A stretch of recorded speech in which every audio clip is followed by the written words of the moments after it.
reason why. Thought America was cool, guess I was high. Maybe it was the food that I was attracted to. 70 types of Oreo made me into Marabou. Joined TYT, then left it, started streaming. Spent half of my time banging my desk and screaming.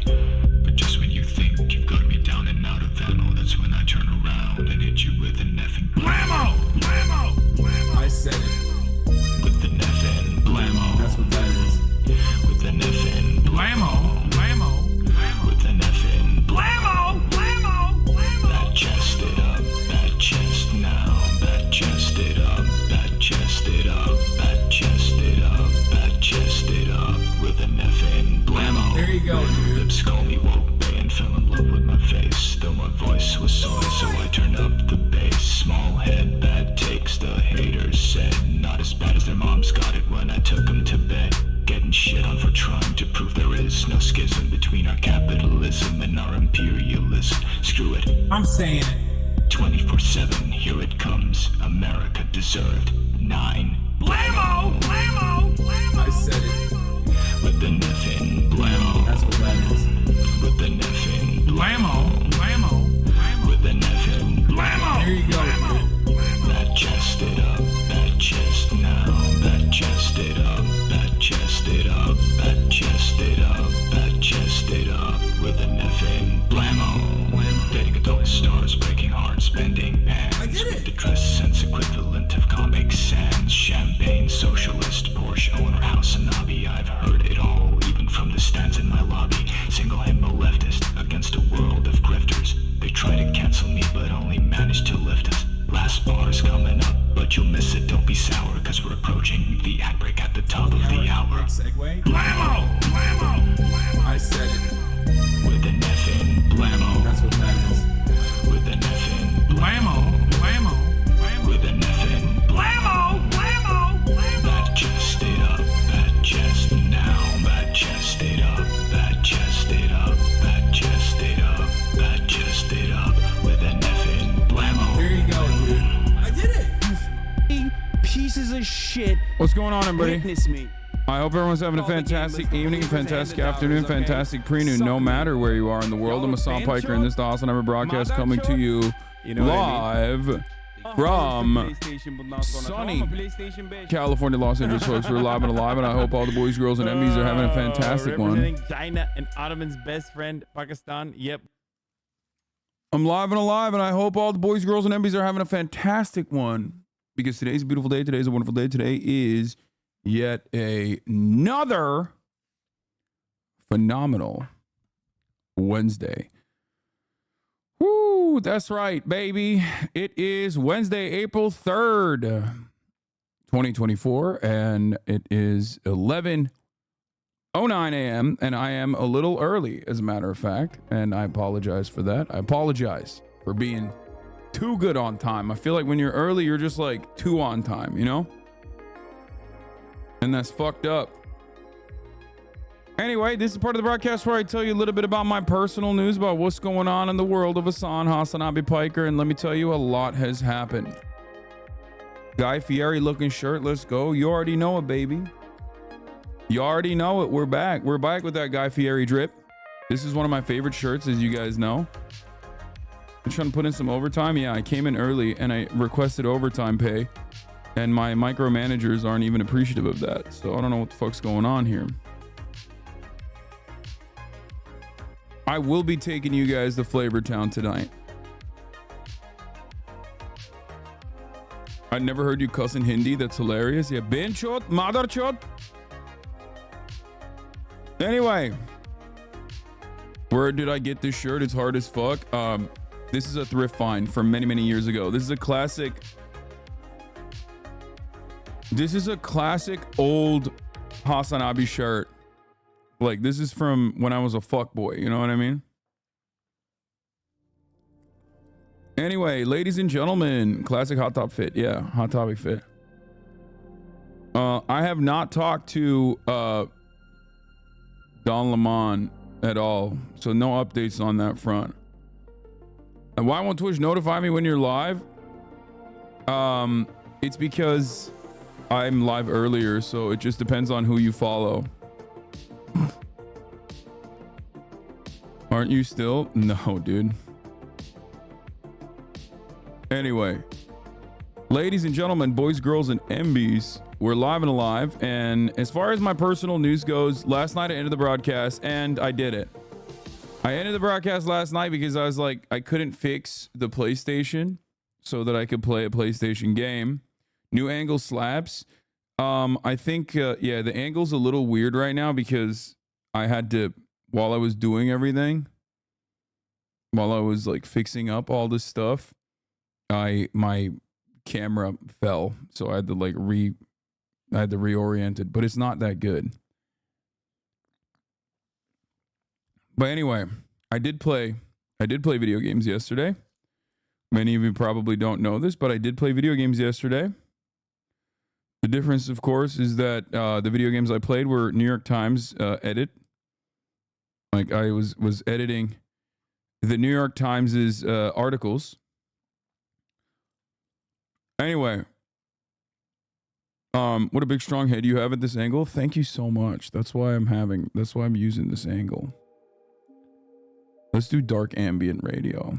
Music to escape / dream to. Anyway. So you no longer look like you have a big head with this angle. I thought I looked like I have a bigger head. Will the gaming Elgato work today? Yes. It will work. I fixed it. Elgato is, I don't know if you guys have an Elgato. Some of you stream in this chat, so you probably know. Some of you have maybe like made YouTube videos or whatever, so you probably know. If you've ever used an Elgato, like no disrespect, I know their social guy is a HasanAbi head and they've like wanted to work with me in the past, but the fucking capture cards are so bad, dude. Like it's the only thing on the planet that you can use, and it's a phenomenal piece of tech. Like it's great, it's innovative, but god damn, it's so garbo, dude. It is so inconsistent. The software is inconsistent, the hardware is inconsistent. Like, how does this happen? And I'm beginning to realize, like, in so many instances, and I think you guys probably do this as well, I have this proclivity to blame myself because I'm like a boomer. So, for example, with the Rodecaster Pro, we had the Rodecaster Pro 1. That's my device that I use for my XLR transferring into the PC, right? And the Rodecaster 1 literally was broken. We did not know this. And I always could not understand why on the software front, each output for each microphone was different, even if I managed the sound levels personally to make sure that they were the same. And I always thought it was my fault. And then I found out, like, no. And then Rodecaster 2 came out, and then we found out, oh, just kidding. It was actually a major issue with the hardware and the software. And it's fucking bullshit. And the same goes for the Elgato stuff. Like, sometimes, bro, how many glasses do you have? You wear each one, new one each day? I have 2 glasses that I wear nowadays. Problem is, like, with the Elgato, like, I'm always like, oh, it's my fault. I'm a boomer. Turns out it's not my fault at all. Everyone else is experiencing the same issues with their Elgatos. Anyway. Oh, that's not the right one. What the fuck? But yeah. Almost drank the wrong one. Support the Aussies and buy Black Magic design. You probably met people blaming you in this chat, but I also do this, but blame myself all the time. The stuff that ends up being a hardware or software issue. Yeah, sometimes it is literally a hardware or software issue. I always will still inevitably blame myself first, but sometimes it's just straight up the hardware issue, you know, or a software issue. It is what it is. But anyway, having said all that, I fixed it. So we have that now. We have that availability. I can play PlayStation games. I also had to like delete all of my fucking PlayStation games for no reason, it seems, because the Rise of Ronin game is like 100 gigs, which is crazy. The Rise of Ronin game is like 100 gigs. Why is this so big? Anyway, sometimes it's between the ears, sometimes it's between the gears. I like that. What is that? Like a car mechanic? saying?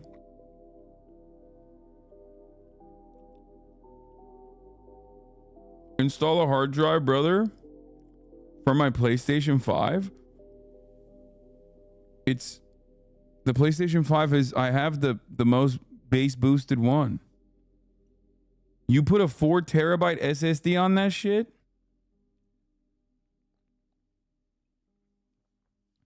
Anyway, that's crazy.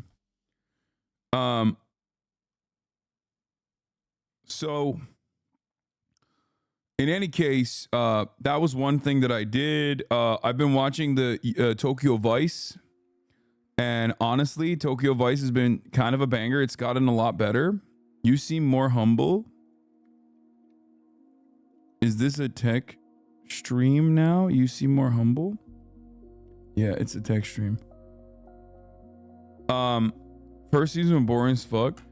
Yeah, I mean, I know that I just love seeing Tokyo. It's my favorite city on the planet. So like for me, it doesn't really matter. As long as it's showing Tokyo, I'm in there. I'm in there like swimwear. I'm invested. I want to watch it. So obviously I'm a little biased on that front. So I will tell you that much, but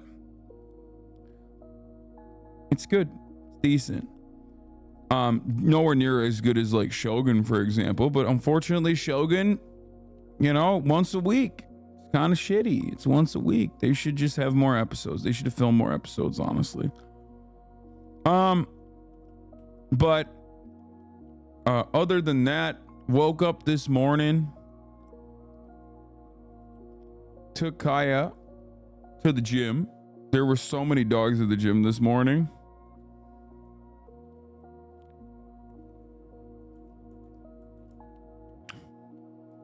Hold on. She had a grand old time. That's why she's passed the fuck out, as you can see. This big old broad. Look at this. When will you move in with the trash taste boys? Soon. Get your sleep back in order yet from your trip? I mean, honestly,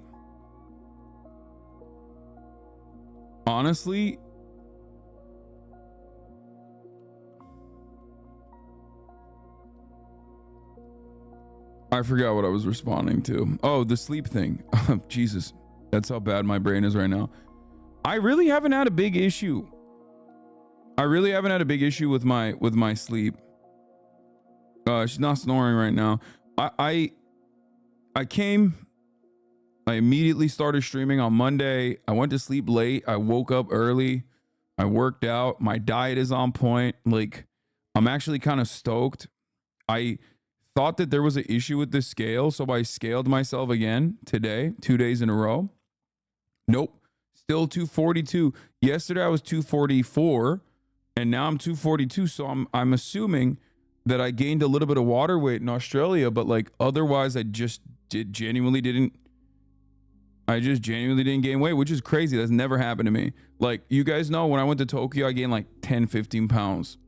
And I've been drinking too. I was drinking more in Australia. I was eating more in Australia. And I think it's because, like, one, it's official. I am now, like, that's my baseline. Because my body is very reluctant to gain. My body's easy to gain weight, but like once I hit a baseline, I do stay there for a little bit, but it makes it harder for me to lose weight. So like my baseline is now around 240, so that's good. I think part of it is also because I had so much hot pot and so much chocolate milk and so much beer that I just shat everything out, because I was pooping like 8, 9, 10 times a day. My bowels were spinning backwards, yes. And I think beyond that, more importantly, I was definitely walking a lot. And I think that's what it is. I was walking a lot. And I think that's what helped. I freaking love public transit, man. Public transit is so good. But yeah, this is me. If you're a fucking fair dinkum fucking full-grown Aussie, this is what you'd have for breakfast, you fucking dog cunts. A fucking VB long neck at 20 to 8 in the fucking morning. Get that up, yeah. Get that up, yeah. Honestly, I think the VB long neck is so good. Like, people made it seem like it was gonna be shit. I'm so used to like the piss beer that Bud Lights and Bud Heavies. Like, I like Bud Heavy. It's fine. Maybe it's the nostalgia component for me, but like Bud Light is ass. So like the VB long neck is incredible in comparison to like American average beers. You know what I mean? Have you guys ever had a fucking natty?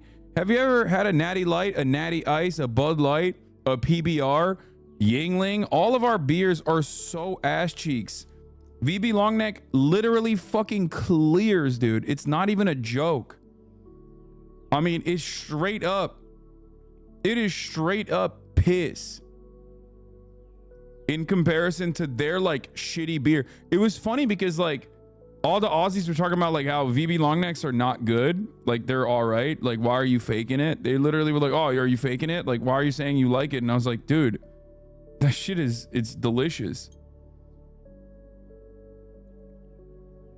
Have you tried Blue Moon? Yeah, Blue Moon's pretty good.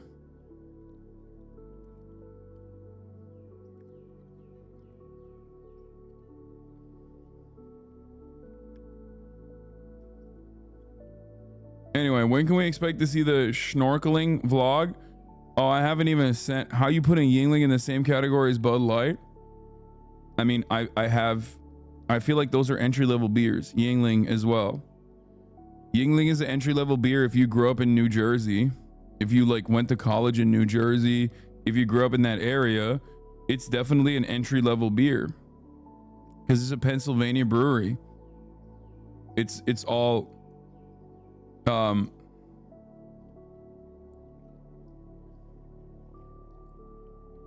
Yingling? No, it's not spelled like that. Yingling is defo a step above Bud and that garbage. Yeah, I think PA boys are just like riding for it. Anyway, Blue Moon with the orange in the neck of the beer is for people who watch How I Met Your Mother reruns. Hard to explain, but you get it. Okay, well, I feel like I'm being called out. Also, someone in the Discord resurfaced this video and I want to show you guys something insane.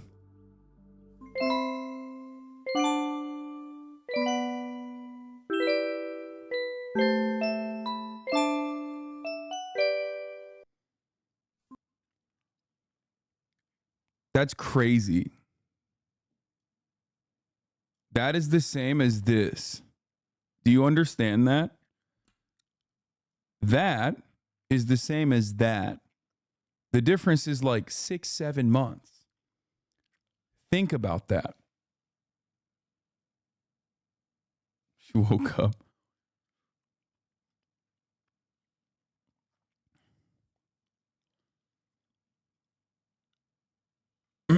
I'm sorry. I think less of you know now that I know you like Blue Moon. I mean, I don't mind it.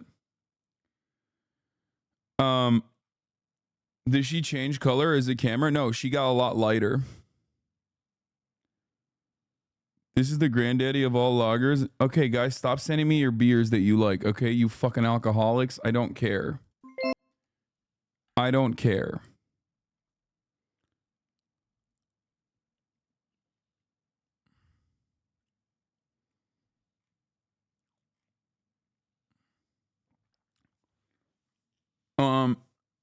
I refuse that those are the same creatures. They are. It's weird. Snorkeling vlog. I have it. We sent a bunch of stuff to Ostenox, but I haven't finished all the vlog stuff that like I haven't sent him all the vlog stuff. So definitely have to do that. Nah, my brother's heavy homophobic alcoholic and loves Blue Moon, so it must be a good beer. Poke keeps saying he wants to play Tarky. Quit ducking him. Dude, I'm not going back into Tarkov. Let's be real. I mean, I'll play that camera game with him though. Our favorite CI YouTube operator, Johnny Harris, laid an MLK conspiracy video. Yeah, I heard. What else was I gonna say? Yeah, I mean, I got nothing else. Let's blast off. Let's do it. There's like a lot of news to cover. Did you have a heart rate monitor in the ocean? I mean, I technically did on my arm. It was my iPhone. I mean, it was my Apple Watch.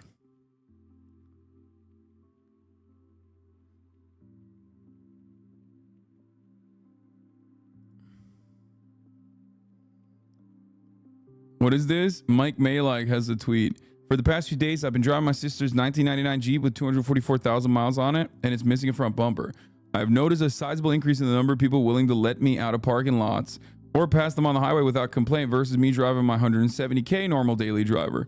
My realization is this reminder that there is this camaraderie amongst average people trying to make ends meet. We're in this together kind of thing. It's beautiful, really. But once you have a little money, it's every man for themselves. Average people hate you and other rich people see you as potential competition. Dog eat dog shit. No, dog.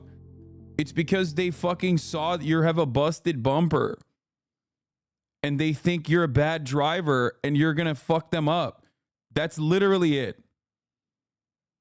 That's you drew the wrong lesson from this. I mean, I like the lesson. I want it to be real, right? But the reality of the matter is very different. You have a busted shit bucket and people look at that and go, "Oh my God, this person clearly doesn't care about their car. I do care about mine. I am going to make way for him because I don't want him to hit me." That's literally, I mean, that's my assumption when I see it immediately. I don't know if I'm the only one who does this. And the irony, of course, is that like I have had a shit beated dog water car that was busted up. And even when I was driving that dog water car, okay, when I saw other cars, if I saw a motherfucking Honda Civic with like side damage, you know what I mean? Something like that. Immediately I was like, this dude's going to hit me. I'm going to be extra careful right now. This dude is going to hit me. Look at that guy's car. He clearly does not give a shit about his car.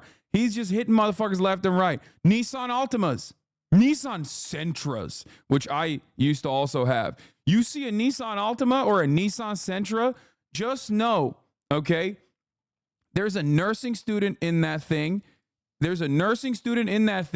She hasn't slept. She's living on fucking white monsters and she will kill you. She will drive directly into your car.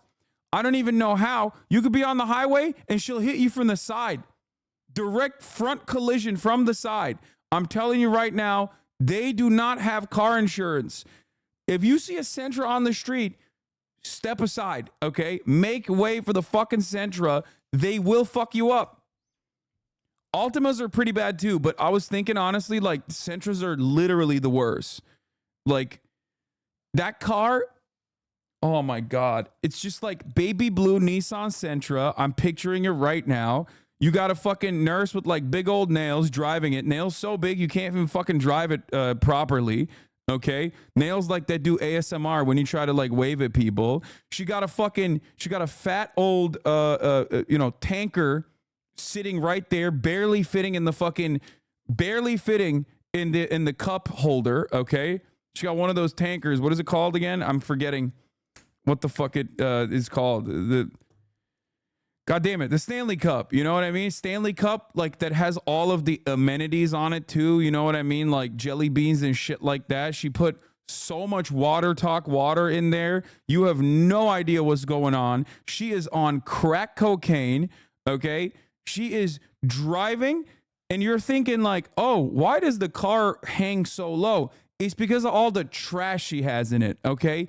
The amount of fucking trash this woman has been able to pack into her Nissan Sentra is literally incredible. You're like, I'm in awe.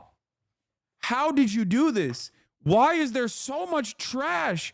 How did you get this much trash in here? It looks like a fucking landfill in Indonesia. What the fuck?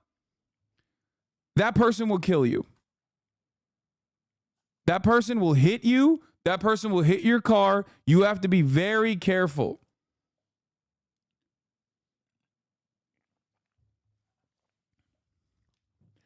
Are you writing an Onion article live? I'm just saying this is how it works.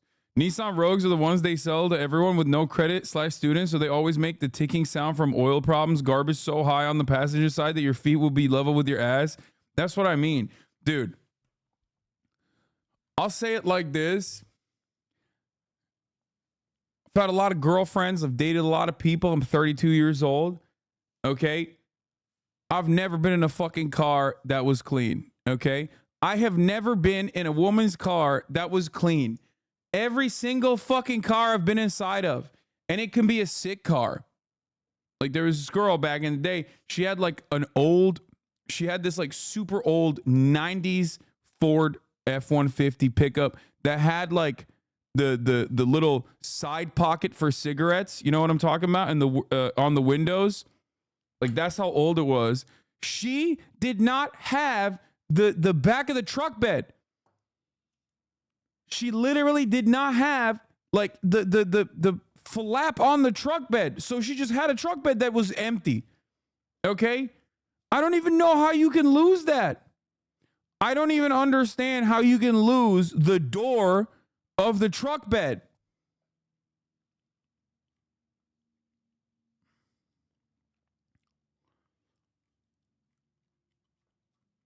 The hotter the girl, the worse the car. Okay? The more, it doesn't matter what car it is. It could be the nicest car on the planet. It could be the worst car on the planet. It's just covered in trash. You're like, this is, how do you have like a regionally specific Monster energy drink from 1997 in here? What the fuck's going on? You weren't even alive back then. I mean, I'm exaggerating. You were not drinking Monster back then.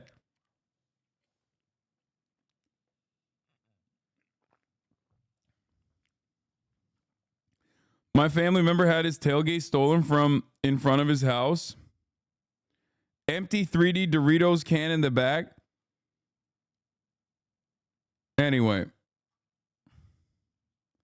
now that Women's History Month is over, I'm telling you, this is women's history. Okay? I'm sorry. I'm telling you, this is women's history. Yeah. Women will spend $100,000 on fucking self-care, and then we'll have a card that looks like that would put Asmongold's house to shame. Okay? Women will be like, I got this SK2, okay? This was specifically made with Korean baby tears, okay? I'm mixing this with snail concoction. This way, I will always look the same age until I give up on it, okay? However, look at my car. This is a Ford Focus. My Ford Focus looks like Asmongold's kitchen.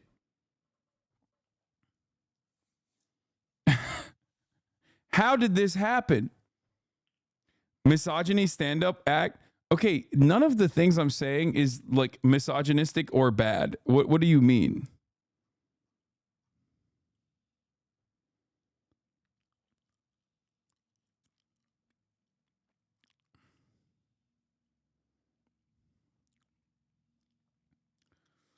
Are you talking about the glob snails, Meg, when they mate?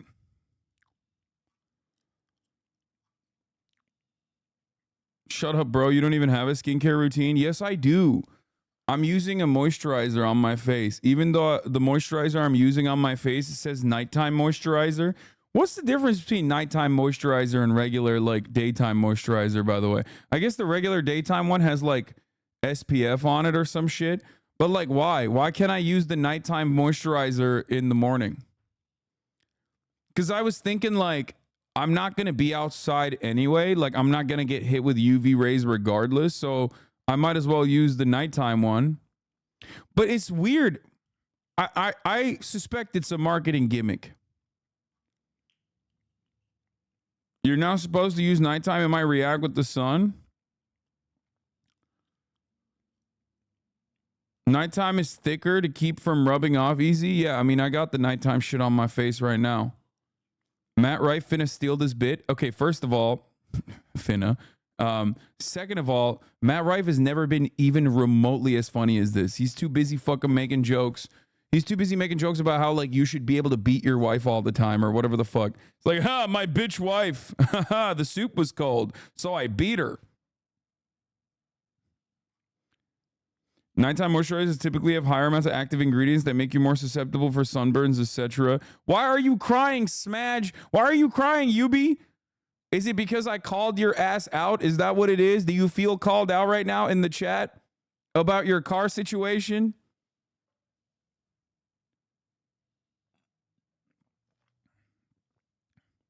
Nighttime moisturizer has a bit of Ambien mixed in it to help you sleep. Or just the allegation that you drove a fart mobile. Okay, dude. Yeah, no, come at me. Come at me. It's all good. Do you use CeraVe? Yeah. UV rays can get through windows too. It doesn't matter. You're not going outside. If you think there's any fucking UV rays getting into this room, I don't know what to tell you. There is no UV rays getting in here. Everything is shut down in this room, as you can tell.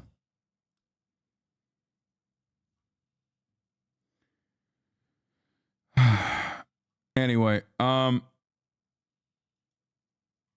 so we are going to be talking about Stephen A. Smith in a second.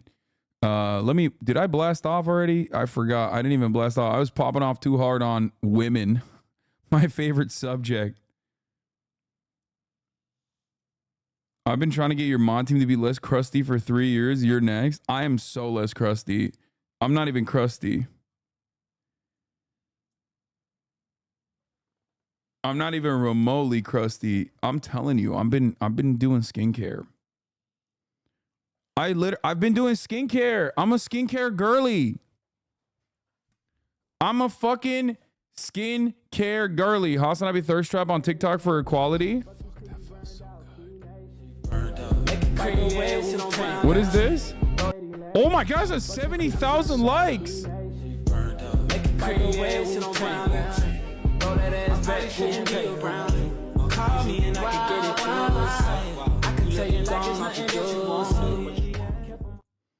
God damn. The fact that people in these comments don't know who he is crazy. I need someone to explain because HasanAbi black woman got me concerned. That's so funny. The search said, HasanAbi black women. I don't know what it means. People want to see him with black women. Who is this? Y'all put me on. That's crazy that there's like HasanAbi sexy edits that like go viral and then it hits like different parts of TikTok of people who've just never even heard of me. That's awesome. I love that shit, dude. I saw gifs of your thighs on Tumblr the other day. Yeah, I gotta slut it up, man. Oh my God. Do you guys want to know what I do now? I'm fucking such a boomer, but also I'm like, you know, on TikTok now. I went down a rabbit hole and I found out about this Julia Ernst lady who apparently is like dating what's it, the sexy dude from 100 Thieves, Vincent Hacker. And like it turns out she did some unhinged ass Reddit shit. Oh my God. I'll talk to you guys in a second about this. It's pretty crazy. Not the Julia Ernst lore. They are not dating Lamal. Is she not dating that guy?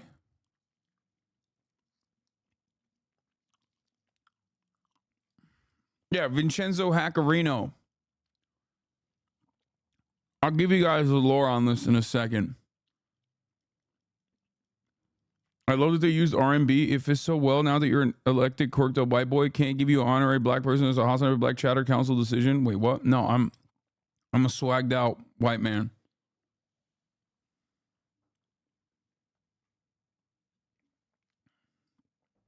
Hasan, you know we can't do in a second? Yeah, I can't wait to cover that shit. That shit's so funny. What Reddit? Did she moderate a CP subreddit? No, man. What the hell? Why is that your first? No, she did not moderate a CP subreddit. What the hell is a CP subreddit? What a crazy assumption. What's wrong with you? What the fuck?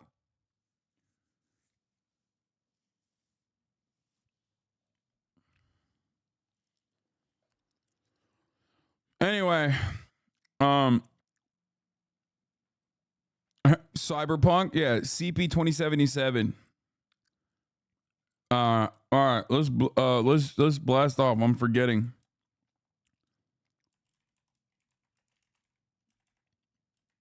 Brandon is mad for WCK murders.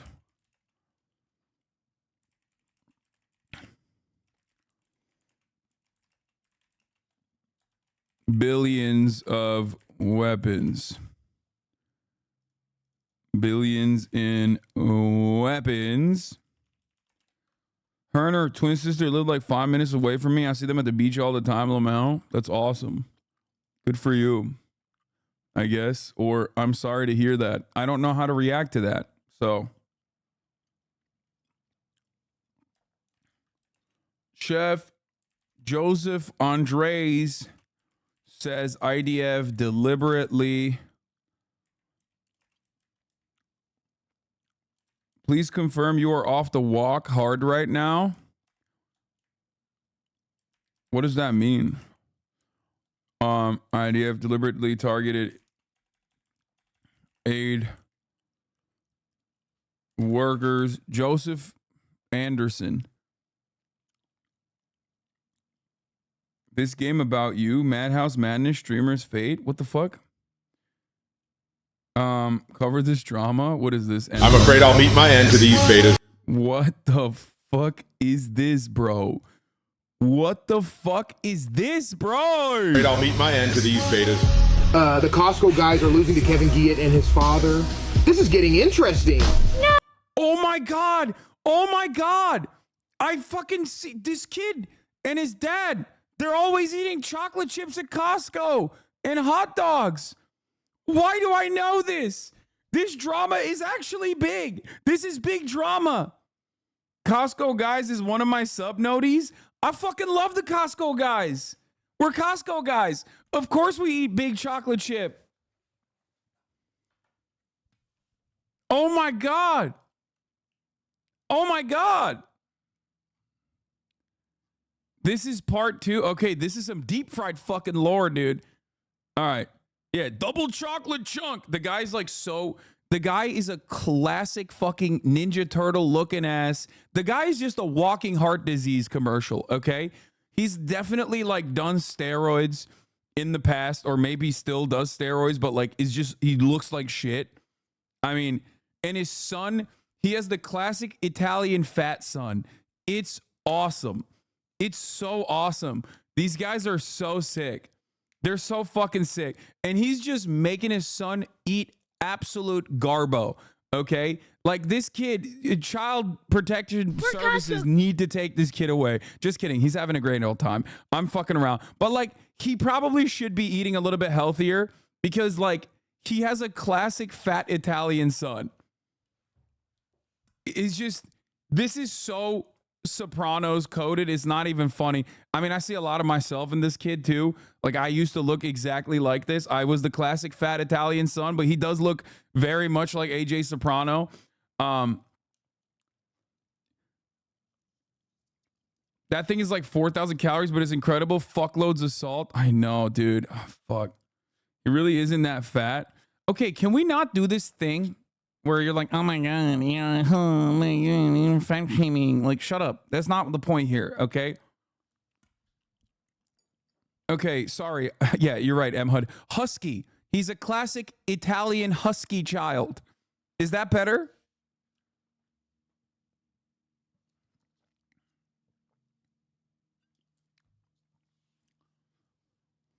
Brandon is mad at Israel for WCK murders and will still probably give them billions in weapons. Chef Jose Andres says IDF deliberately targeted aid workers.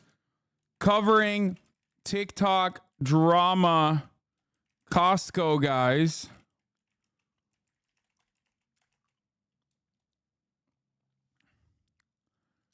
Covering TikTok tea.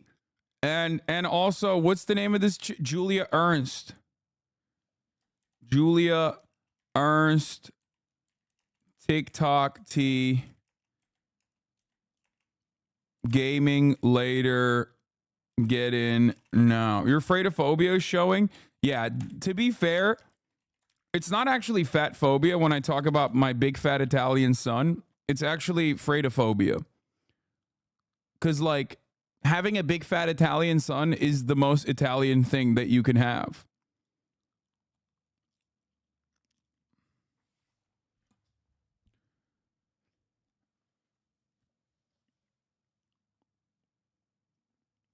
I was once a fat Italian boy. Now I'm a skinny Italian lady. Keg W. Hey, listen. Can we confirm Jinxie as a HasanAbi head? Saw he follows you. I think he is just like a Twitch guy. Like he loves Twitch. He grew up on Twitch, which is probably not great. And that's it. I don't know if he like, I mean, he said I've made him laugh before. I've noticed a lot of Twitch chat across Twitch is very fat phobia and fat shaming. Yeah, let me tell you something, okay? You probably don't watch a lot of Twitch because fat phobia would be the least of your concerns if you saw what goes on in so many of these other fucking communities, okay? The idea that like fat phobia is a big problem here for you means that like you are probably in very safe circles overall, okay?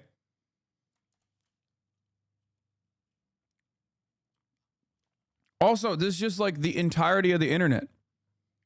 I mean, listen, there's always, I mean, there is some fat phobia in here. I also engage in depending on your level of like, I would say depending on your level of care and consideration, I definitely do a lot of ableism where I tell people to take your meds, even though a lot of people should take their meds. Sometimes they forget.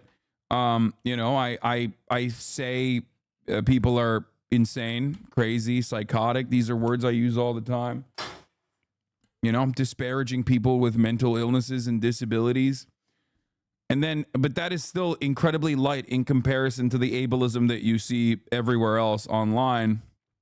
Autistic too. I feel like the autistic thing is not ableist because this community is incredibly autistic. It's just like, that's just the baseline position. You know what I mean? Autism is mostly, yeah, is mostly a term of endearment. It's not like a...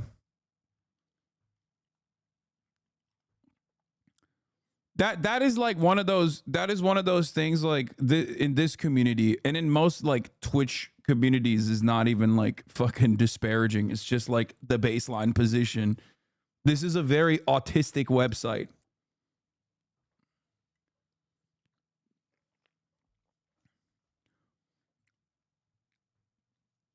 Anyway, as a normal guy, I find everyone else very strange and below me. Sorry, y'all, just how it is. Yep. If we're all supposed to be medicated, the ones raw dogging life are the weirdos.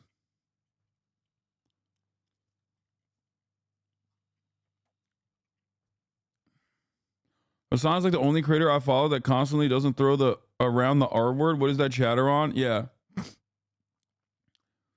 March is drunk posting in the fucking chat. Fucking DMan. I can't swim, dog. It's 4 a.m. in Tokyo. I'm torched. Don't call. Don't text. Okay, bye. Why are you watching Twitch at 4 a.m. in the greatest city on the fucking planet? Learn to swim, bitch. A typhoon is coming. Majority Report, thank you for the raid, by the way. Hope you had a good stream. Uncle Sam, I know Uncle Sam is so close to me in proximity right now. He's in Las Vegas at like a tort conference or something, which is so classic Uncle Sam. Okay? Nothing funnier than just like visiting a fucking tort conference. Incredible.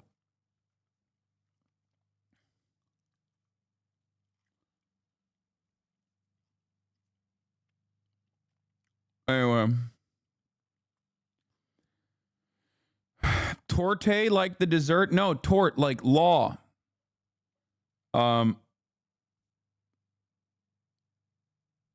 Anyway. All right, let's start off with some light news, okay? Let's start off with the lightest of news, even though it's the most severe of the news. Okay? Costco kid. We're Costco guys. Hey, Daddy, what's that? It's a double chunk chocolate cookie. Hey, Big AJ, what's that? It's a double chunk chocolate cookie. Big AJ, what's that? It's a double chunk chocolate cookie. We're Costco guys. Of course we had to try the new double chunk chocolate cookie. He fucking, dude, he loves the double chunk chocolate cookie. He fucking loves that shit. Just got mocked by Costco kid. I love him. 我们是好事多的人，我们当然一边吃烤鸡一边去购物。我们是好事多的人，当然我们必须尝试新的双块巧克力饼干。我们是好事多的人，我们当然要试用家具。我们是好事多的人，我们当然用轮胎锻炼。我们是好事多的人，这到底是什么东西？我们是好事多是 fuck. I need to learn Mandarin, dude. It's over. It's over. I need to learn it. I need to learn it. I need to learn it so I can say the words. I need to learn it so bad. Oh my God, TikTok is unironically making the fucking world. Wait, is this actually Jinxie's? Wait, why am I following this account?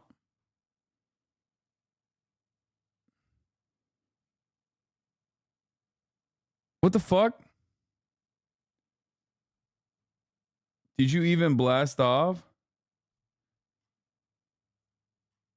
Why am I following a Jinxie fan account? Are you looking to become a Duolingo streamer? Yes. Can we see your favorites tab? Sure. Can I? Where? How do I show it? If you support Palestine and Palestine, oh my God, this guy's wild. Wild fucking takes. Okay. Let's see. Is it here? Oh, this one is a banger. Why is no one talking about the fact that China is pretty much the coolest country on earth? What up, movie club? This week we're watching my favorite movie, The Great Wall by Zheng Yimou. Zheng Yimou. I'm digging a tunnel to China under my house, and I should be there in a few days. It's day 4 of eating nothing but Chinese food for a week, and today I'm having one of my favorite dishes, anti-Western Hemisphere lo-mein noodles. This was the best Disney movie, like if you agree. Thank you so much for all the galaxies, guys. What's next? We got Wo Zhongni. Oh, yeah, I know Wo Zhongni. Here we go. America used to be the best country on earth. Now that's China, and the Democrats like it that way. Would you rather have $2 million or a meeting with Xi Jinping? Oh, meet Xi Jinping. Would you rather? Yes, yes, of course, dude. Who wouldn't? Who wouldn't say yes to that? Who wouldn't say yes to that? Have an amazing wife and kids, or one day at the Great Wall of China? One day at the Great Wall of China. Would you rather have an incredible sports car or 2 days in Beijing? Why is no one talking about the fact? This is what politicians think happens on TikTok, except this is literally my feed, and except it's also sick. This is my feed on TikTok, and I like it.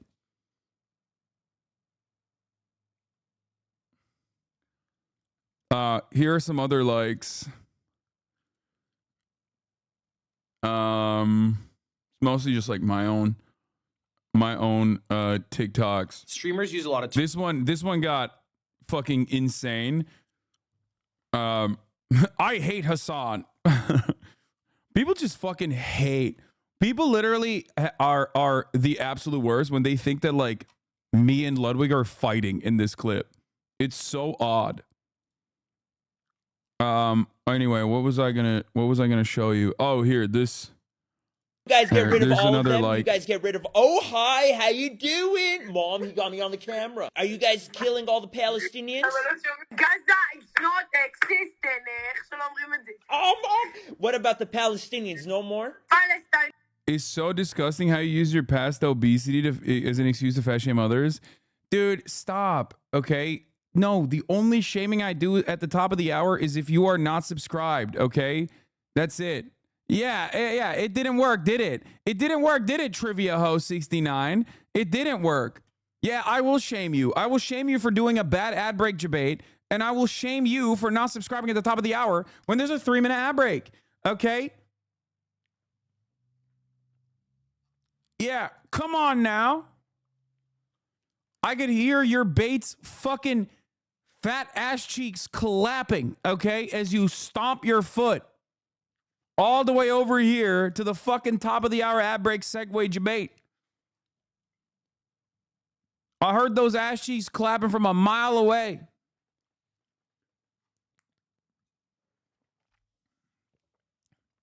Here's the 3-minute ad break now, by the way. Volbear, thank you for the 3 community gifted subs. Allowing 3 people to no longer see the ads at the top of the hour. You too can also subscribe for $5 or for free. Here's the 3-minute ad break now.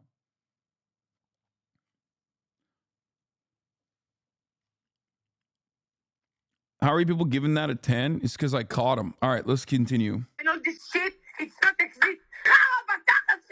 The children, the men, the women. Kill all Raging Hoppa, thank you for the 10 community to give the subs. one of them in my hair.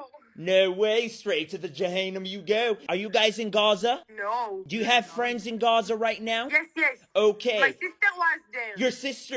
Sakura Agora, thank you for the 10 give the subs. Yeah, this dude fucking they are yo, you can't say that, Haas? What do you mean? This dude was like popping off on him. This dude was popping off on him.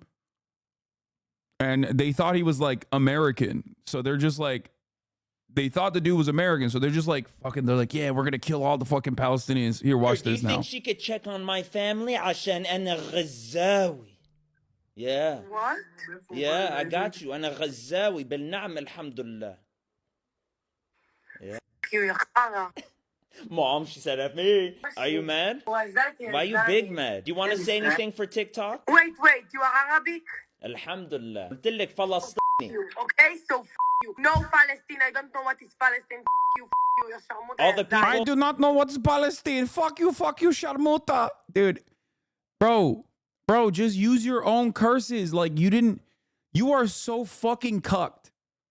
Okay? The average Israeli position is just being culture cucked all the fucking time.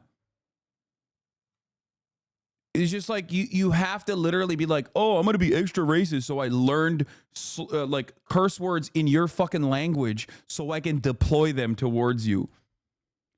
It's just so crazy, man. Stop stealing.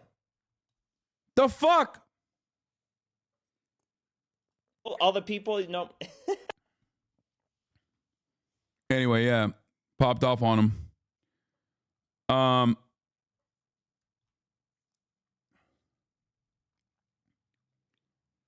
It's like being racist to black people while using AAV, but it's worse because it's another language. Yeah, dude. Like, imagine being so goddamn racist that you learned a whole ass different language just to be more efficient with your racism. Like, it's not enough that you have the bad words for those guys. It's not enough that you have the bad words for those guys in your language. Like, you have to use their language because you're like, I need them to know. I need them to fucking know. You mean being 15 on the internet today? What?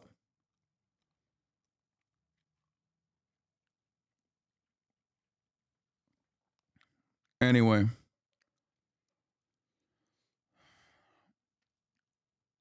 Costco guys on top. Okay, stop with this Costco. Who are we going to see? John Cena. Hey, Big Justice. Who are we going to see? John Cena. It's crazy to me that like the kids got the same like manicured eyebrows that the dad has. I feel like, is this like an Italian thing? Is that what it is? Italian epigenetics? Is that what it is? Is that what's going on? Hey, so Pedro, who are we meeting tonight? Rick is the Nicky. Guess who? John Cena, my friend. John Cena. That's right. You're gonna meet him front and center. I love them, by the way. Like, no disrespect. Like, I actually love these guys. Okay. I'm not like shitting on them at all. I love the dad. I love the kid. I love Costco. I'm a fan. Face to face. I heard a lot of good things about you. This is what we're doing. Listen. Boom. Boom. It's funny, boom or doom, except everything is boom. I've never seen either of them, either the dad or the fucking kid, ever hit a doom on anything from Costco. They fucking love Costco. It's all booms. It's all booms, no dooms. VIP. Dude, look at this fit. Look at my mans, dude. This is peak male physique, bro. My man looks like he's lactating. Dude, he's got the titties on fleek. He's locked it down. He's got the polo tucked in. He looks like he's selling a car. Why are you dressed like this? This is formal wear because he got the sleeves on. You know what I mean? He's like, I can't be going out. I can't be going out to a formal event like WWF or WWE, whatever the fuck is called now, without my sleeves. And I feel uncomfortable when I'm not wearing my sleeves or when I have sleeves on. So, you know, he dressed it up with the polo. Thank you, my man, Pedro. Pedro right here. Right? What is he? He's a bodyguard. He's an EP guy, executive protection guy. Boom. You heard it. We're John Cena's bodyguards tonight. Oh, they're so They stoked. hired him to be the funny guys. Eric, what are we here for the premiere of? Ricky Stanicky. Who plays in it? John Cena. John Cena. Dun, dun, dun, dun. Big Justice, these are your guys? Yeah, they are. All right. We got him.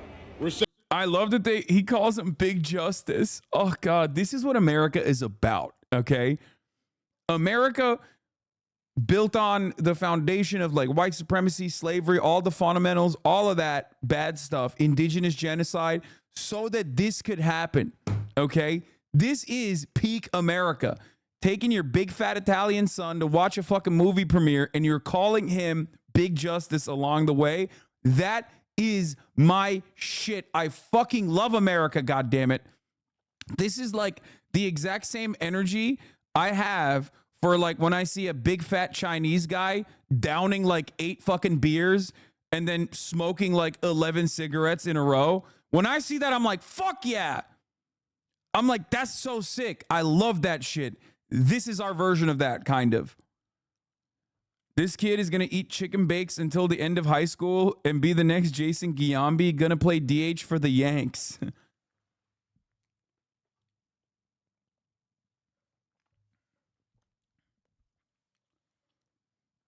What is this? I'm sorry, but these people are so fucking Cuban. It's not even funny. I don't care if they're Italian because Italians are Latine. No, they are Italian. I've told you this so many times. It doesn't matter what your actual ethnic background or your nationality is. If you live in the tri-state area, you are fucking Italian. That's it. If you live in California, you're Mexican. That's how it works. And the closer you get to the middle, you have a little bit of Mexican, a little bit of Italian. Those are the two nationalities in this country, okay? Those are the two ethnicities in this country, Italian or Mexican.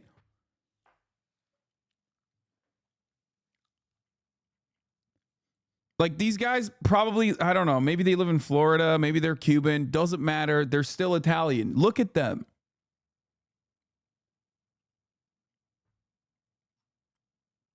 What is this? Yo, look, bro, you're racism against Cubans, the idiots who try to emulate you, replicate it. So cute. What? Your racism against Cubans? The idiots who try to emulate you, replicate it? Like racism against Cubans? What are you saying? I already ran the top of the hour ad break. Is this your fucking debate? Is that what you're trying to do right now? Racism against Cubans? The fuck are you talking about? Puerto Ricans are not Italian. There was a whole Broadway show and movie about it. Cubans are so Italian, dude. Are you kidding me? Safe here. Oh, yeah. Boom. Boom. Boom. Cubans are way more Italian than they're Mexican, okay? 100%. I will not elaborate.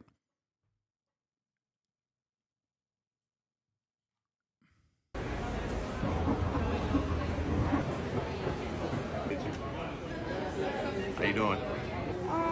AJ and Justice. Go, my brother. The fuck? So what are we What here is for that? tonight, guys? What is that thing? John Cena premiere. Ventura twins? Yeah, Ventura twins, yeah. Big Justice, your new buddies, the Ventura twins.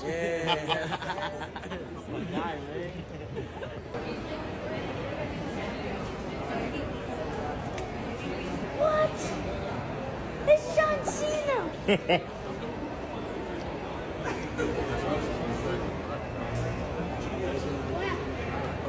Oh my God. Oh my God. He's so cute. I'm going to die. I'm going to die. I'm going to die. Oh my God. This is what America's about. It's about making your big fat Italian child smile like that. Okay. Oh my God. Oh, it's so adorable. Oh, I'm dying. Oh, he got so excited.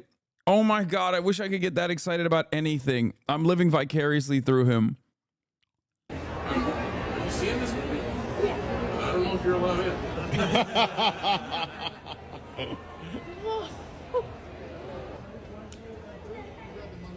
One more. What happened? It's fire, man. Whoa! Shook my hand. I'm never washing my hand again. It was actually John Cena. I was like, what's up? He shook my hand. God, he's so dope. He is so sick. God damn, he's so sick. Lamar, I swear John Cena is in everything these days. I respect the bag chase. It's not a bag chase. It's actually a Chinese op. No! Please don't leave me alone. Big justice, my son. I leave the rest to you. Make America Sigma again. It's 2v1 now. You don't stand a chance. Wait, who is that? Rest in peace, AJ. Sorry I was late. Wait, this guy is like an outdoor guy, isn't he? He's not a Costco guy. This guy's always like, I'm gonna go live outdoors for 11 days or some shit. He's the opposite of a Costco guy. God, I'm so brain rotted. I'm like, why do I know any of this? That guy almost let his son freeze to death. Wait, that's awesome. He takes his family outdoors. I haven't seen that one. It's the legendary Luke from the Outdoor Boys. And I haven't seen these two either. I don't know who these guys are. I'm not up to date on my fucking lore. Big justice. Let me help you, buddy. Thank you. Time for your live executions. No. Za, honey butter. Did you just say honey butter? No! Queso, I'm not the bad guy. Za waffle! Wait, are they doing like, is this JoJo memes as well? This is so fucking deep fried. You need to know, like Zawada though, like is that what it is? So it's like JoJo memes featuring, you have to know who Queso is, you have to know the outdoor guy, you have to know the lore of like the Costco guys and the other fucking group as well. That's crazy. Imagine showing this to someone in the 50s, peak brain rot. I don't understand. Like, there's still another minute to go. So crispy. Did he just... Yes, he did. Son. That's the king of the feasts. Queso! We need to retreat, friends, right now. Hey, TikTok, it's your guy, LeBron here. Yeah, I've seen it. The memes, the videos, all the love. And let me tell you, it's been absolutely incredible. Truly, thank you. You know, in this journey of basketball and life, there's so much sweat, so much hard work behind the scenes. But it's moments like these unexpected waves of support and yeah, the glazing, that remind me of the incredible community we have. This glazing, it's more than just laughs. It's about respect, unity, and lifting each other up. So here's to you, TikTok. Keep spreading that positivity. Keep the creativity flowing. And let's keep glazing the world with good vibes and respect. Dude, who knows? LeBron being incorporated into this meme makes it so much better because like he's always got really cool ideas, like really good ideas. And you can really see that as well in this one. Like he's spreading a positive message, as always. Like it's just sick. Honestly, it's very cool. Like I wasn't so sure on whether I liked this TikTok early on, but like as soon as I see another incredibly common LeBron W, I'm like, wow, it's sick. Maybe I'll drop a glazing meme or two myself. Until then, take care, stay safe, and keep shining. Opened this at 3 a.m. and now I have to go to the eye doctor to heal the burns on my cornea.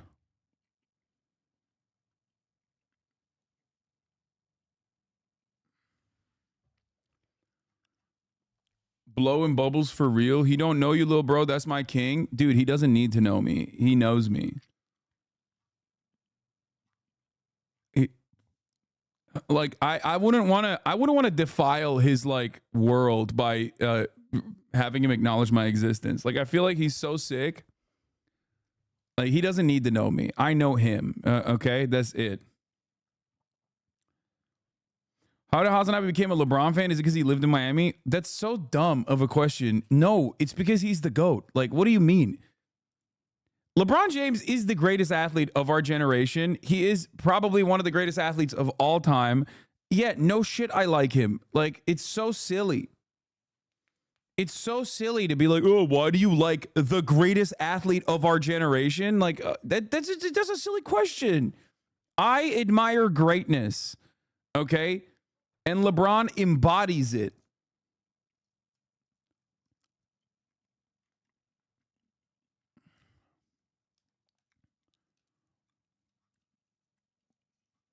That's it. This is like, I think it's dope. He's so sick, and I like that. It's that simple. Never seen you glaze up Ronaldo, though, because I said I admire greatness, okay? Joel Severud, thank you for the 25 gifted subs. I also don't like soccer. That's probably why. Like, I feel like if I played soccer, I would probably appreciate Cristiano Ronaldo more, or Messi, you know what I mean? Like, I think that's what it is.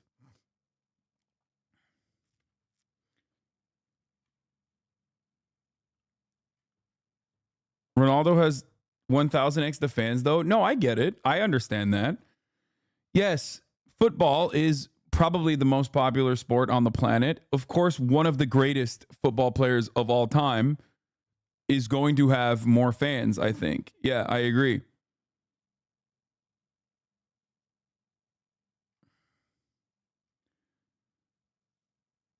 I assume it is, right? It's the most popular sport, isn't it?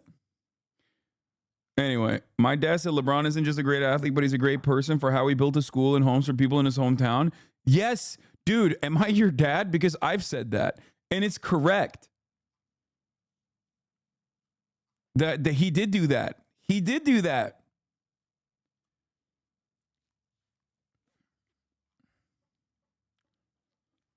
Anyway, all right, let's get to the fucking news, man. What am I doing here?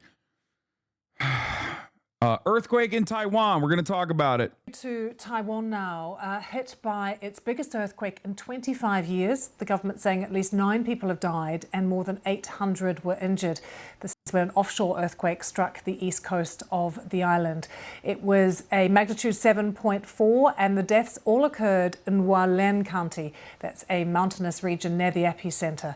We can take you live there at the moment because search and rescue operations continue to be underway. Right in the I'll be honest, I feel like this is a testament to like how solid Taiwanese infrastructure is in comparison, because that's a big ass earthquake and only 9 people died and there's like 50 people that are missing so far. That's crazy. Like, that's a massive earthquake. The fact that only 9 people died, like, look, as a Turkish person, I look at that and I'm like, what an achievement. You know what I mean? I feel like 9 to 800 is a crazy ratio. 800 injured is like gonna happen because the earthquake is so fucking big. What are you talking about? Only 50 missing with 9 dead is a really, really solid number for how big the earthquake is. In the middle of Hualien, you can see here emergency workers and rescue workers at the scene. Heavy lifting equipment there too, because some buildings have come down. This is a remote, quite mountainous region of Taiwan, and there is damage that has been done to this area that will take weeks to repair, including some damage to infrastructure as well and to rail lines. But there were tremors felt right across Taiwan, even in Taipei. We've seen lots of videos that show buildings shaking violently. There have been aftershocks as well, about 100 of those. That's been really scary for people who live in Taiwan. Let's bring you the latest from there with Rupert Wingfield-Hayes. It wasn't just like the intensity of the earthquake, but from what I understand, it kept going and going and going. Like, it just, it went on for like 24 fucking hours. This is the moment the quake struck a Taipei TV station in the middle of their morning news. The shaking was intense and prolonged. Buildings across the city swayed violently. Cupboards were emptied, furniture toppled. This construction site, this big building behind me here, under construction, a massive piece of either construction equipment or steel came off the top of this building this morning during the quake, crashed into the building beside it, and then down into this alleyway behind where you can see some workmen now. They've closed off that road. Remarkably, No one was injured, no one was on the street there at the time. No one in the Taiwanese capital has experienced anything like. Let me tell you something, okay? Earthquake like that hits like American infrastructure, we're all dead, okay? Earthquake like that hit Turkey, so many people died, as you guys know. Earthquake like that hits American infrastructure is GG's, boys, okay? Let's keep it at $1.50. Considering ancient structures like in Japan, for example, surviving such earthquakes is with ease, I'm questioning how our building in many parts of the world cannot survive half as strong earthquakes in modern technology. It's called cost cutting. That's it. Why you hate America? Like this in a quarter of a century. Many young people have never felt shaking on this scale. An earthquake hasn't happened in a long Yeah, by the way, the earthquake numbers are also logarithmic. So like the difference between a 7.7 and a 7.5 is ginormous. The difference between a 6 and a 7 is insane. So like that's something to also consider as well. People will be like, oh, well, I don't get it. Like Turkey had what was the Turkish earthquake? Like the 5.5 earthquake in LA in August is nothing. Do you understand? A 5.5, there's also obviously the depth of the earthquake as well. So it is, it matters like how long the duration of the earthquake is. It matters how deep the earthquake is. And then beyond that, the number between a 5.5 and a 7.7 is insane.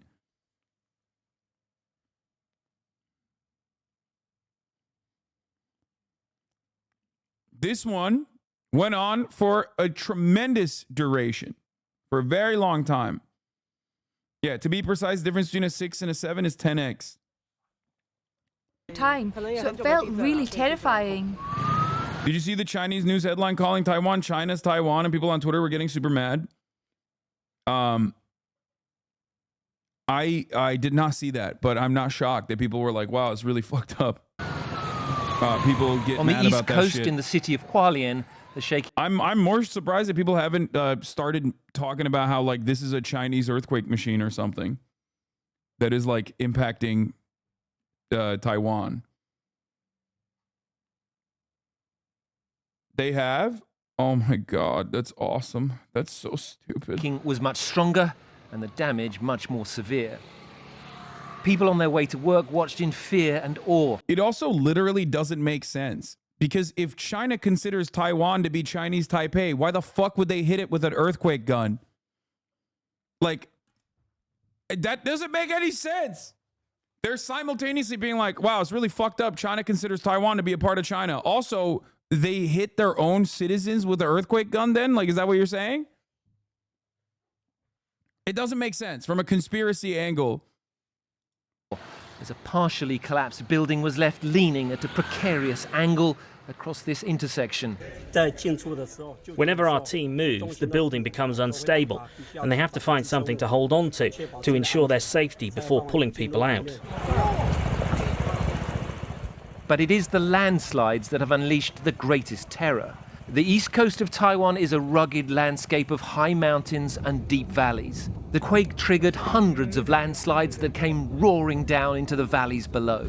This is where most of the more than 700 injuries must have happened. People would have had little warning and nowhere to escape. Taiwan has done much to strengthen its buildings and infrastructure since another huge quake killed more than 2,000 people back in 1999. Yeah, see? That's the difference between a country that was like, oh shit, a lot of people died. We should make sure that this never happens again versus my country, Turkey. Okay? Because around that same time in Turkey, there was a massive earthquake. I survived it. I've talked about it before. And what did the Turkish government do? Exactly the opposite of what the fucking Taiwanese government did. Okay? They did the exact opposite. They were like, oh yeah, let's collect revenue so that we can harden our infrastructure, and then not do that at all. So that's the reason why a massive earthquake that occurred in Turkey was incredibly deadly in comparison to this massive earthquake that happened in Taiwan that was not. Oh, just something to consider. This time, few buildings have been brought down and the death toll is so far mercifully small. But there is little that can be done to stop a mountain from falling into the valley below. Rupert Wingfield-Hayes, BBC News, in Taipei. So rescue efforts. It wasn't bombs, it was Chinese HARP. Yeah. Trust the plan. Taiwan earthquake. Weather modification is going live. China surrounds the area, waiting there for the precise moment to attack. Right after she met with Biden earlier this AM. Get ready. Solar eclipse, April 8th, and CERN to launch. Bro, this person is literally saying all of the words that he's heard in his succession. Like, none of this. He's just saying words, bro. None of this is related to one another. He said CERN. He's talking about the particle collider Big Bang machine, and then talking about like the weather modification. The fuck do either of these concepts have to do with anything with one another?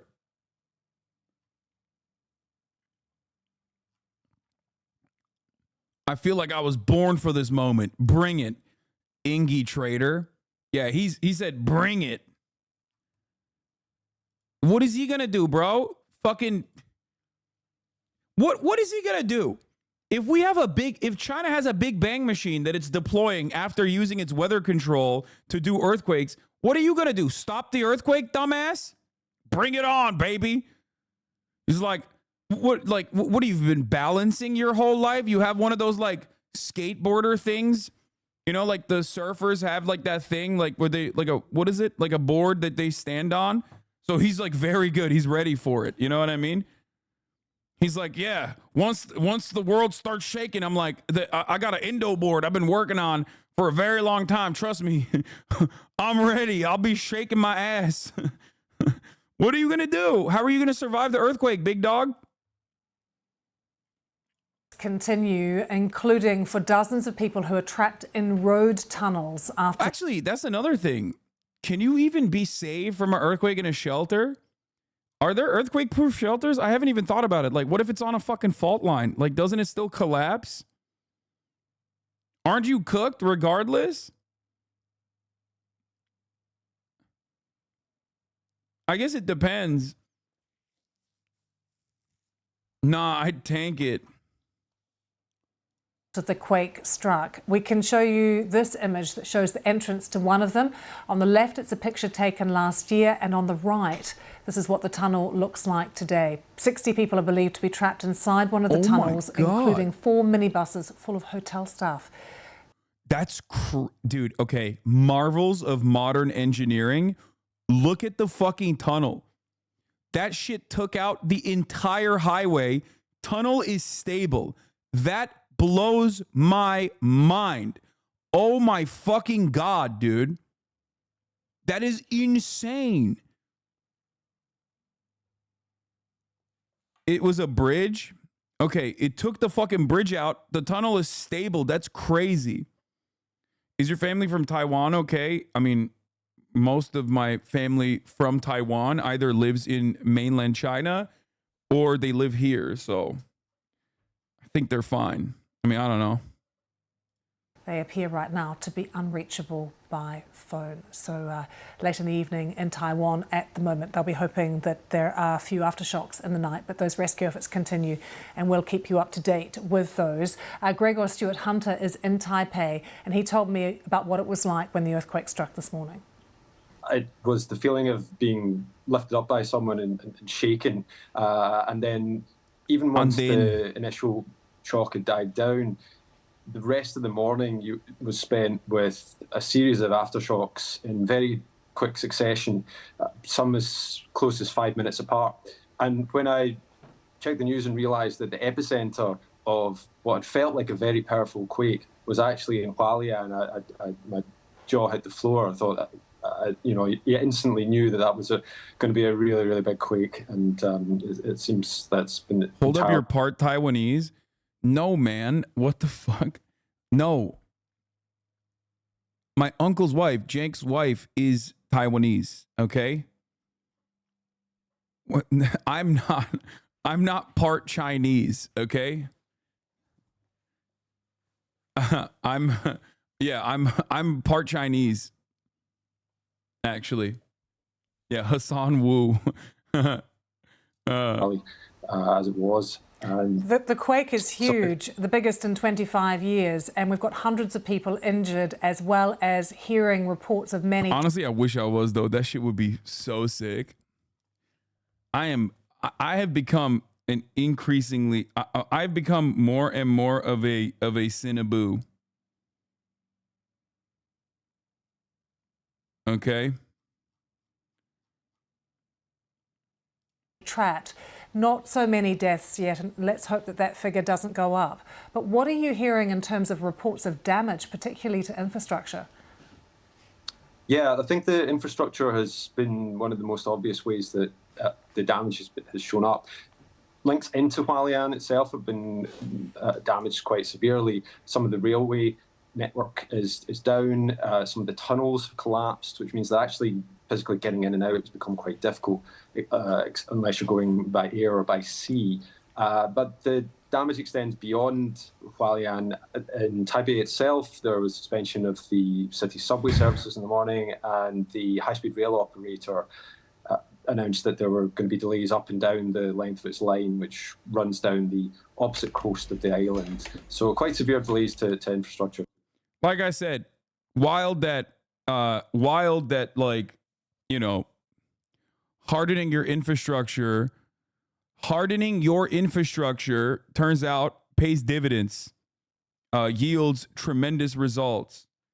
I just Googled Jenks wiki page and you aren't lying about your aunt being Chinese. Wait, why would that be a thing I would lie about? Yes, dude. Yes. I'm closer to understanding Taiwan than all of the neck-bearded fucking Redditors, okay? That talk about how they want to defend Taiwan and they're going to go and fucking fight against China or whatever, because their understanding of Taiwan and China comes from just hating China. I always double check everything Hasan says for lies, everything. Yeah.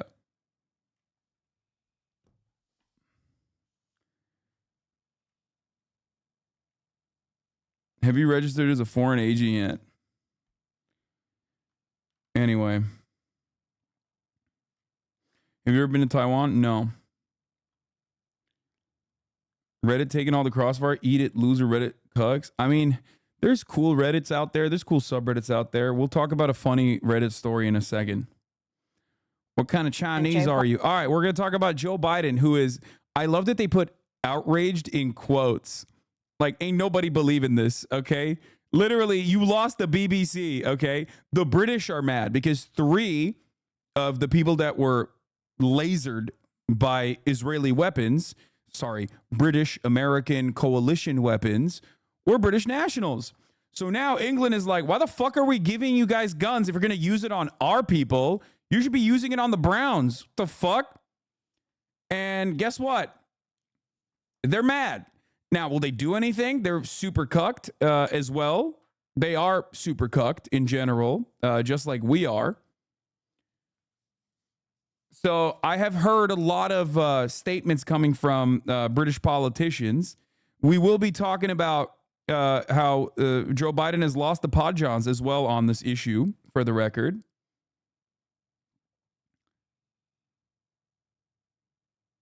What is your connection to CCP? You ever wanted to be a Chinese citizen? I wish I was connected to the CCP. I wish I was a Chinese citizen. I wish I spoke Mandarin. Senator, my wish is to be Chinese. I yearn. Senator, I am not Singaporean. I am Chinese. In my heart and in my mind and in my soul, I am Chinese. Biden has said he's outraged and heartbroken by the deaths of 7 international aid workers in Gaza. They were killed in an Israeli airstrike. Now, in a highly critical statement, the president said Israel was not doing enough to protect civilians. 3 British men, John Chapman, James... Do you see yourself as brown? Just curious? It's such a funny, just curious, Andy question. No, I've said I'm fucking white like a million times, okay? Now... the way I'm perceived, well, that's a different story. I grew up in Turkey. where I was considered a part of the in-group. Okay? Whiteness is just a proximity to power in that regard. I am, for the most part, in many places, until people find out what my name is or what my background is, perceived as white. Depending on the level of racism that someone is operating on, it changes.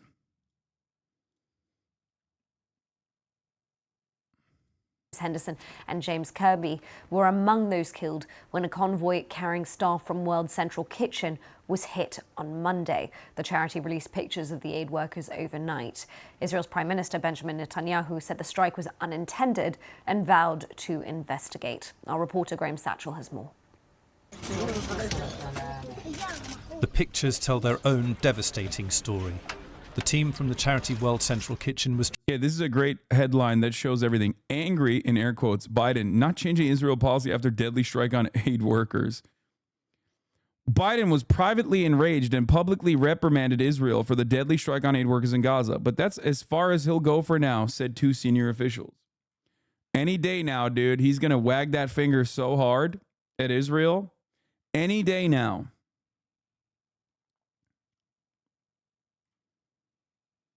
Any day now, dude. He's so mad. Oh no, he's going to unleash the anger, dude. Traveling in a convoy of 3 cars. You can clearly see their logo. Each car was hit in what looks like a precision targeted attack. The charity has now paid... You mentioned it already, but you called this happening when they mentioned building the port. The only thing that was wrong is it wasn't U.S. military being struck, but close enough. And at this rate anyway, yeah, it was British former military people that were killed. And that's why a lot of the British are angry now. And of course, this outrage is reserved for, white people.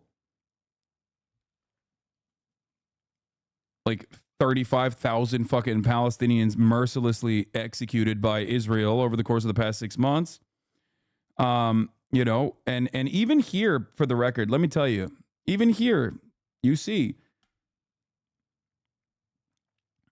if like Israel could execute like 10 American citizens, not American citizens with Palestinian passports either, by the way, just like straight pure-blooded Americans, the white Americans, as they have in the past, Rachel Corrie being a very famous example of this. The Brandon administration is not going to do shit, okay? They won't. They're not going to do shit. Because ain't nobody cares about the lives of civilians, the lives of citizens. It does not fucking matter. Israel is infinitely more important to American interests in the region as this belligerent, violent pit bull attack dog than anything else. It literally does not matter. John Fetterman blamed their deaths on Hamas, saying they were being used as human shields. Yeah, here, it doesn't matter. It didn't matter back then, and it still doesn't matter. Reminds me of this, when Israel struck a Red Cross ambulance in Lebanon in 2006, right on the logo.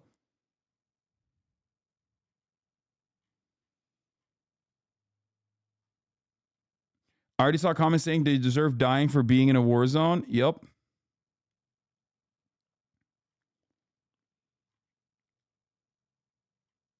Yep.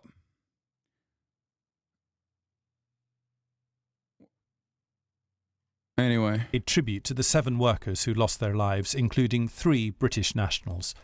57-year-old John Chapman, who's believed to have served in the Royal Marines, was working for the charity as a security advisor. James Henderson, who was 33, is also understood to have served in the Marines. James Kirby was 47 and another armed forces veteran. All 3 men were trying to protect their colleagues.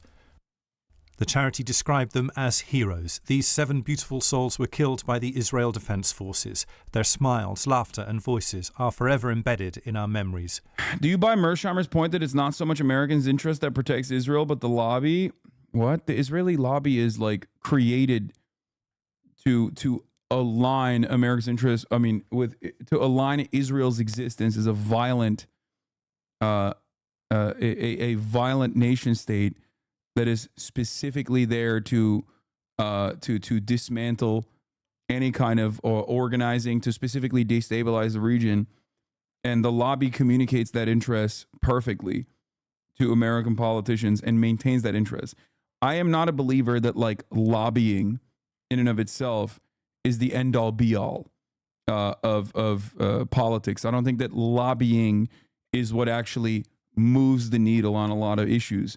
Lobbying is there for moments that matter the most, moments of moral clarity, moments where people are actually demanding change. That's when lobbying comes into play. Same principle behind the NRA.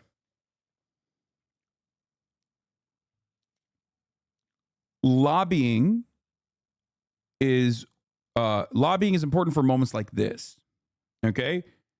For moments like this one, when there's a lot of public pressure, when the cruelty is out of control, and politicians are being demanded. People are making demands out of their politicians to go, what the fuck are you doing? Stop this shit. That's when lobbying works. That's when lobbying matters. That's when you bully politicians into concessions. Not that they give a shit. They don't need too much.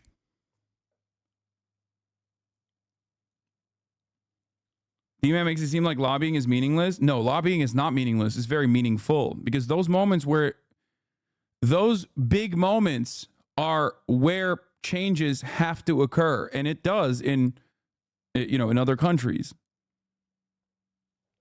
Of course, if it was completely meaningless, there wouldn't be billions of dollars being dumped into it. That's ridiculous. It's very meaningful, as a matter of fact.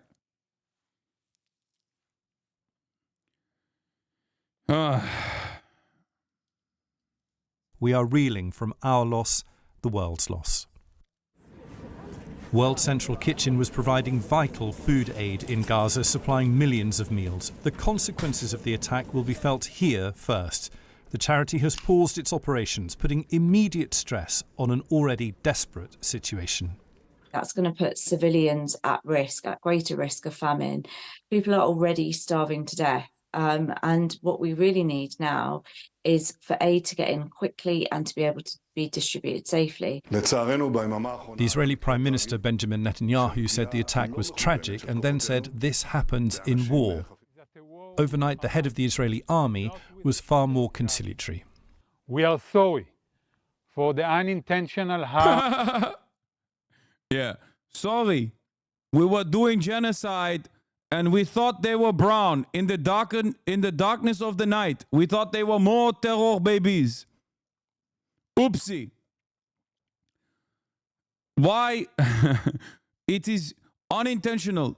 We thought the world thought it was okay when we kill Palestinians and do genocide in the killing fields.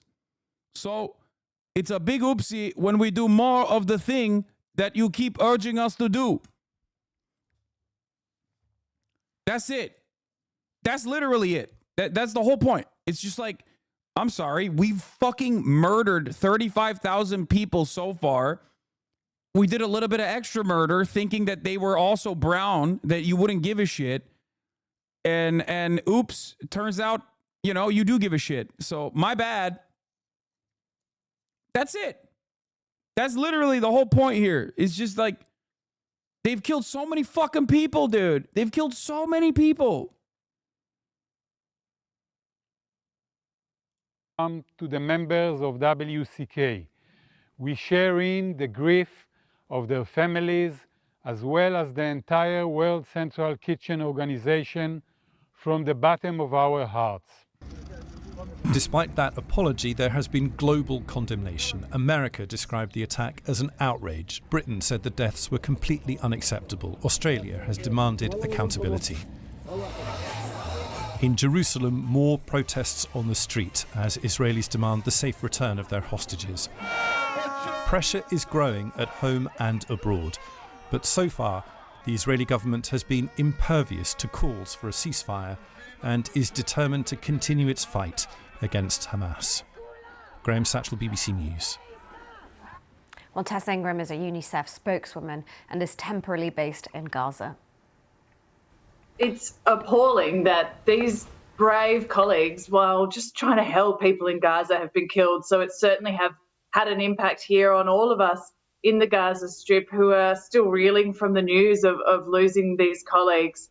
In terms of operations, World Central Kitchen plays such a pivotal role in providing food to the people of Gaza. They'd already provided millions of meals over the last few months. So them taking this very understandable pause will certainly have an impact on the people of Gaza who are already on the brink of famine, and just we cannot afford to not continue to push forward and provide them with the food that they so desperately need. Well, let's speak to our Middle East correspondent in Jerusalem, Yolande Nell. Yolande, it's good to have you. What more do we know around the circumstances of the strike at this point? I'm disgusted the death of white people is what could potentially change things for my beloved Palestine. Why are you disgusted? It doesn't matter. The entire reason why white people go there is so that when they do die, things do change. That's the very dark reality. This is what Doctors Without Borders is literally designed to do. This is what humanitarian aid, specifically from Western nations, is designed to do. That's it. That's literally it. Because people don't give a fuck when you kill 35,000 Palestinians.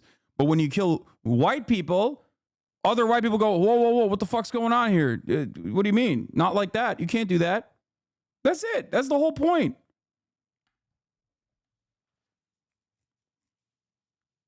Not that Israel gives a shit. Let's be real. But yeah, this is the same principle in every fucking active conflict.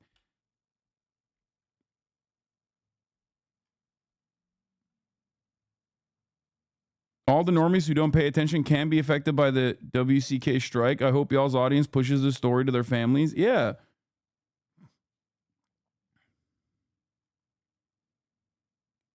I think their disgust is from it having to come to that point at all. I mean, yeah. Literally using our privilege for good, fundamental intersectionality. Yeah, this is something that happened throughout every civil rights movement, throughout every active conflict. It's the same principle behind, like, white allies to the Black Panther Party. Someone in the chat was talking about how, like, white students will go and participate in sit-ins for black students in the South. That's it. That's the whole point. Yeah. I mean, the Israeli military says it's still investigating, but we've had the chief of staff coming out saying that this was a mistake that followed a misidentification at night.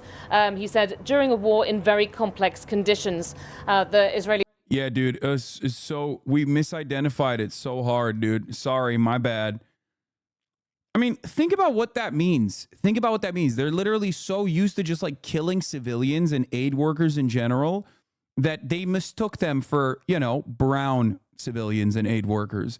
It is the exact same principle behind Israel murking 3 Israeli hostages that were speaking Hebrew and had white flags that they were waving. Okay? They shot and killed them. Why did they do that? Because they thought they were Palestinian civilians. They didn't think that those guys were they didn't think that those guys were enemy combatants at all. Okay? That's it.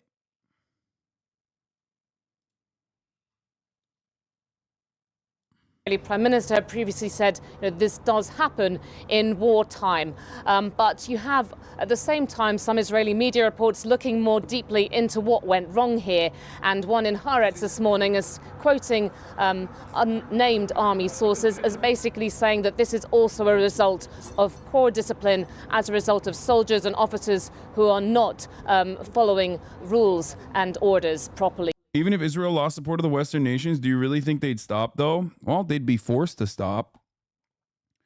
1, losing Western support means no more fucking steady flow of weapons coming in.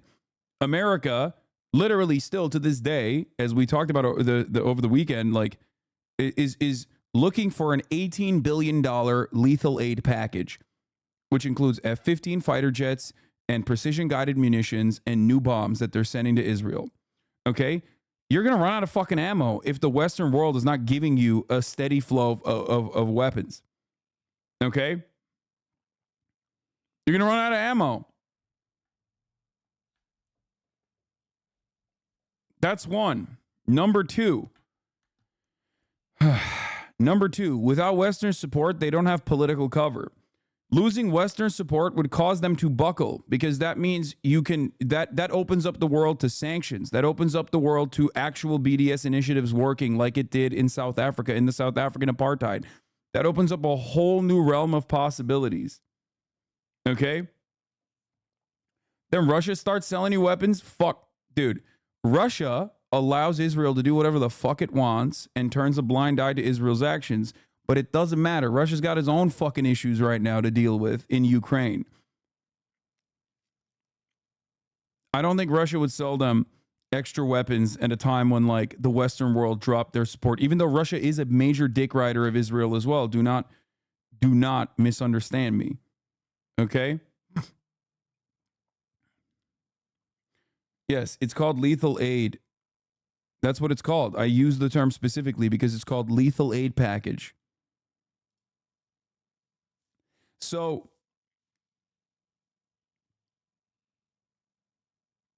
anyway, my point is, losing Western support is something that Israel obviously fears, despite the fact that they keep trying to say, like, we're an independent nation, we can thrive without Western support. It's bullshit. You can't. Okay? They know that. If they didn't think that Western support was so important, Benjamin Netanyahu wouldn't be doing fucking American interviews on Fox News every goddamn week. Benjamin Netanyahu, since October 7th, has appeared on Western news 100 times more than he's appeared on Israeli news. Think about why that is. Think about why Israel has so many perfectly British accented people speaking on British TV. Perfectly American accented people. Well, I guess not as much. The Scottish guy, John Kunkrius or whatever the fuck, doesn't really have an American accent. But, like, Israel has so many people that are there specifically to contextualize the violent actions that they're engaging in real time on American news. Why do they have to do that? Why? Why do they have so many fucking ad campaigns to be like, if you don't support this genocide, you're anti-Semitic. Anti-Semitism is rising in the country. Because they know how important it is. Because they know how important Western support is. And it's, you know, because without it, they're fucking cooked. They don't have a steady resupply of weapons. And on top of that, if they lose support, that opens up new avenues of pressure. With the maximum amount of pressure being boots on the ground military invasion. Okay?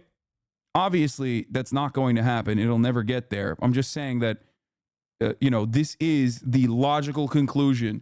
Going from America dropping support, America limiting the amount of weapons that they're sending to, like, completely stopping all of the weapons transfers, all the way to America issuing sanctions, and then a UN peacekeeping force invading Israel.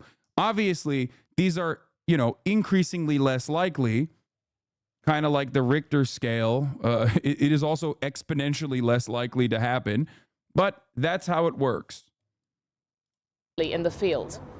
And Yolande, what has been the reaction so far from allies, especially ones who've had nationals killed in the strike?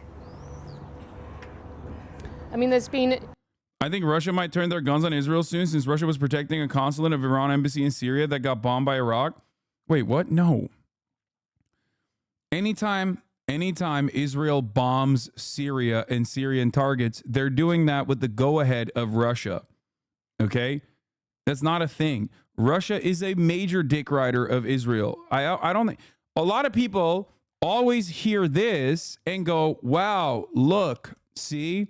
These fucking based anti-American leaders are actually anti-imperialist, even if they're doing their own little imperialism on the side.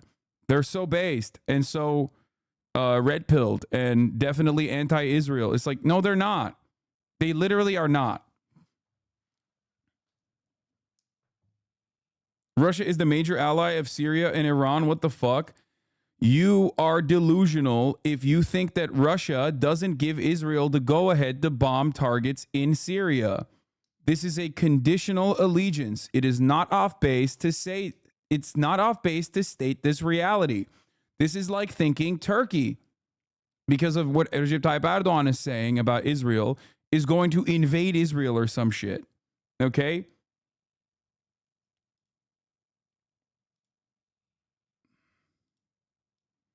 What?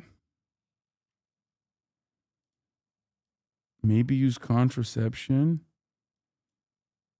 What is this guy saying? Is China better? I really don't know. I know they buy tech from them, but yeah, I mean, their allegiance to Israel still exists. It's just not as like one-to-one like America. That's it.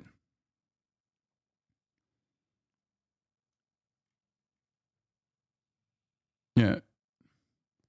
This is like believing that Biden is actually upset with Israel. Yes. Israel nonstop shitting on Russia on TV. What the fuck? You talk? This is all that is. It's theatrics. You guys are literally not seeing the actual actions. Okay? I'm sorry. It's all performative. That's all this is. Biden claims he's angry at Israel too all the time. Biden had a mic, a hot mic moment where he said, yeah, Netanyahu's going to have a come to Jesus moment. Has he come to Jesus? Recep Tayyip Erdogan, our watermelon salesman, okay, has been talking about how he thinks Satan Yahoo is going to get the smoke since, like, the middle of October when he changed course. If Turkey wanted to, they could shut off, they could completely cripple the energy infrastructure of Israel. The Turkish government single-handedly, Recep Tayyip Erdogan single-handedly could destroy the Israeli energy infrastructure. Shut it off.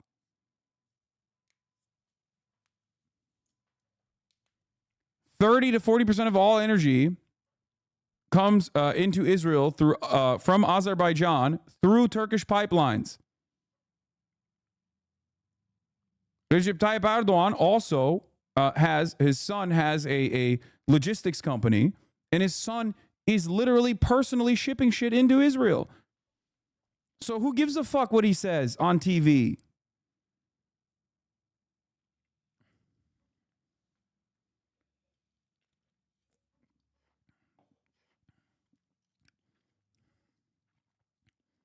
So for you, it's either invasion, an embargo, or their pro-Israel. Diplomacy means nothing. It's just basic geopolitics. Israel's a good trade partner too, but they've gone too far. Oh my God. No, dude. My anger in this circumstance is you genuinely thinking that Russia actually is anti-Israel in a meaningful capacity. It's akin to thinking Turkey is anti-Israel in a meaningful capacity. It is not the same. It is not the case. This is what I'm trying to explain to you. Yes, if you think that an actual genocide is happening, as I do, okay, and you want to force Israel to stop conducting its genocidal campaign, as these guys are saying, okay, then you would do something about it. Look at Yemen. They're doing something about it with their limited means.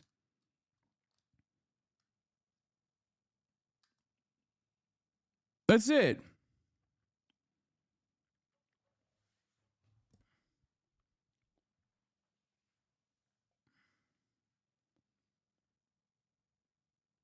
South Africa is doing something about it.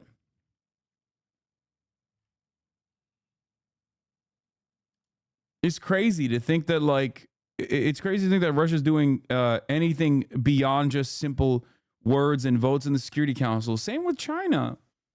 These countries have a shit ton of power. They do. They have a lot of influence. You only hear from countries that are not either. There are countries that are either in the periphery or completely outside of the scope of American empire that actually do back their statements with actions. Okay? Iran being one of them. It's kind of the whole reason why they're public enemy number one to begin with.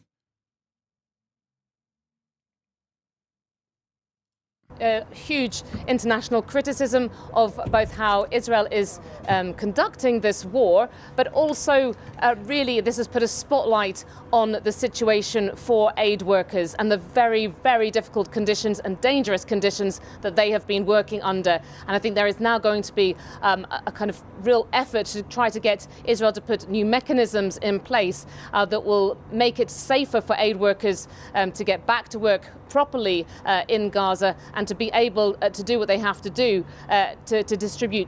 Yes, I don't think these chatters get that if Biden was actually angry and willing to stop sending weapons and military support, Hezbollah becomes a huge problem for Israel very quickly. If this anger actually existed, it could genuinely be leveraged, but it's all performative bullshit. Thank you. Exactly. People literally are like, oh, dude, you don't understand. It's called diplomacy. Okay.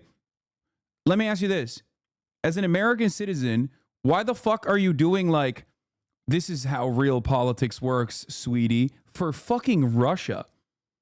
Like, your analysis is sound. I'm sure you would never let that fly for Biden. Unless you're like a neoliberal globe account, dick riding fucking Israel, right? Those guys are always saying, well, Biden is doing everything he can. So why are you saying that's exactly what fucking Russia is doing? Are you a globe account for Russia? Like, what the fuck's happening? It's not performative, but what do you want to do? Invade Israel and get nuked? Oh my God.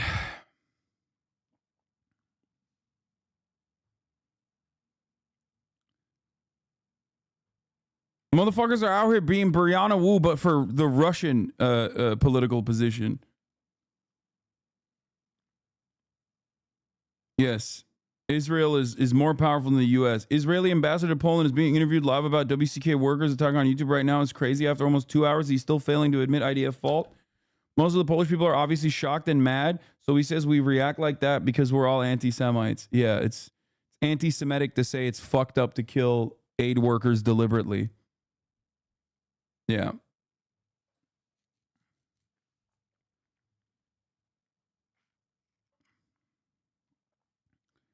Anyway, Rube here. Is there a risk of Russia taking America's place? Should we press them taking away funds? What?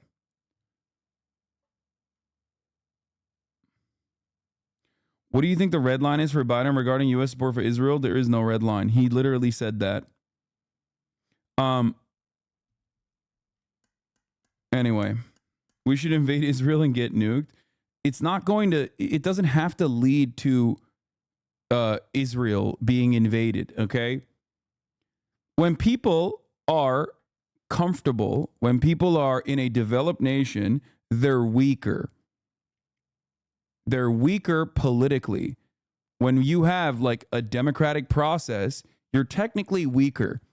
People have a comfortable mode of existence that they want to continue. So when their treats are taken away, like in America, for example, your treats are taken away even marginally, you lose your fucking mind. Okay? It becomes a massive political problem. Israel is a developed nation. This is a major weakness that could be leveraged against, that could be exploited.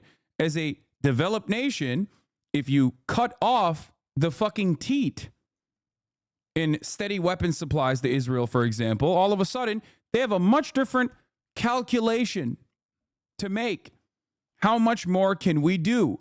And then beyond that, if we also put sanctions on Israel, holy moly. Now, I've talked about sanctions not exactly working very well, being overall cruel. It's cruel because it's collective punishment. Sanctions, however, do work on allies. They're never used on allies, but they do work on allies. Last time it was used on an ally was South Africa. Sanctions don't work against foreign adversaries because foreign adversaries already position themselves against sanctions, knowing full well that they might come down the line. Sanctions, on the other hand, or even the threat of sanctions against Israel would be genuinely impactful. Did you say cruel or cool? I said cruel.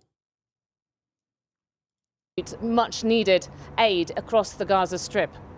All right, Yolande, thanks so much for that update. And if you want to learn more about the aid workers who were killed in that strike, there is more on our website and our app. We're going to get the latest now in the race for the White House. Anyway, genuine question, because I don't understand it. Why do you think Russia is not anti-Israel when Israel is just America's foot in the region? Because different regional actors have different allegiances with other countries. They have personal arrangements, trade arrangements, security arrangements, things of that nature. And a lot of people don't understand that. I think they just think in like black and white terms when real politics doesn't work that way. Russia has a tremendous amount of interest. Russia has a shit ton of citizens with dual national passports with Israel. Israel and Russia have had a long-standing alliance.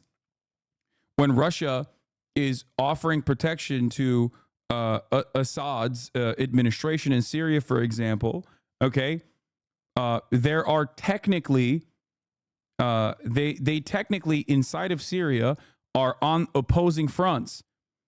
But Israel keeps bombing Russia's allies in Syria, for example.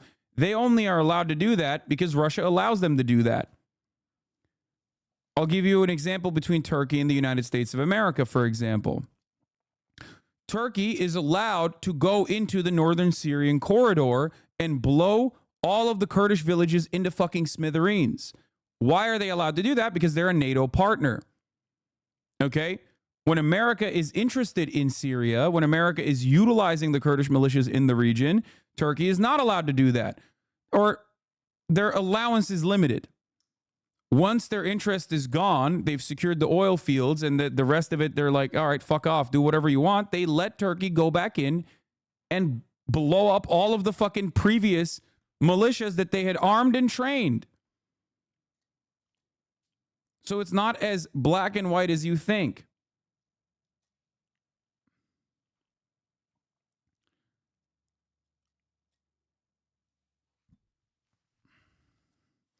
The original Russian oligarchs in the 90s were all Israeli Russian dual citizens. The reason Israel will never sanction Russia is this: Putin would seize their assets, trillions of dollars.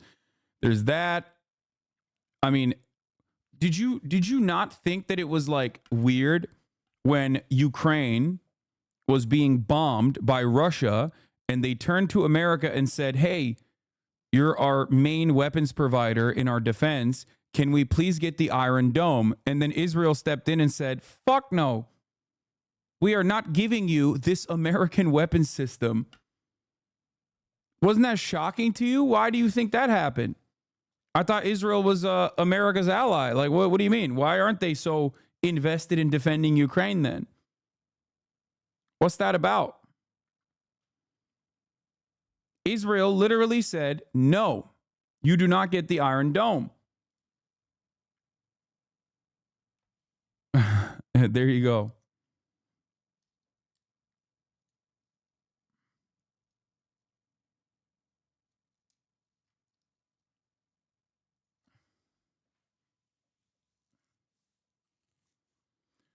With how many countries support Israel, they could avoid the sanctions by receiving a sub from other countries so they no longer see the ads and continue the...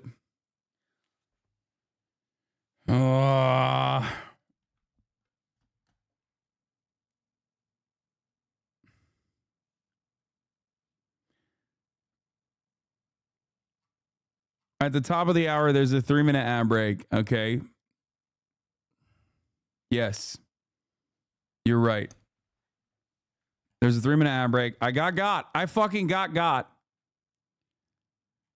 I was too distracted. I got cooked. I will admit. At the top of the hour, there's a 3-minute ad break. If you no longer want to see those ads, all you need to do is subscribe for $5 or for free with a Twitch Prime. Bone Tanamo Gay.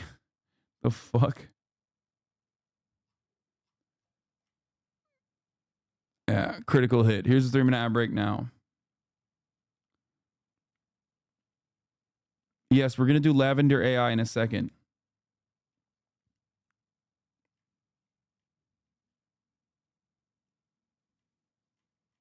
$34 MKD50. Thank you for the 50 gifted subs. It's always funny to see Hasan mention a top comment on world news. Turkish authorities remove Kurdish governor-elect as ruling party reels from poll setback. There goes Hasan Piker's assessment that Turkish elections are not fair, but at least free. Wait, are these guys... Dude, how am I so permanently in their fucking minds? Hasan Piker provides TikTok-level takes on geopolitics that are mainly based on vibe checks. Are random Redditors saying that they know more about Turkish politics than I do? Is that what it is? Like, I post on r/world news. That means I know more about Turkish politics than he does. That's insane, bro.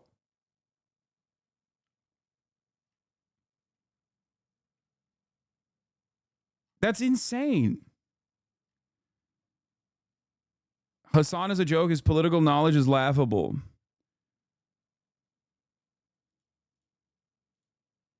I can't even see how to... I disagree. I think he's pretty well informed in general, but never had the traumatic experience of living under a communist regime. Plenty of people haven't and still understand. Don't make excuses for him. He of all people should know better. It's embarrassing, really. He's about as well informed as his uncle. So what happened? Like, these guys like fucking hate Cenk. They hate me. Like, are they all right wing? Like, what's happening? I guess they're all right wing when it comes to foreign policy. The Dem mayor was already reinstated after a lot of people protested in Van. Yeah, Turkey's Van right now. Right after the top election body reinstated pro-Kurdish Dem party's elected mayor Ahmet Zeydan in the office. Zeydan is expected to receive his official certificate soon.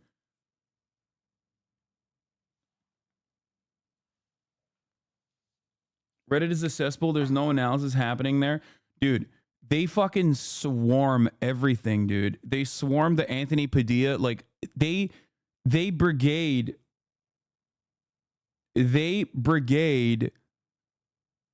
like an incredible amount of shit.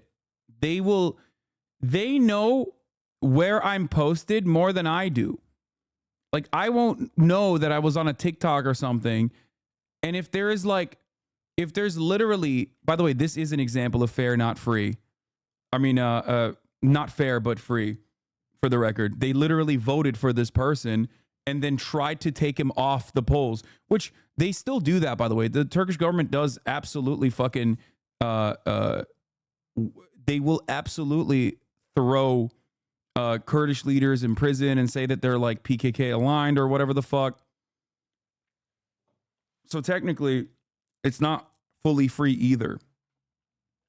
However, they don't do that to the opposition parties in the same vein.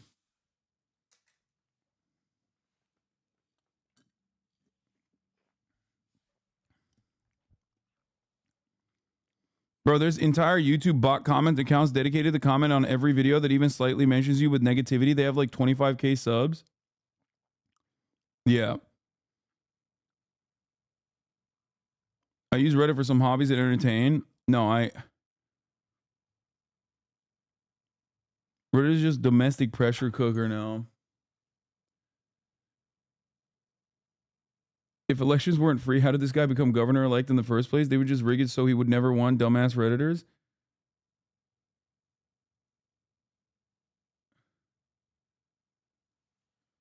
Yeah, there's a...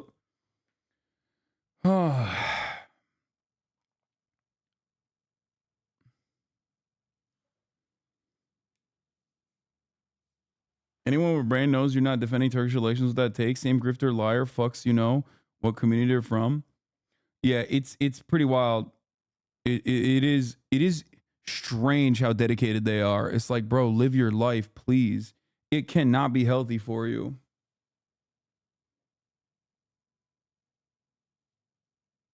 You know?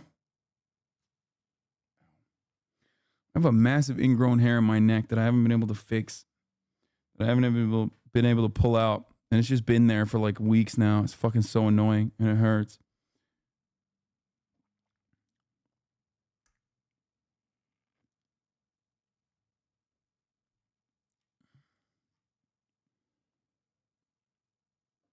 Anyway, let's get back to campaign trail in Wisconsin. Former President Trump hit the campaign trail in Wisconsin as primary voters went to the polls there. Both Trump and President Biden won. Both campaigns also showed signs of problems. Yep, this is a big one. Another uncommitted campaign, massive dub in Wisconsin. near 50,000 uncommitted votes in a state where Biden won by 20,000 votes. So they were looking to get 20,000 votes. They got almost 50,000. It's fucking terrible for Biden. Scott is in Green Bay, Wisconsin with the battle for the swing state. Good morning, Rachel. George, good morning to you. And as much as Donald Trump wants to focus on immigration and President Biden wants to focus on abortion rights, these primary results do show clear challenges for both candidates in critical battleground states like here in Wisconsin, where a few thousand votes could make all the difference. Overnight, President Biden and Donald Trump scoring decisive victories in a string of primaries, but the results showing clear warning signs for both candidates. The former president returning to the campaign trail, repeating his lies about the 2020 election and escalating his attacks on President Biden, accusing him of unleashing a, quote, bloodbath at the border, and once again using disparaging rhetoric to describe some undocumented immigrants, calling them animals. Democrats say, please don't call them animals. They're humans. I said, no, they're not humans. They're not humans. They're animals. The Biden campaign firing back, insisting Trump is embracing political violence, calling him a threat to democracy. The former president drilling in on what he's calling migrant crime, pointing to the death of 25-year-old Ruby Garcia, who officials say was killed by an undocumented immigrant who she had a relationship with. They said she had just this most contagious laughter, and when she walked into a room, she lit up that room. And I've heard that from so many people. I spoke to some of her family. But the family of the victim telling a local Grand Rapids station that never happened. He did not speak with any of us, so it was kind of shocking seeing that he had said that he had spoke with us. Data shows undocumented immigrants are actually less likely to commit violent crimes than American citizens. And just months. Whoa, wait, what? Wait, that was weird. Not that Trump lied about having a personal connection with like one of the victims. That part is normal. That's expected. Someone just said a factually correct statement about undocumented immigrants and their proclivity towards crime, completely going against the mainstream media narrative that has existed in perpetuity. That is shocking to hear. That is actually shocking to hear. It's because they're scared to get kicked out. It doesn't matter. I mean, that's one reason for sure. But what do you mean? You would think that undocumented migrants are doing crimes left and right with the way that they cover it. And yet, for some reason, the data doesn't show that at all. And you never even hear that in mainstream news in general, especially at a time when that's the biggest reason for them not to. What do you mean? Bro, what are you saying? The motivation doesn't matter. What matters is the outcome. Like, are you trying to say that, like, they would be doing hella crimes? Like, oh, they would love to do rapes, actually, but they're just afraid of being deported? Is that what you're saying? Like, what the fuck do you mean? Oh, you are saying that they would love to do rapes. Oh, okay. Fucking clown ass, dude.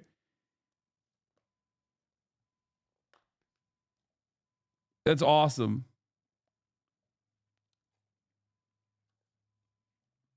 Gross. Gross rapist projection right there. Okay? Actually, both a rapist projecting and also a racist. That's cool.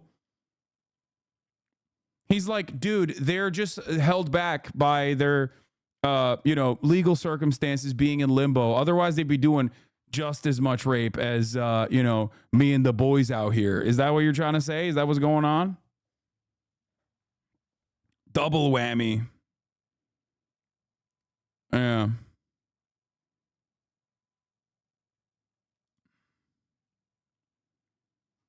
Staten Island having a higher percentage for blank ballots than the Bronx. Cops for Bernie updated their profile picture. Huh. Yeah. I love when people always say Hasan bans people for opposition, and then the opposition, like the person I just banned, I banned because he said undocumented immigrants would love to do rapes. but they just simply can't because they're afraid of their legal, they're afraid of deportation. There's just no evidence whatsoever, by the way, just vibes, just incredibly racist and rapist vibes.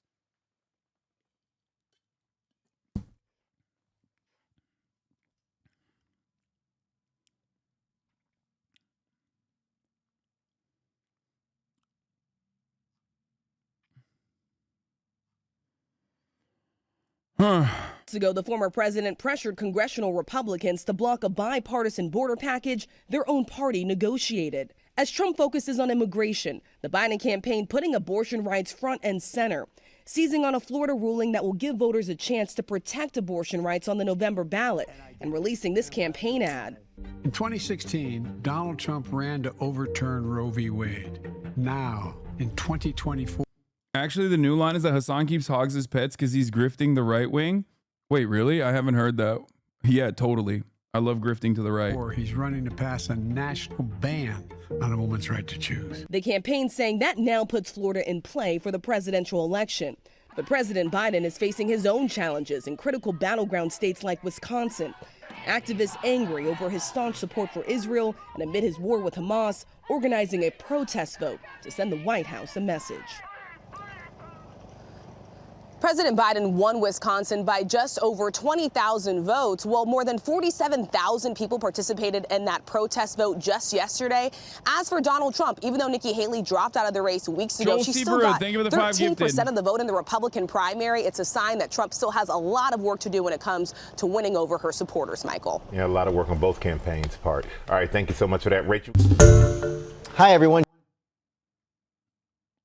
Can you explain why uncommitted voting is good? Yes, I have a million times over. If you would like to know more, go to my YouTube page and you will find one of the many videos where I've talked about the importance of or what it means to vote uncommitted. Okay? I covered it extensively.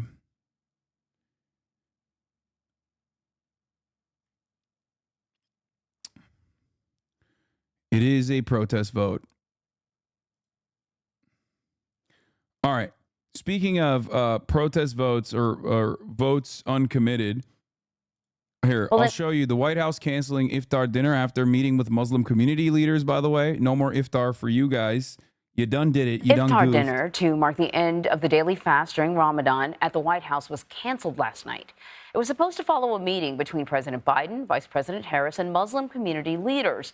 That meeting did take place, but some tensions saw tensions rise as a Palestinian-American ER doctor who recently went to Gaza told CBS News' Margaret Brennan that he walked out in protest after delivering remarks about the war. So I want to bring in CBS News senior White House correspondent Weijia Jiang to talk a little bit more about this. So what can you tell us about this cancellation of this dinner?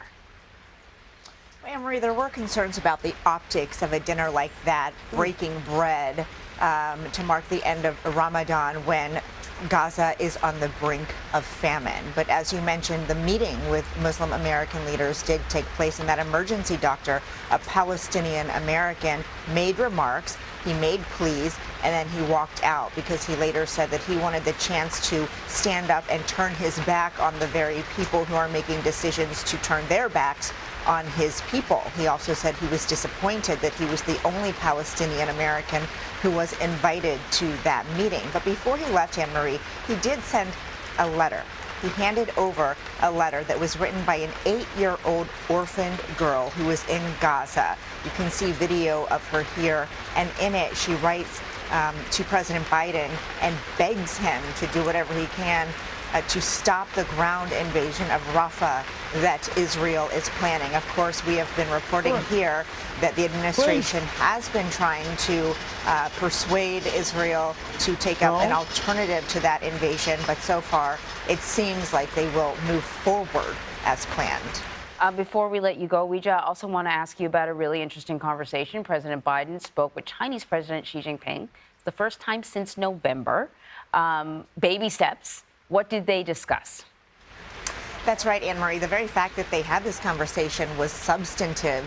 because one of the main goals with China right now is to reestablish normal communications, because things got really tense after the U.S. shut down a Chinese spy balloon. And then when the U.S. tried to call over to the Chinese military, there was no answer. And so the leaders have agreed to have regular contact and to make sure their militaries can get a hold of each other. But this conversation, Anne-Marie, as you mentioned, was the first that they had after this summit in California. So they followed up on a lot of the topics that they focused on during that meeting, including an effort with Mexico to curb the flow of fentanyl into this country, artificial intelligence, 2024 election meddling, and then they did talk about TikTok.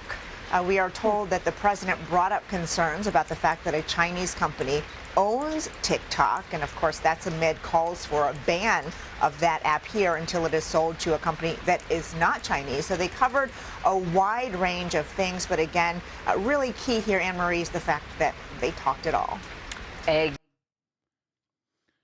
That's awesome. Here's a doctor on why he walked out of the Biden meeting. Okay, before we show that, I will show you the 8-year-old's letter to Biden from Gaza, the 8-year-old orphan Hadil. أنا الطفلة هديل كتبت رسالة للرئيس بايدن. أنا عمري 8 سنين وفقدت بابا وإخواني وكل عيلتي ومش ضايل إلي حد وأنا كمان. Notice how there's this buzzing sound in the background? That's the sound of drones, by the way, just so you know, which is an endless sound in Gaza, if you didn't know by now. خايفة كتير من صوت القصف اللي جانبنا ونزحنا من أول يوم في الحرب لمدارس خان يونس وبرضه نزحنا من خان يونس لرفح واحنا قاعدين بخيمة كتير صغيرة ومش قد ملناش مكان ضايل نروح عليه. ملناش مكان نروح عليه، مستاهل المكان نروح عليه، ما فيش إشي نروح عليه، ملناش أماكن مرة، ما فيش إشي ضايل بغزة نقعد فيه. أمانة يا بايدن تخلص لنا الحرب، أمانة يا بايدن. أنا الطفل.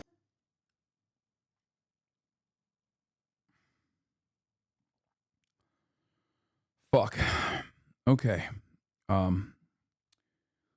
Here's the doctor is growing across talking the about world his after an experience. Israeli airstrike killed 7 aid workers for World Central Kitchen. But even as President Biden expresses outrage over the incident, the White House is reaffirming its support for Israel's war against Hamas. And the frustration is also mounting in Israel as Prime Minister Benjamin Netanyahu faces pressure for failing to reach a deal to get those hostages held in Gaza released. Today, family members of the hostages stormed the gallery of the Knesset, the Israeli parliament. Watch this.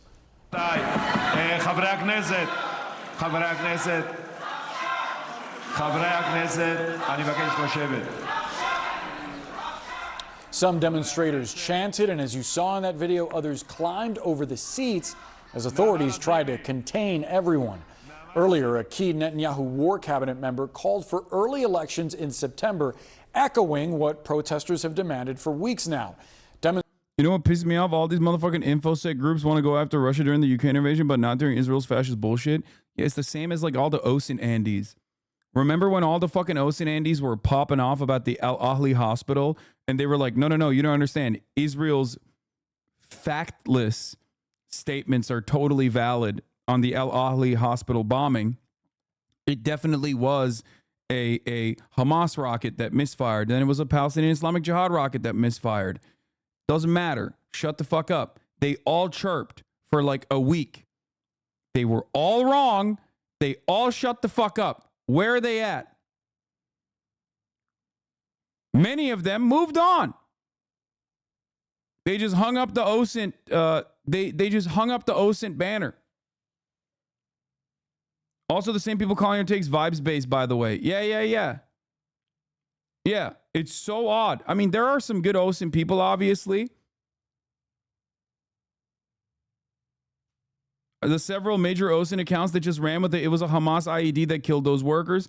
Yeah, they just keep finding themselves suspiciously, almost always lapping up Israeli propaganda.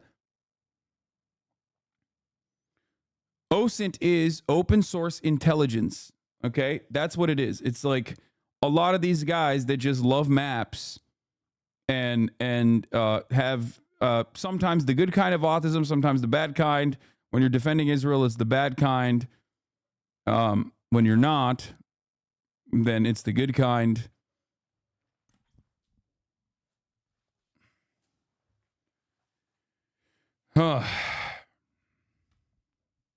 Remember that you never said it was 100% one way or the other, and they were so mad. It doesn't matter. It doesn't matter.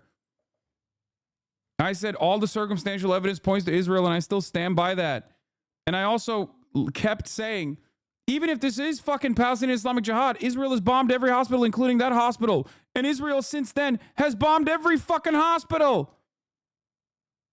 So where are those guys now? They fucking chirped in here for months. JDAM, by the way. JDAM, by the way. JDAM, by the way. How many fucking 2,000-pound munitions have been used in Gaza, you fucking assholes? How many? But it doesn't matter, because to them it's like, haha, we got them mad. Because they have no skin in the game. They don't give a fuck. Was Al-Shifa a misfired rocket? We still do not know. Okay? We still do not know. Not that it fucking matters. It doesn't matter.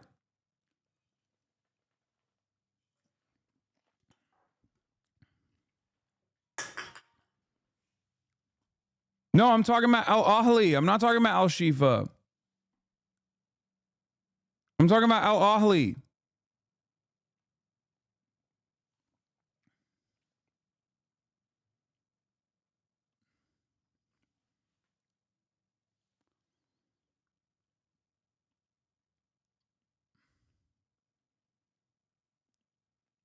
Oh, did I say Al-Shifa at first? Sorry. Well, it happened with Al-Shifa too.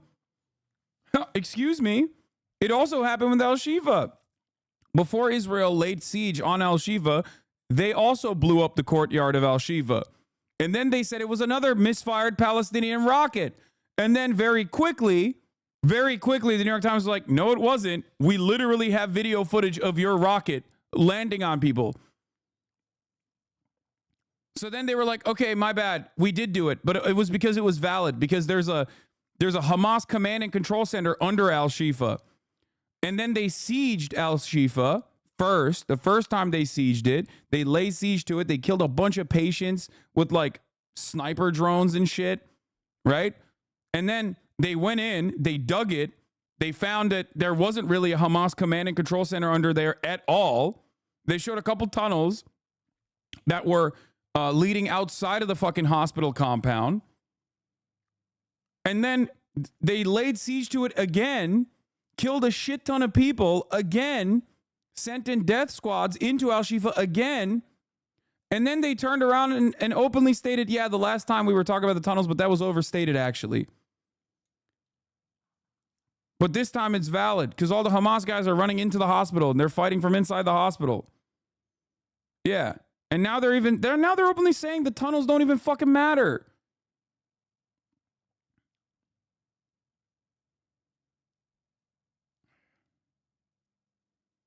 What is this? I don't know if you care, but Ben just retweeted this. Who? Benjamin Netanyahu? Which Ben? What triggers so many Muslims in the death isn't the death count in Gaza. The ratio of civilian terrorists dead is lower than Mosul. That was Muslims, Iraqi army under U.S. direction, killing Muslims, and they didn't complain. Gaza is not a slaughter, but a humiliation. They can't stand Jews humbling Muslims. What?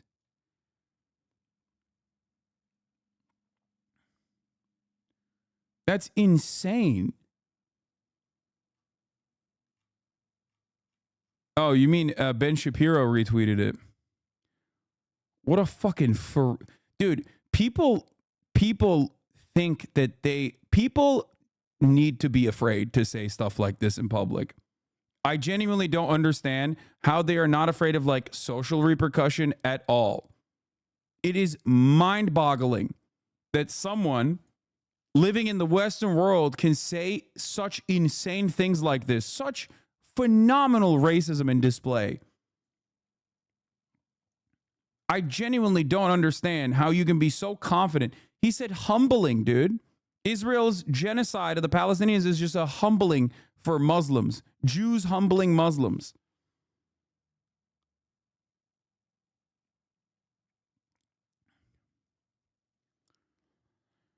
Oh. I think the fact that you can easily misidentify which hospital attack you're referring to is itself a testament of why these people truly do not care about human life. Yeah, I mean, they've done it to every hospital.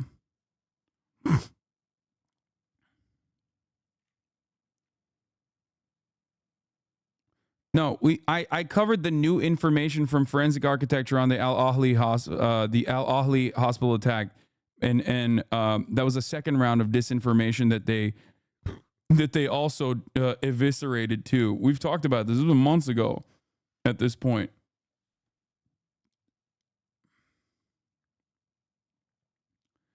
Even Libbox kept saying there was evidence of Hamas headquarters and people like that never apologizing. They keep calling us extreme leftists. Yes, because a lot of people are positioned against us. That's it. If you are aligned with the State Department in any capacity, even if you have a lot of good coverage and have truthfully talked about the situation in the past, even if you talked about the peace process truthfully, ultimately, like you're playing a role there, and your role is you can get away with so much misinformation as long as it is like technically aligned with the American State Department. I say this all the time. No one ever has to apologize for outright lying, spreading misinformation, if they are alongside the lines of what is permissible by the American state. Okay?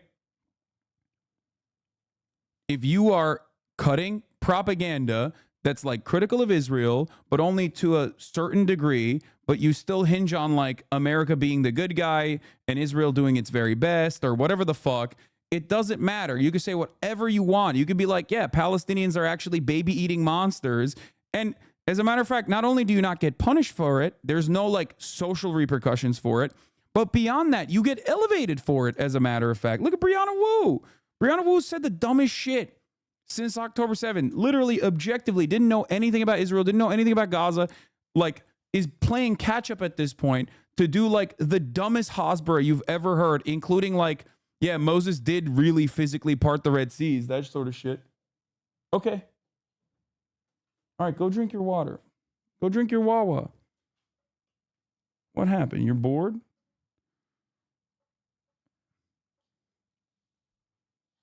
And it's like, and her Twitter engagements have improved. Like, she went from getting 30 likes on a tweet to like 5,000. You know what I mean? Because like, there's a lot of people that are like, oh, thank God, someone dumb enough to fucking defend Israel. Yes, you're the GOAT.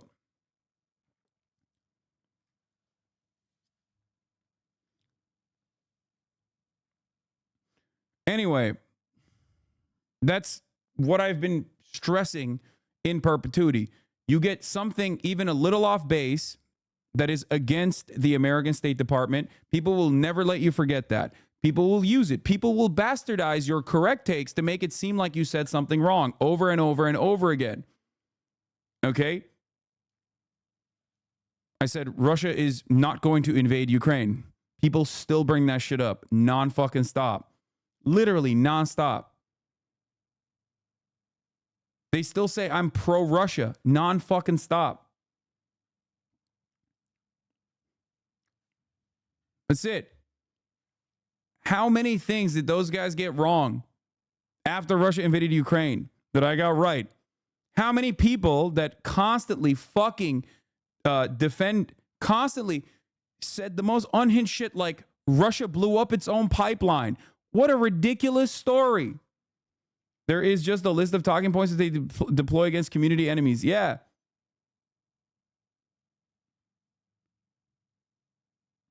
Every single person that was like, Hasan is a fucking dumbass for saying Russia would never invade Ukraine. Something that happened literally after I said that, and I immediately apologized for it for getting it wrong. How many of those people unironically jumped to the insane argument that Russia blew up its own pipeline? How many people?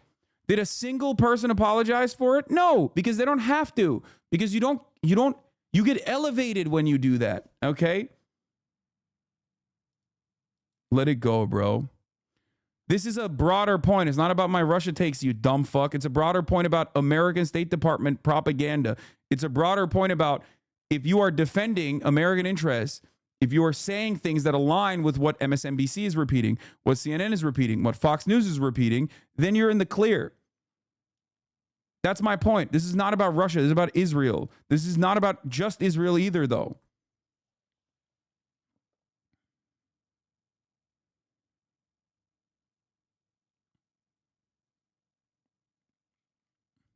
Do you not understand? These are the same people who are like, remember Al Ahly? Remember the Al Ahly hospital? It's like Israel has blown up every fucking hospital. What are you talking about? It's not actually a thing. It's not actually a real grievance that you have. You don't have skin in the game. Your only skin in the game is like making people that you don't like mad, right?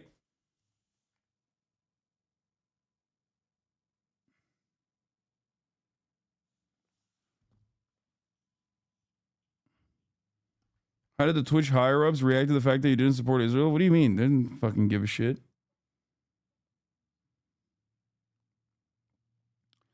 Hamas hides in hospitals. That's where it's the safest place because they know if you bomb hospitals, it will cause backlash. That's what the Taliban, Nazis, Iraq terrorists have done for decades. Shoot from the shrines. They know what backlash it will cause. ISIS shot at U.S. soldiers in Iraq from shrines. They know they won't touch them. Yeah, dude. No, Israel are the Nazis, man. Israel are the Nazis. Israel is ISIS. Get that through your dense fucking skull. Who has destroyed more hospitals and shrines than Israel? ISIS and Israel are literally at a fucking Olympic level competition for destroying civilian infrastructure. Shut the fuck up. Yeah. Hamas was hiding inside the fucking WCK aid workers that literally told Israel that the route that they were going to take, which is why Israel triple tapped them.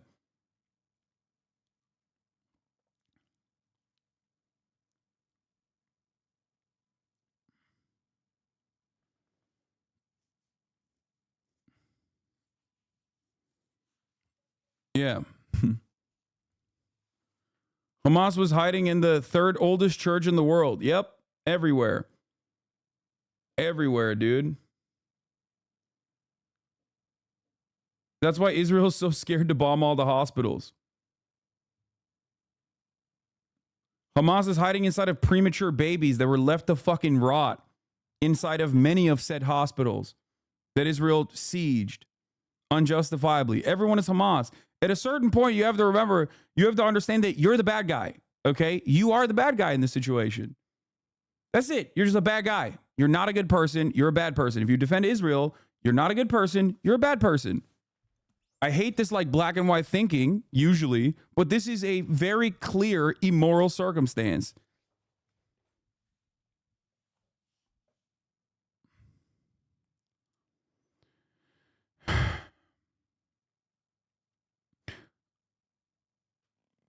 So we should defend Hamas?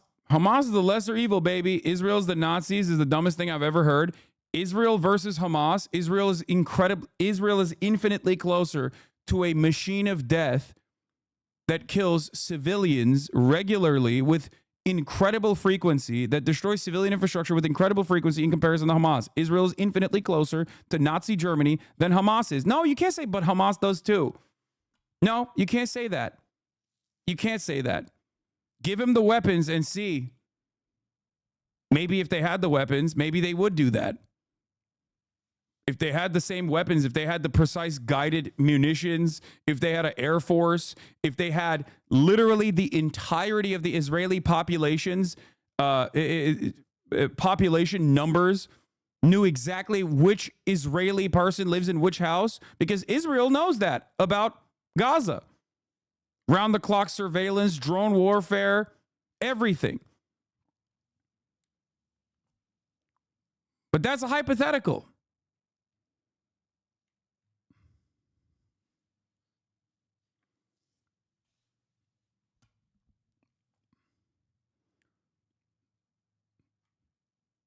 Israel, in the way that it bastardizes religion to do unimaginable cruelty to a massive population, is infinitely closer to ISIS than Hamas is. The only thing that ISIS and Hamas have, I guess, in closeness is that they're both Arab in the way that you understand it.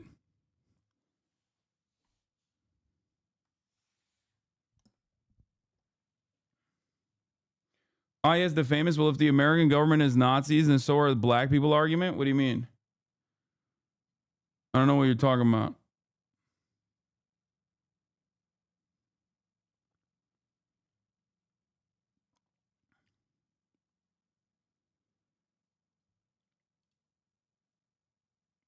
I don't know if you saw this. Yeah, 972 Mag. We're going to talk about it.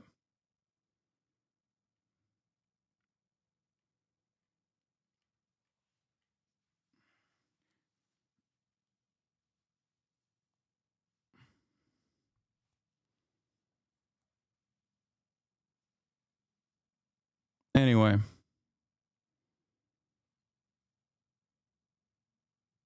The death toll from 2008 till October 7th, Israel still killed 5 times as many people. Yes.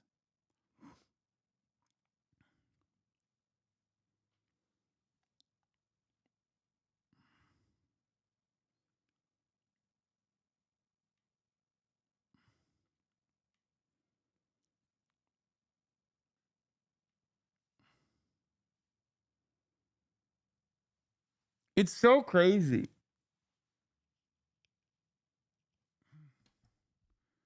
W to your ISIS take, but it's literally why I use a VPN listening to you. Watch this gang, baby. I mean, you have your fucking name here, so.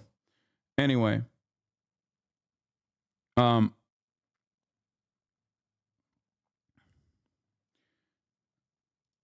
is this? Okay, so if USA bombs hospitals, they're Nazis too. WW2 atomic bomb. That's so awesome that you're using America's unimaginable cruelty somehow. Have you heard my takes about America? Do you think that I'm inconsistent on this matter? I've said way worse shit about America than I have about Israel. Trust me.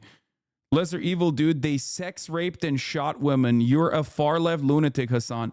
They sex raped and shot women. Hamas had sex, raped women, and shot them. They bulldozed their border first. Why is there a border between Gaza and the rest of Israel? Is a question you should be asking. That border did not exist in the fucking 90s. Who started this war? Who bulldozed the country's border? If Hamas surrenders, this war will be over. Duh. No, it won't be, because this war never stopped. The reason why Hamas exists is literally because this war never stopped. It stopped in your mind when Hamas isn't fucking lobbing rockets, which is, by the way, ironically, the reason why they do that. So you remember that they're there. That's why October 7 happened too. It's to make the occupation costly when you have nothing left. You've tried all matter of protests, civil disobedience, and at every step of the way, Israel has responded infinitely harder. I can't believe they bulldozed the fucking border, man. Oh my God. Yeah, that's fucking prisoners breaking out of their open air prison, dumbass. Yeah, I can't believe the Jewish resistance fighters in the Warsaw Ghetto broke through. That's so fucked up. Can't believe it. Who started this war? Israel did.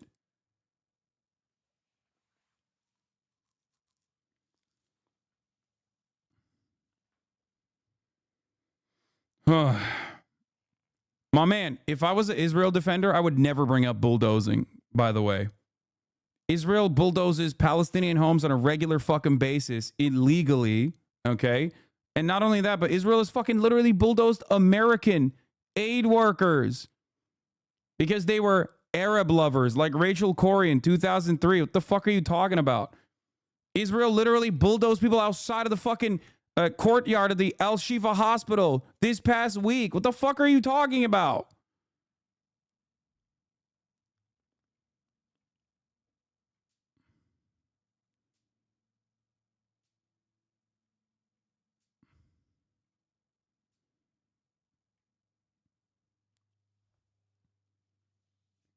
In October 6, 2023, Euromed Monitor came out with a report.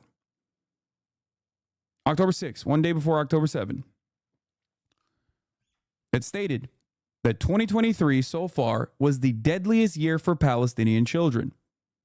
How did that happen if there was no war? Were they just, randomly perishing suspiciously?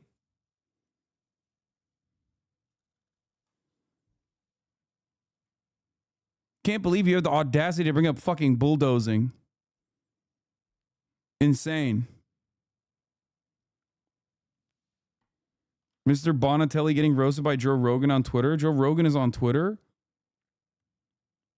Yeah, on October 4th, Gaza Strip protesters received bullet wounds to ankles. Where did those bullets come from? How did they receive said bullet wounds, I wonder? That was on October 4th.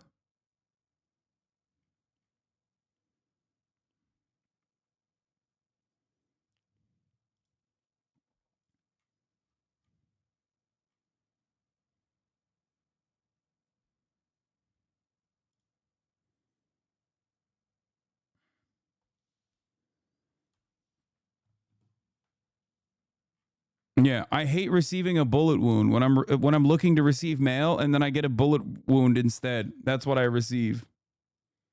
Oh, he is actually roasting him. Joe Rogan is literally roasting him. What the fuck? Ben Shapiro should debate Destiny. Oh my god! I know they Get the did. two of them They, together. they did debate. Did they really? Yeah, yeah, absolutely. They About did. what? Who hosted them? Was it Lex? Was it Lex? Was it? I could be getting Lex. that wrong, but I think Lex hosted a debate like 2 months ago. Well, he had a Yeah, it's not considered a debate. It was more of a suckfest. but- debate a couple of months ago, but it was a Palestine. No, that was Israel separate. debate. I Yeah. also saw that. Oh, That was they like the did. 4 hours. Yeah, there you go. That guy debates everybody. Yeah. He's so ridiculous. He does Yeah. a Wikipedia search and then just starts going after things like he's an expert. Yeah. It's just it was a fun time. It's Yeah. a really fun time. Yeah. God damn. That's pretty fire.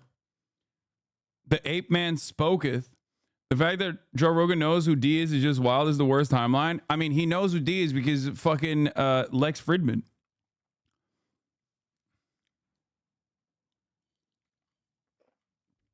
It is pretty funny that Joe Rogan is shitting on Bonarelli.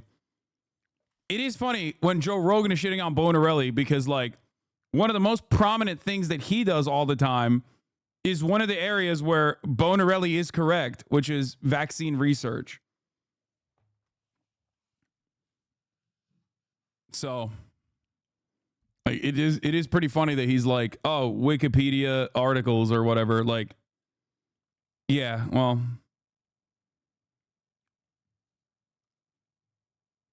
No, getting caught on camp checking Wikipedia among scholars is iconic. He is, in fact, a fantastic idiot.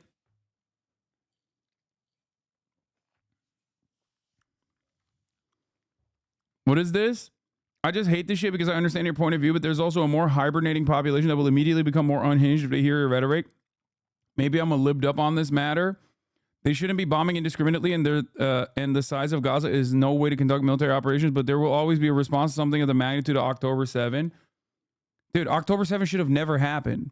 That's the point. And it never would have happened if there wasn't a fucking, if there wasn't an apartheid on October 6.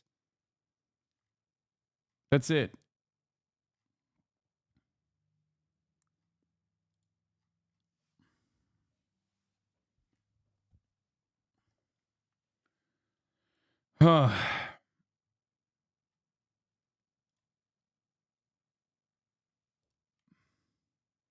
Libbed up. Maybe I'm libbed up. Yeah, my words are going to radicalize people. You know what radicalizes people? Blowing up their fucking homes.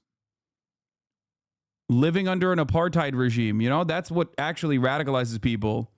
That's how Hamas exists, as the only form of militant resistance towards an apartheid state.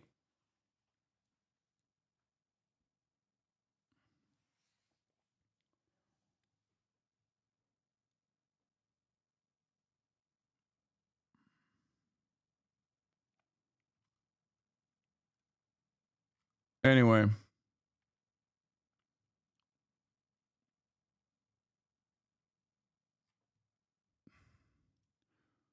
We're going to get to AI Lavender, the AI Lavender story in a second. Let's finish this. Demonstrators are also calling for Netanyahu's resignation. Let's get perspective from the White House now with CNN's MJ Lee. MJ, let's start with your new reporting. The White House, again, reaffirming support for Israel, even amid backlash over the deadly strike on these aid workers. What is the White House saying? Yeah, Boris, I can tell you that the deaths of these 7 aid workers has touched off fury and indignation here at the White House, and you certainly sense that. Yeah, they fucked around and found out. The U.S. said it would consider revoking its recent designation of Yemen's Houthis as terrorists if the Iran-backed militants cease their shipping attacks in and around the Red Sea. That's such a good... Yeah, look at them. Fucking around and finding out, baby. Eagle scream.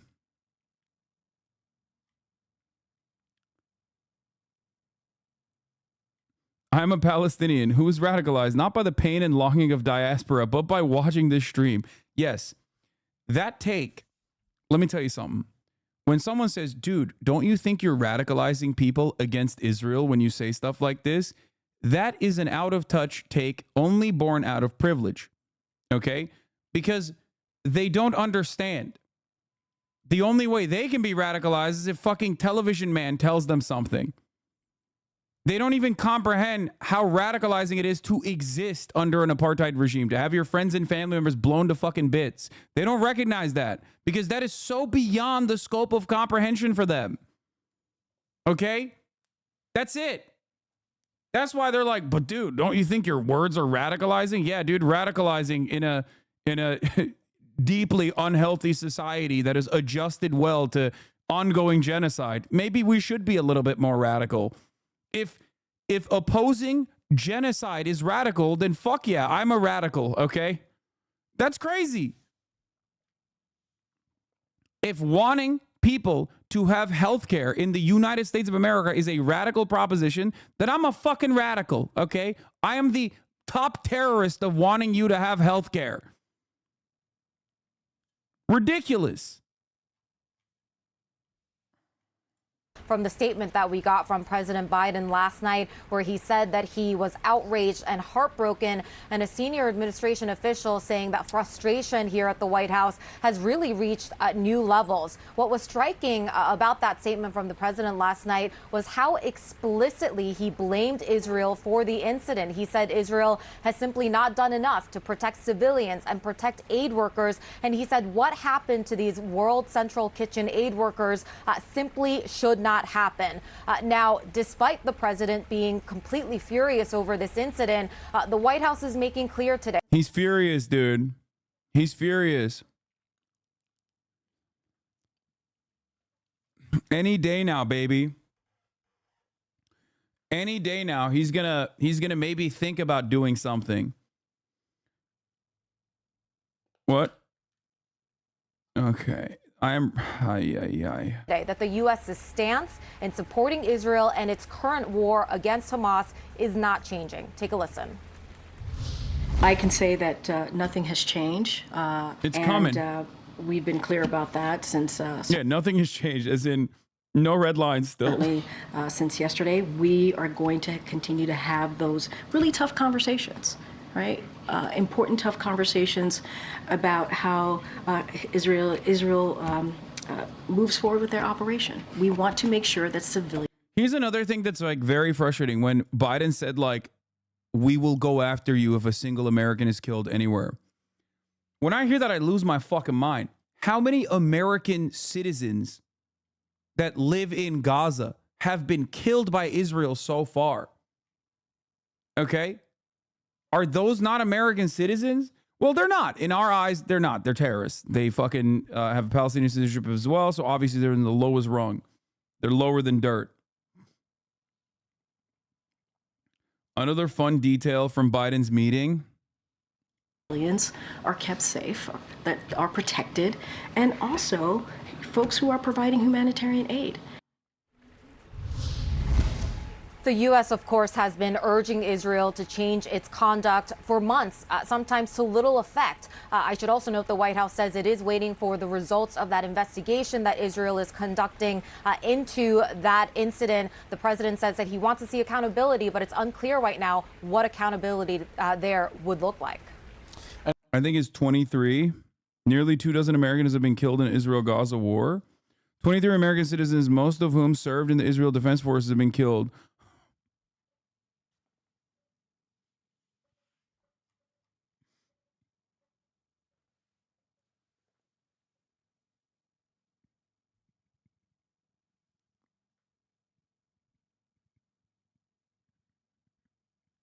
I'm not commenting on this.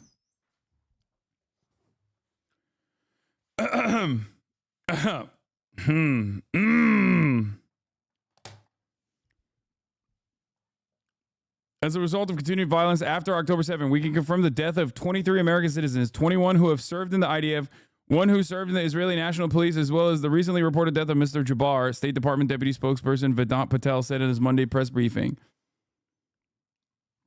He was referring to a 17-year-old Tawfiq Hafet Abdel Jabbar, Palestinian American teenager who was fatally shot in the occupied West Bank last week. At least 552 Israeli soldiers have been killed since October 7, and at least 2,672 have been injured, according to the Israeli Defense Forces. Ooh. After receiving draft notices as part of a wider mobilization, about 10,000 people living in the United States have reported for duty with the IDF, Israeli officials said in November.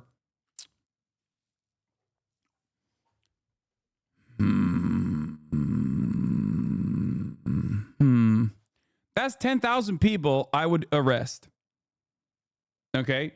If we are honest, and there are laws around this sort of thing, by the way. You can't fucking join a foreign nation's military and do war crimes or participate in an ethnic cleansing campaign and expect no legal repercussions back home. The reality is we won't do that because obviously it would be like, someone joining the fucking Minnesota Defense Brigade or something, because like Israel is basically seen as a state. But the reality is, yeah, to the Lulag with all of them. 10,000 people that have permanent residence in the new developed prison complex, okay? Put those guys in Rikers. Take the guys out of Rikers, put those guys in Rikers, I say.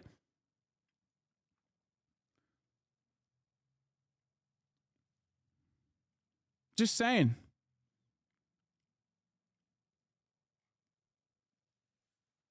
Also, this article is incomplete. I don't think this article talks about the Palestinians with American citizenship, because there is plenty of Palestinians with American citizenship who were trapped inside of Gaza.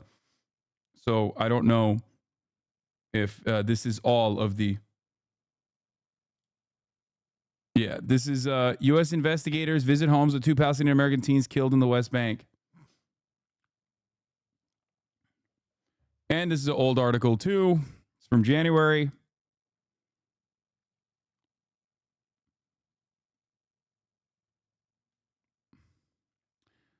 Anyway, Israelis dome American citizens all the time in the West Bank. Yep.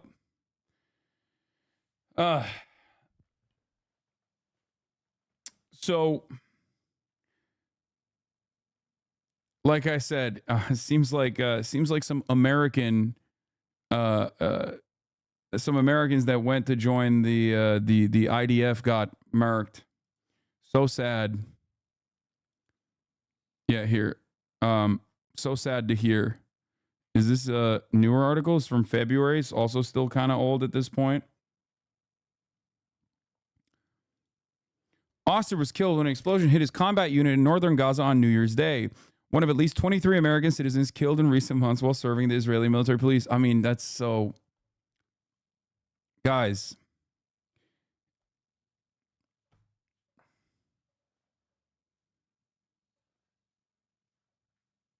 A real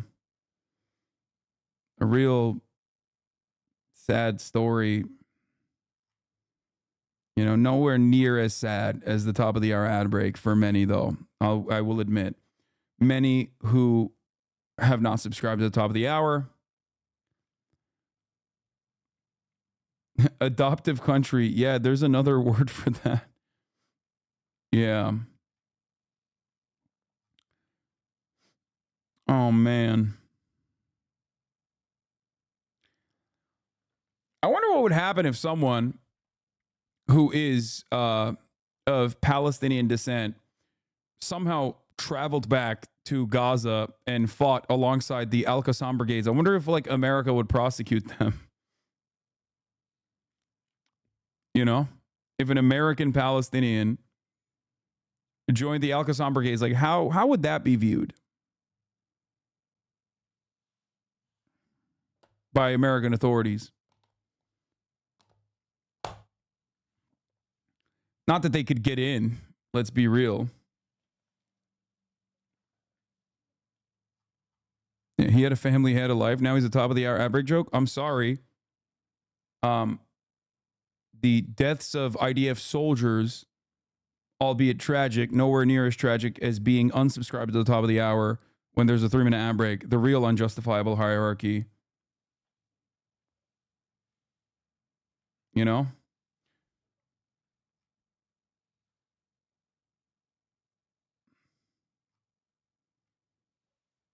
That's all I'm saying. Is some of you are unsubscribed and you don't know how bad it gets when you see a 3-minute ad break. It's cruel. Totally cruel. That's why some people gift subscriptions to others in the chat. And if you're lucky, you might get one. Here's the 3-minute ad break now. Dude, I'll be honest. I have infinitely less sympathy for Americans who flew into Israel to join the IDF than I do for even like Israeli citizens who were a part of the IDF and got smoked. And I don't have a lot of sympathy for them either. So like, it's just like on the scale of like who I reserve sympathy for, an American who fucking flew from the United States of America to be like, oh dude, shit, genocide happening. Let's go. Can't wait to fucking join.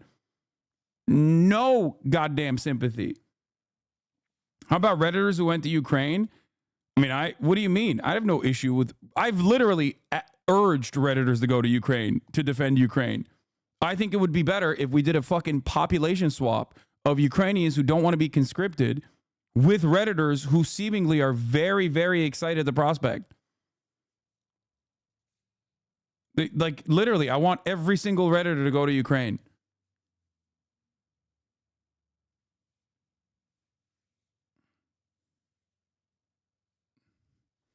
Yeah.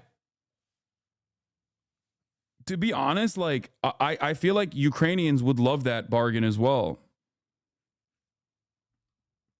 Ukrainians that do not want to be fucking conscripted can come to America and, you know, live here. And then we get the Redditors that are constantly like, yeah, smoke them. Let's keep going. America has your back. Yeah, put them in their place.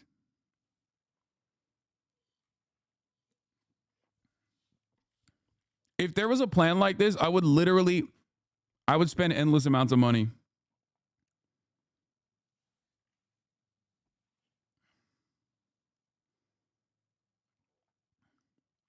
$23,380 Americans are currently serving in the Israeli occupying forces.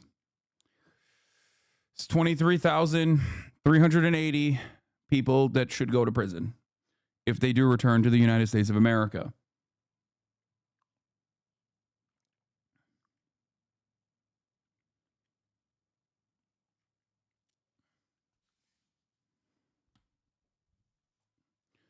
There are almost 100,000 American settlers living in the West Bank, by the way, settling in the West Bank currently as well. More people to throw in jail or at least punish. Not the 6 settlers that Biden offered some kind of sanction to be like, see, I'm doing my part.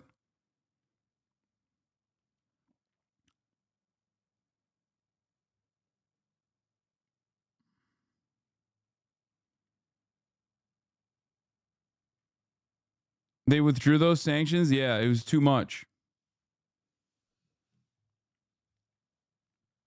It was too much. It was too much. We can't sanction those guys. They're fucking loyal soldiers, dude. What do you mean? They're doing the right thing.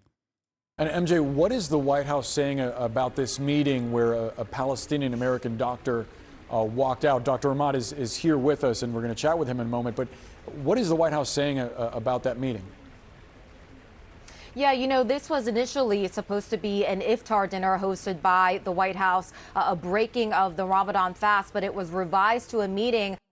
My man said Jews will be Jews even if they live in America. The fuck do you mean? It has nothing to do with Judaism, you anti-Semitic piece of shit. You know how many there are so many Jews in this community that despise Israel's actions. Shut the fuck up. Suck my dick. This is not like an opportunity to fucking smuggle a little bit of, just a little bit of Nazism. Let's do a little bit of fascism here. Come on, guys. Nazis can't help themselves. They have to immediately hit that like, oh, yeah, well, Jews are going to be Jews. Am I right? Shut the fuck up, bitch. When participants I do love that, though. I do appreciate that Nazis can't help themselves, so you can very easily just fucking clap them. So that's not a bad thing, ultimately. It's obviously bad that they have those opinions, but it's not so bad that they openly will reveal those opinions, so you can just like dispose of them instantly. I don't think a lot of people understand. To me, like, I hate what Israel is doing because Israel is fascist. Israel is a fascist apartheid ethno-state doing ethnic cleansing. Because I oppose those things. It's not because Israel is doing it that I oppose it. I oppose it across the board. So when you're a fucking dumbass little Nazi and you're like, oh, well, what about these are just all, Jewish people doing Jewish things. Am I right? Like, yeah, you're a fucking Nazi. You're no different. The way I see it, you are literally no different. Thank you, 34MKD50 with a 50 gifted sub bomb. Concerns about this idea of having a celebratory meal. But Given this chat is fine shitting about Islam, double standards. What community do you think you're in? What are you talking about?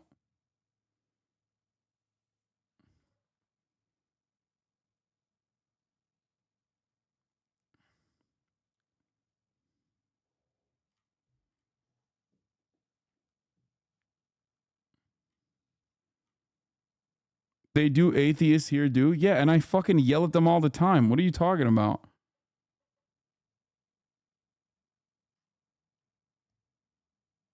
Situation in Gaza and how many people there are starving right now. And among the participants, of course, is Dr. Ahmad, who traveled to Gaza earlier this year. He stood up and left the meeting as a sign of protest. And one of the things that he says he did was hand the president a letter from an 8-year-old girl who has been orphaned in Rafah, basically begging the president to stop Israel from going in. Obviously, just one more vivid example of the furious backlash that the president continues to confront as this war rages on. Boris. MJ Lee live for us from the White House. MJ, thank you so much. Brianna?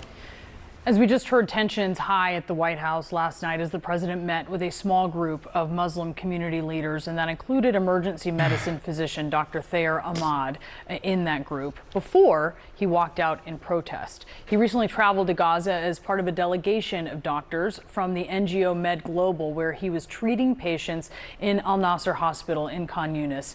And he's here with us in studio now. Doctor, thank you so much for taking the time to join us. Can you just tell us about this meeting at the White House, how it started and why you decided to walk out? Yeah, I mean, my understanding was that in lieu of the traditional annual White House iftar, that given the circumstances and the humanitarian catastrophe in Gaza, that it was going to be some sort of like working dinner. And it would be the first time that the president would hear from people who were actually on the ground in Gaza since October 7th. But over the course of a week, many things developed and changed and really kind of soured people's intentions and expectations for the meeting. And so it was a few members from the Muslim American community, people who had also been on the ground in Gaza, ready to give their firsthand eyewitness testimony, and myself, the only Palestinian American. So tell me how the meeting went. It starts, how does it start? Yeah, I mean, we had showed up at the White House, and the president walks in, he shakes everybody's hand. He sits down and then he says a few words. He just says, this is a listening session. We're here to hear you guys out. We know a little bit about what's going on the ground, and we're working very hard on it. There's no mention of Gaza or Palestine, of the World Central Kitchen, people who have been killed, the starvation or the famine in the north, or the looming invasion in Rafah, of which we're all very concerned about and trying to communicate a sense of urgency. He asked you to speak. Yeah. Tell me about that and tell me what you said. Yeah, I mean, he looked at me and said, we'll start with you. I let him know that I'm a Palestinian American ER doctor, that I was in Gaza, in Khan Yunis, in January at Nasser Hospital. And what I saw at Khan Yunis was devastating. I mean, that hospital was the largest remaining hospital in Gaza at the time. It was overwhelmed with people who had been injured in airstrikes. And there was 10,000 people sheltering in and around the hospital. Who do you support, Palestine or Israel? That's awesome. Hospital. You cannot walk in that hospital without seeing families sheltering in the hallways. And I said, all of those people, after that hospital was surrounded and shut down and raided, they went to Rafah. Hundreds of thousands of people went to Rafah to make it 1.7, 1.8 million people there. Anybody that's communicating with you and telling you that there's a strategic or tactful way to do this, to do a military operation in Rafah, is lying to you. I can tell you that firsthand. I was in Rafah, I was in Khan Yunis. It would be a bloodbath. It would be a massacre. There is no way to do this, and the war has to stop. There has to be a ceasefire. When did you walk out, and what did you say to him?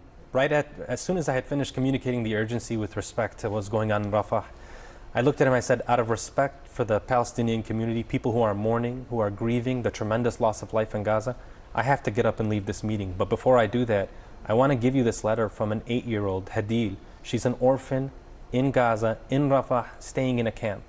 And she wrote him a letter, and I wanted to give it to you. And I gave him a picture of her as well as the letter. And the letter basically begged President Biden to do whatever he could to make sure that there was no invasion of Rafah by the Israelis. And what did he say to you? He looked at the picture, and then he said he understood. And then I walked out. Did you know you were going to do that ahead of time? You know, initially when I had heard that I would have an opportunity along with other medical professionals to brief the president about the situation on the ground, I thought this was my chance to be able to at least communicate what I saw and to elevate the stories of the people that I interacted with. But over the course of a week, all of these different stories broke. There's more fighter jets being sold. How do you think this whole thing is going to end? I don't think Israel can stop anymore. Even the people against Netanyahu are not against the war. So what can be done? I've already told you the steps earlier today, but I will repeat myself. Okay. First comes international condemnation. And no longer are we doing weapons sales to Israel. No more weapons transfer, no more lethal aid to Israel. Then comes political and economic pressure in the form of sanctions. And if Israel still doesn't stop after all of that, which they would, by the way, even the threat of no longer giving weapons to Israel would stop them dead in their fucking tracks. Let's be real. Okay.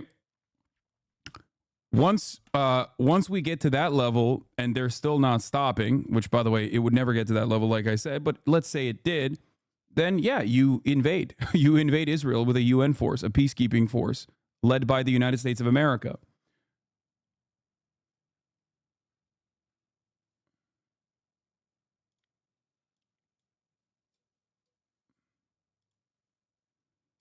£2,000 bombs being transferred. There's John Kirby just tenaciously and impassionately defending the Israeli military after what happened to World Central Kitchen convoy. I mean, for me, it really was upsetting and it enraged me, but I wanted to make sure that I was calm, I was collected, I was able to deliver a message, but to also walk away from an administration that I feel has walked away from my people. What's your biggest concern right now with the war? I mean, it's gone on for 6 months. There has been no reprieve. And we're talking about a famine in the north and an invasion in the south. I cannot imagine what hell looks like, but Gaza is hell on earth.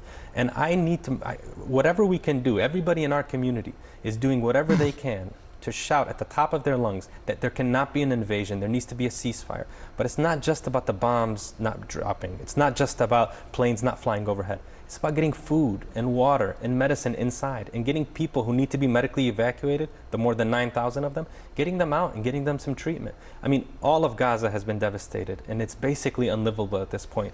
That needs to change. As you said, it's hell on earth, but you're going back. Yeah, I mean, I have to go back. I think many Palestinian Americans like myself, we have this tremendous amount of survivor's guilt. We're living here, we're living very comfortably, and people who look like us, we could have easily been in their position, are suffering immensely. At the very minimum, we need to be over there and do what we can. I'm a physician, I should go and practice medicine over there. Other people who can help in other ways, I'm sure that if they get the opportunity, they would do something similar.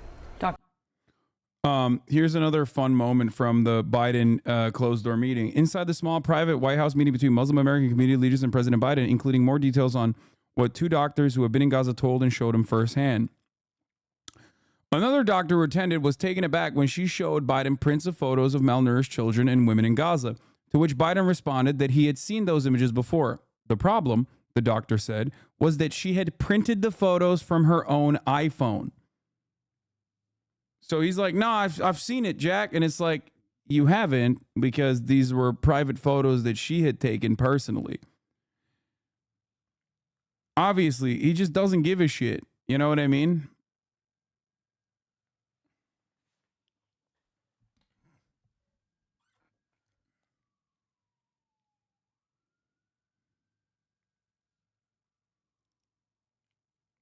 Did you see Albo's response to WCK attack?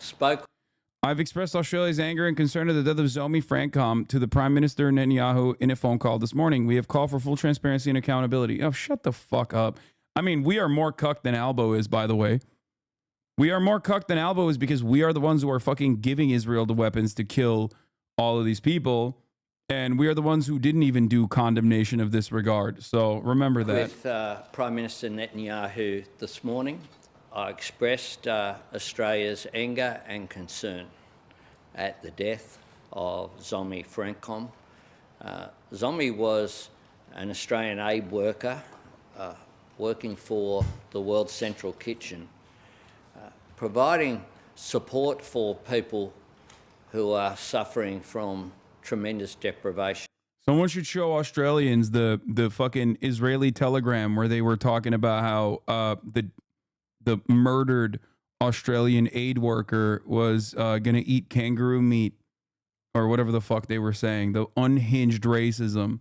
Because remember, to the rest of the world, obviously, the rest of the world has like a lot of allowance for dead Palestinians, but they obviously are like, well, when you kill someone that like looks like me, an aid worker who's like an overall nice person who's there to help people out, and you kill them, they're like, well, that's really fucked up.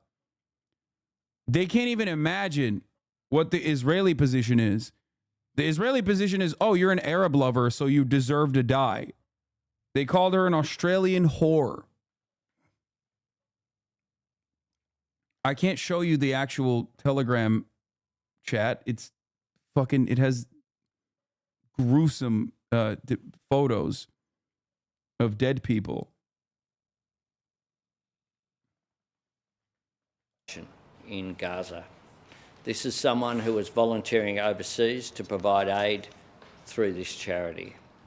This is completely unacceptable. The Israeli government has accepted responsibility for this, and Prime Minister Netanyahu I showed the text yesterday. His condolences to the family of Zomi Francom and to Australia as a result of this tragedy.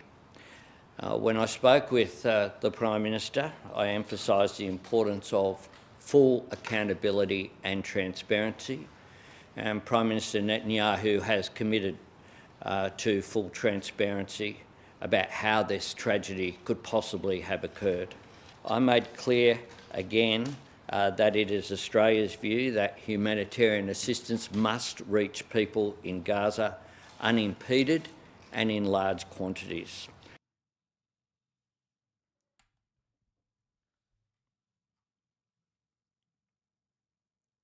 Anyway. Transparency is needed.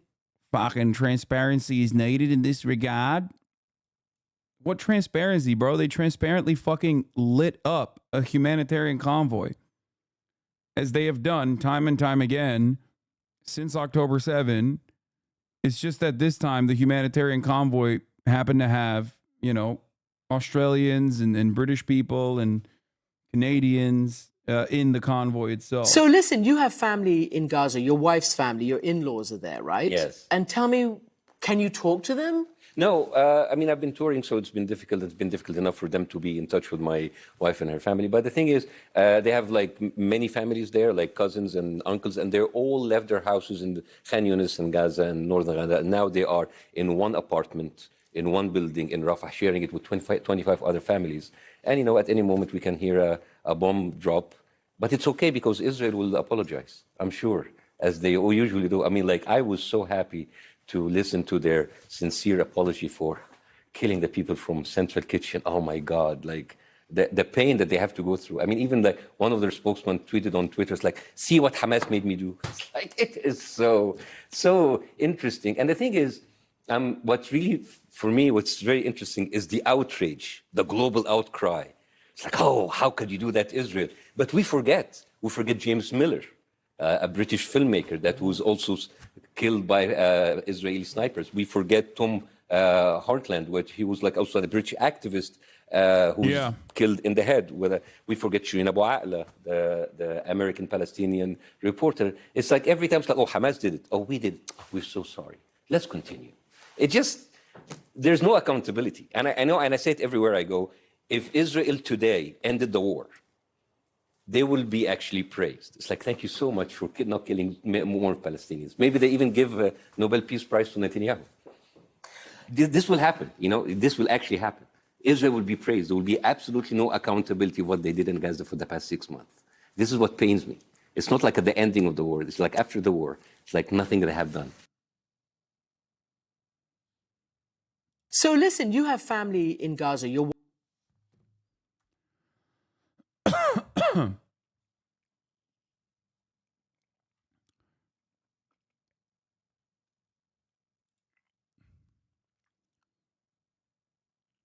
Yeah.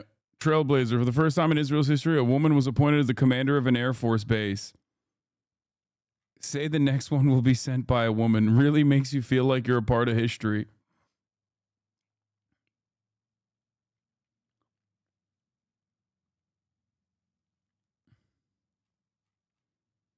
The meme is so real. It is so real. Here it is. Here, let's hear another fucking incredible exchange. Is this the one? Is this a different one? You just. This is from yesterday. We already covered this. Here. You described the strike as a possible mistake by Israel. According to Haaretz, the Israeli newspaper, it wasn't one strike, but three. The first one, then an interval during which aid workers got out of their vehicles, removed the wounded, tried to move to another vehicle which was struck, and then a third strike as they tried to move and escape in a third vehicle, at which point all of them were dead. How would the second and third strikes of these marked vehicles be a mistake? And why would the U.S. not more forcefully set conditions on the use of U.S.-made weaponry when it is being used to target aid workers? If the first one was a mistake, the second two were targeted with the intent of killing everyone in that convoy. So how do you respond to that? First of all, there's an investigation going on. So why don't we let it get done? And why don't we see what they find in terms of the decision-making process that led to this terrible outcome? Prime Minister and the IDF have noted that it was their error. If you don't like the word mistake, their error. They're investigating it. Let them do that work and let them see what they come up with, and then we'll go from there. And, sorry, one more, John.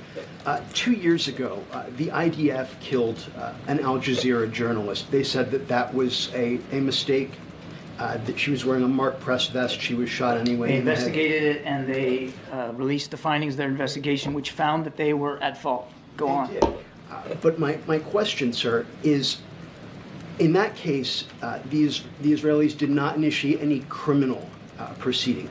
In this case, if it's found that the marked convoy was deliberately targeted, if not with the first shot, but the second two shots, would the U.S. support criminal penalties? As I said, we would expect that should there be a need for accountability, that accountability be properly put in place for whoever may be responsible for this. But again, a lot of that's going to depend on the investigation. Just want to make sure you're the far. Should there be a need? Dude, they said oopsie. What more do you want? Shut the fuck up. They said oops.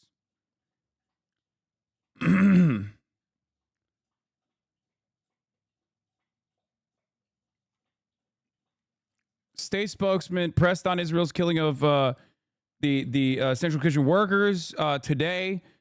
Reporter, here, let's watch. Reporter says, could there be any repercussions for the U.S.? Just one word.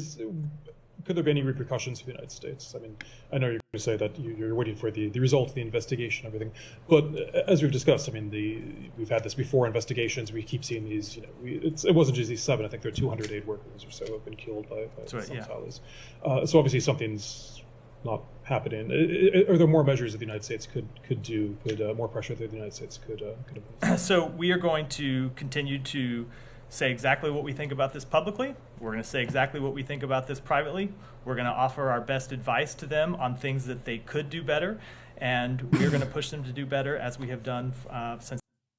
We're going to push them to do better. No more killing white people. Come on, dude. You're kind of fucking the vibes up, big dog. You're kind of ruining the vibes a little bit, you know? We told you could do genocide. Just, like, keep it to the fucking Arabs. Like, what do you mean? Do better. Do better, Israel. Come on, dude. All right. The 7 angels killed on World Central Kitchen mission in Gaza on Monday were the best of humanity. Remember, Chef Jose Andres was originally like yelling at a Spanish politician for saying that what Israel was doing was genocide. Okay. That was, of course, 5 months ago. He literally, like, his organization was being used by Israel for propaganda purposes to be like, see, these are the good guys. We're working with them. We're allowing them in. We're allowing humanitarian aid in. Remember, that's the guy who is now saying this. The Israeli government needs to open more land routes for food and medicine today. It needs to stop killing civilians and aid workers today. It needs to start the long journey to peace today. You cannot save the hostage by bombing every building in Gaza. You cannot win this war by starving an entire population. He wrote a fucking op-ed on the New York Times titled, "Let People Eat. You're losing liberal Zionists." This guy is like a beacon of liberalism. Okay? This is like Obama's favorite guy. You lost this guy. The fuck are you doing? You literally killed his aid workers.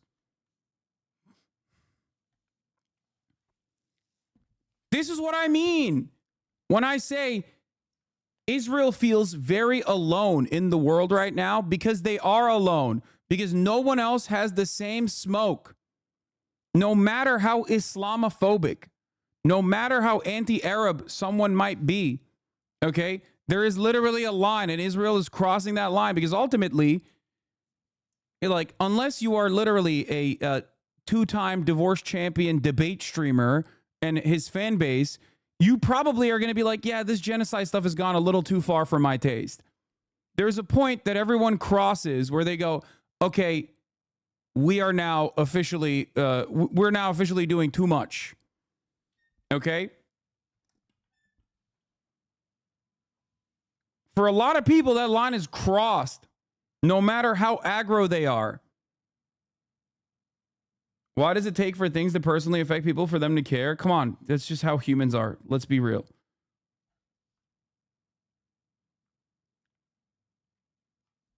Gideon Levy.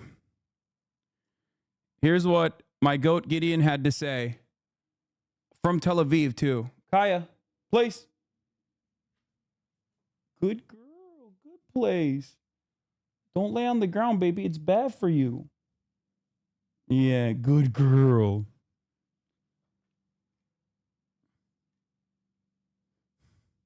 I'm not sure investigation is so needed. What do you think you will find out? The only question is who gave the order. It's very clear that those people were killed when their cars were signed very clearly, when their traffic was coordinated with the army before. I mean, what will the investigation bring us? The name of the commander who gave the order? Who cares? It's a policy. We have to understand that's I suppose the the investigation would establish one way or another whether it was indeed a mistake or something more sinister. How can it be a mistake when the cars are so signed? You saw the photos of the car from the roof. There is a huge sign of the organization. I'm not sure investigation. Who cares, Law? I mean, he's right. Who cares? He's 100% right.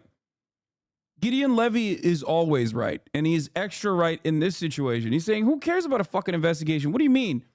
What are we going to do? Find out one guy? Oh, we found the one guy that did this.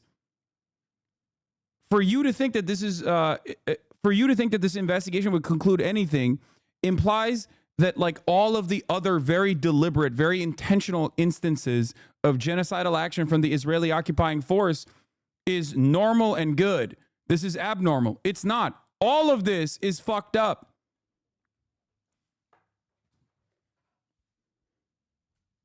That's it.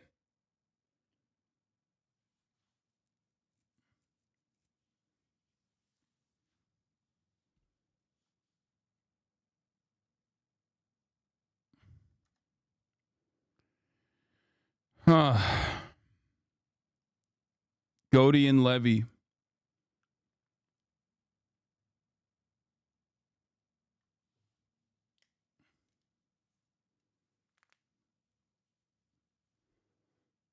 If you think anything will come out of this investigation, I have a bridge to sell you. The only thing that will come out of this investigation will be like, oh, well, we found the bad apple and we're giving him a little light timeout. My mom is a normie who only watches chef shows and had no opinion on this except for the government. They're the bad guys. And even she texted me yesterday because of Jose Andres to say, I know we can't tell other countries what to do, but can't Biden at least stop sending them weapons? That's going to happen more and more frequently. All of the normies that are primed to be like, what? I don't get it. Like, normies who are like, I love Jewish people. Of course I love Israel. You know what I mean? Like, that don't even think about it any further. That aren't doing like deep thinking, removing Judaism and Israel as like concepts. Like people that, the average American that pairs Israel with Jewishness and Judaism. All of those people are literally now going, okay, well, I mean, come on. What the fuck? I mean, they've gone above and beyond.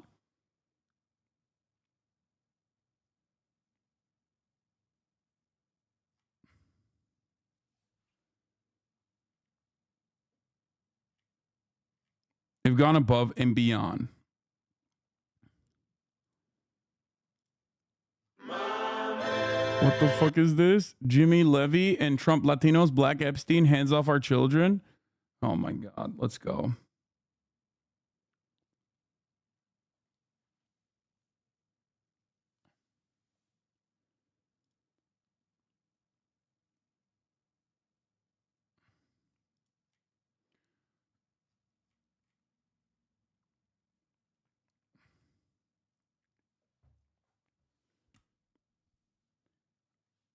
How you always say IDF is a cop army and what cops do is best at pointing at bad apples and give them a light tap on the hand. That's it. Yep.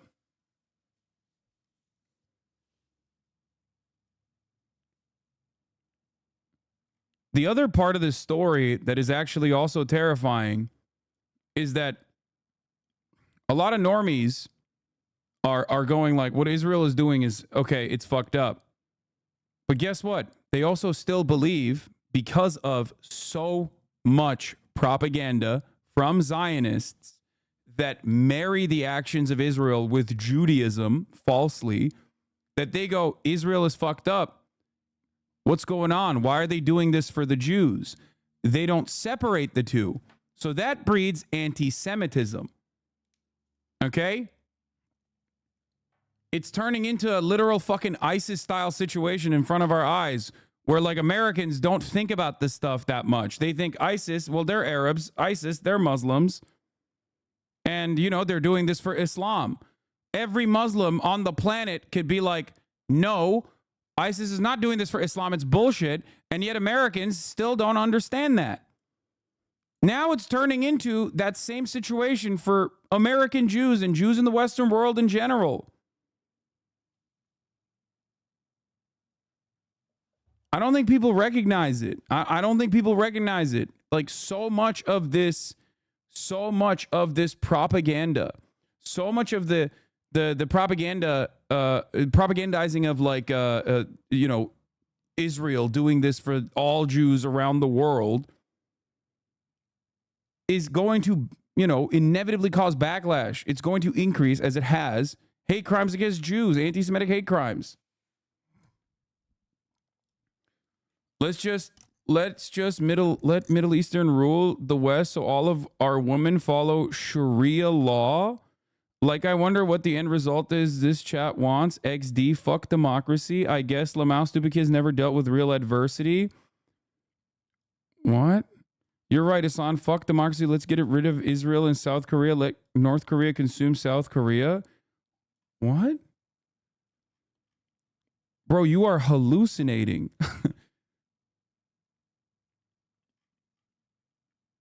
You think Israel's a democracy law? How is it not? Please explain. You cannot be a democracy as you are an apartheid ethno-state, a Jewish supremacist ethno-state. That's not a democracy.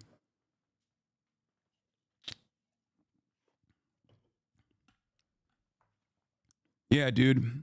I love American democracy when black people were not allowed to vote, when we had slavery. It was such great democracy.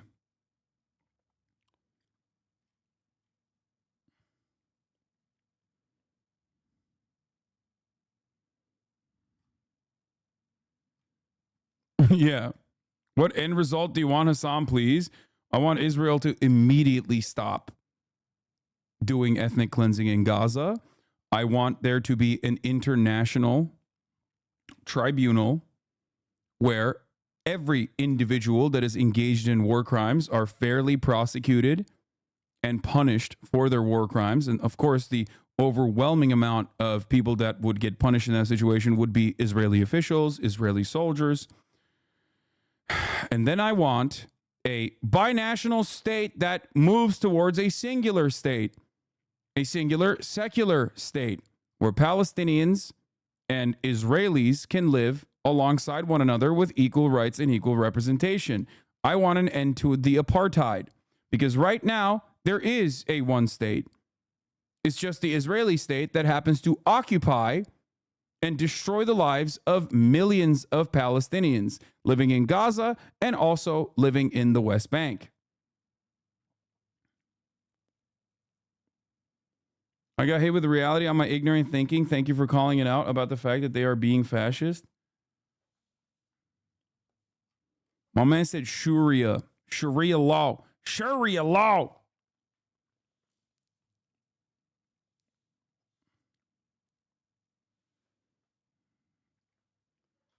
Yeah, I talked about the old libbed up takes that Jose Andres had on Israel and how much that's changed and how that signals a change for normies in general.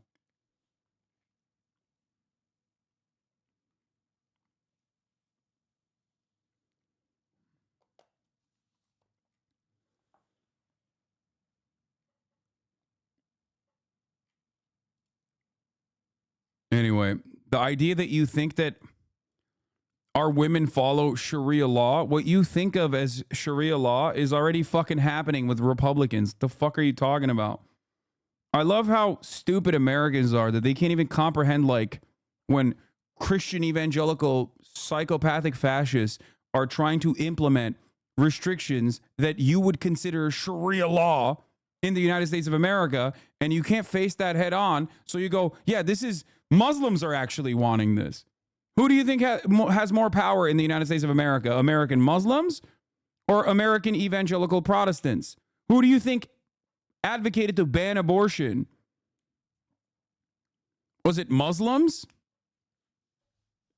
Who do you think wants to suppress women's rights? Do you think it's American Muslims?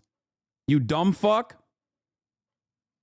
People are so racist, they can't see the radicalization in their own fucking backyard and think, oh, it's Muslims that want this, I think. Actually, it's not so bad when white American Christians want it. It's bad when Muslims want it, I guess, which they don't even want, by the way. That's a whole different subject.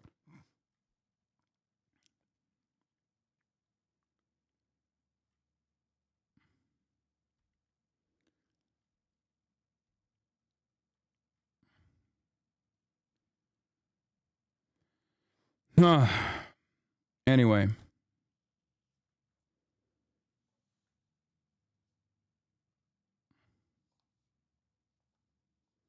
You are delusional if you think that there can be a one-state solution. They didn't ask me what I think can happen. They asked me what I want to happen.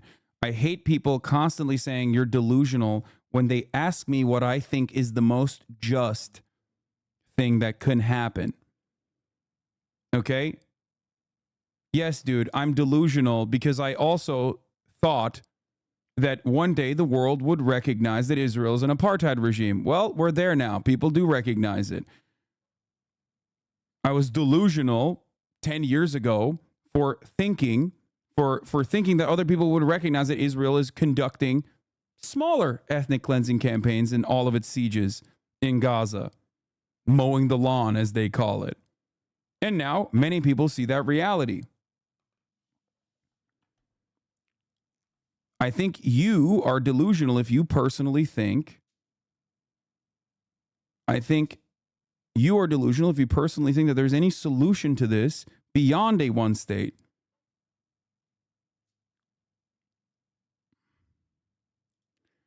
Anyway, now let's get back to the reality right here from Yuval Abraham, another great article from 972 magazine.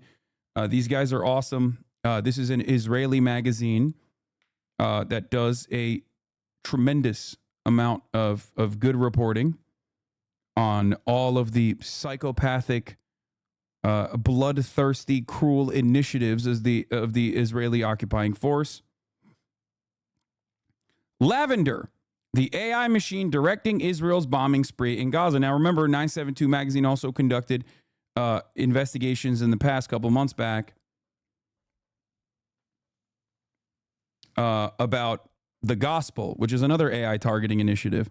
The Israeli army has marked tens of thousands of Gazans as suspects for assassination using an AI targeting system with little human oversight and a permissive policy for casualties. 972 and local call revealed. In a 2021 book titled The Human Machine Team, How to Create Synergy Between Human and Artificial Intelligence That Will Revolutionize Our World, was released in English under the pen name Brigadier General YS. In it, the author, a man who we confirmed to be the current commander of the elite Israeli intelligence unit 8200, makes the case for designing a special machine that could rapidly process massive amounts of data to generate thousands of potential targets for military strikes in the heat of war. Such technology, he writes, would resolve what he described as a human bottleneck for both locating new targets and decision-making to approve the targets. I just need you to understand, this is Nazi shit. If AI existed during the Holocaust, they would use it. Because guess what? No matter what, when you stab someone, that's a painful decision that the violent person is engaging in. There is a moment where you might stop yourself from stabbing someone. So what's more efficient? Shooting them with a gun. But when you're shooting someone with a gun, you still get to see the white in their eyes, even from afar. So what's more efficient? Drone striking them. So when you engage in drone striking, you're at least in a facility miles away, sometimes thousands of miles away with a joystick. But even then, you still can get PTSD. So what is the most efficient way to mechanize death? What is the most efficient way to mechanize death? Make a non-human entity control the process. Because the reality is, it's pesky. Humans are malleable. They sometimes have feelings. They sometimes have emotions. They feel bad about their decisions, no matter how bloodthirsty or violent they may be.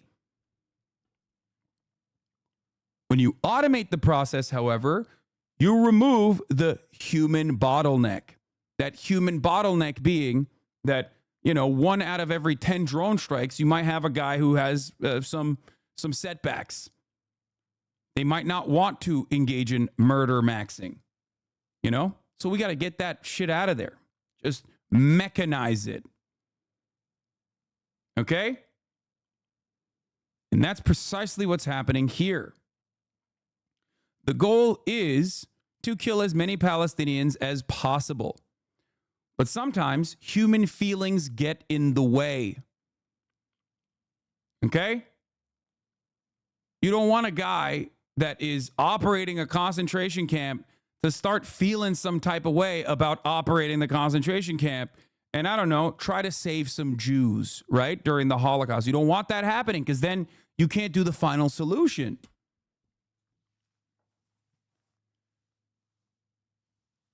This is the best way to engage in industrialized killing, like the Nazis did, a more efficient way.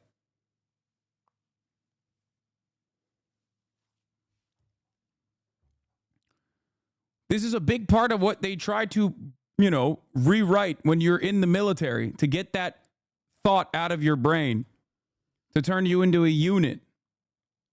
Okay? Why is Marat calling me?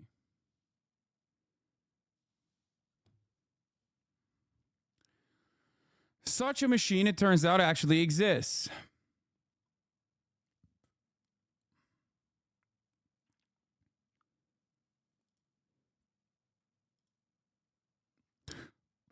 A new investigation. A new investigation by 972 magazine, a local call, reveals that the Israeli army has developed artificial intelligence-based program known as Lavender, unveiled here for the first time.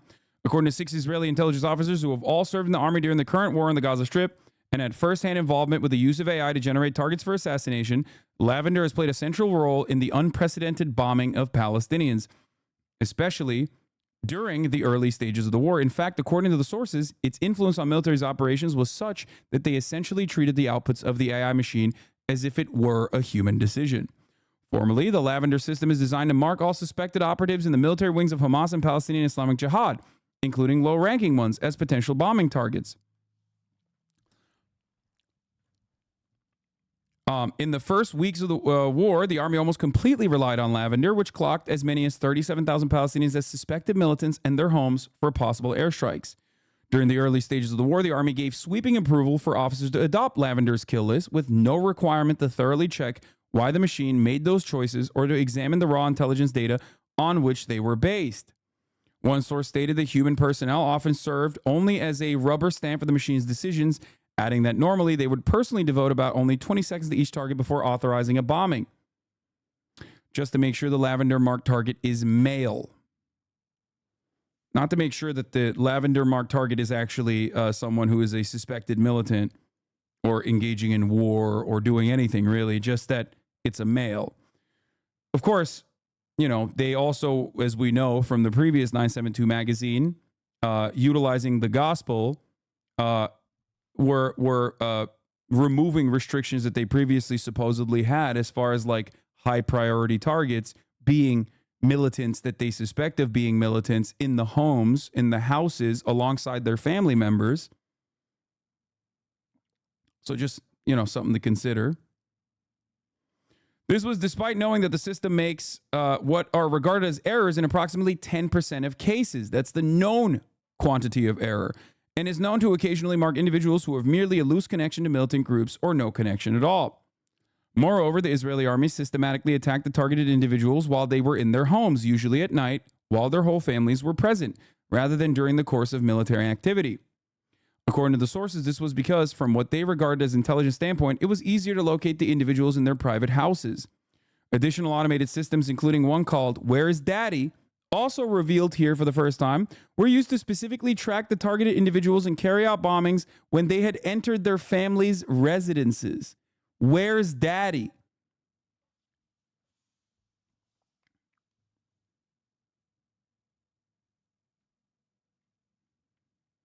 The result, as the sources testified, is that thousands of Palestinians, most of them women and children, or people who are not involved in the fighting, were wiped out by Israeli airstrikes, especially during the first weeks of the war because the AI program's decisions. We were not interested in killing Hamas operatives only when they were in a military building or engaged in a military activity, an intelligence officer told 972. On the contrary, the IDF bombed them in homes without hesitation as a first option. It's much easier to bomb a family's home. The system is built to look for them in these situations.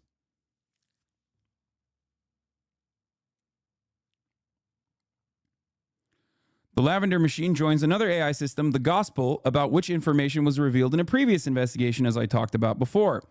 A fundamental difference between the two systems is the definition of the target. Whereas the Gospel marks buildings and structures that the army claims militants operate from, Lavender marks people and puts them on a kill list.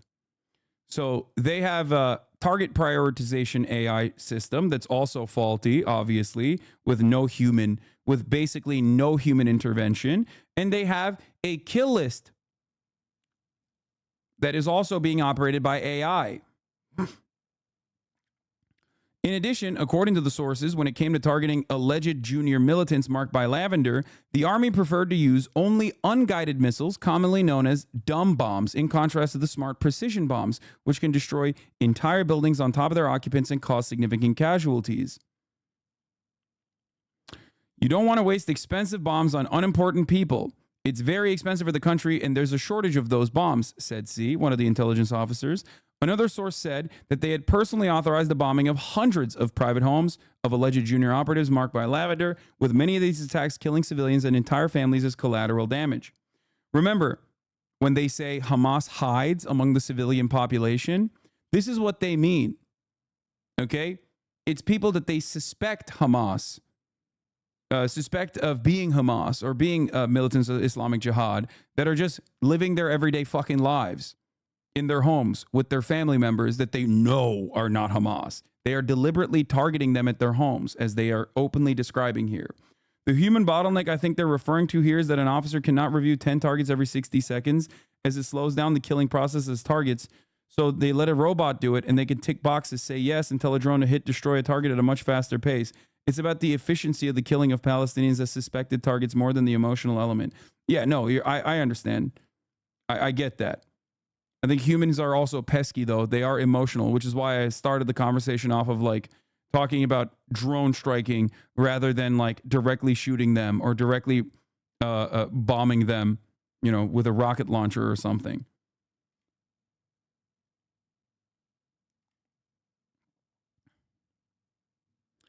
In an unprecedented move, according to two of the sources, the Army also decided during the first weeks of the war that for every junior Hamas operative that Lavender marked, it was permissible to kill up to 15 or 20 civilians.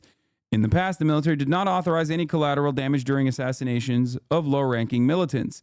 The sources added that in the event that the target was a senior Hamas official with the rank of a battalion or brigade commander, the Army on several occasions authorized the killing of more than 100 civilians in the assassination of a single commander. Sometimes there was no commander to be found, by the way, but they still were authorizing what they suspected was a military commander. The situation that comes to mind is the consistent bombing of the Jabalia camp that basically pummeled an entire refugee camp into rubble.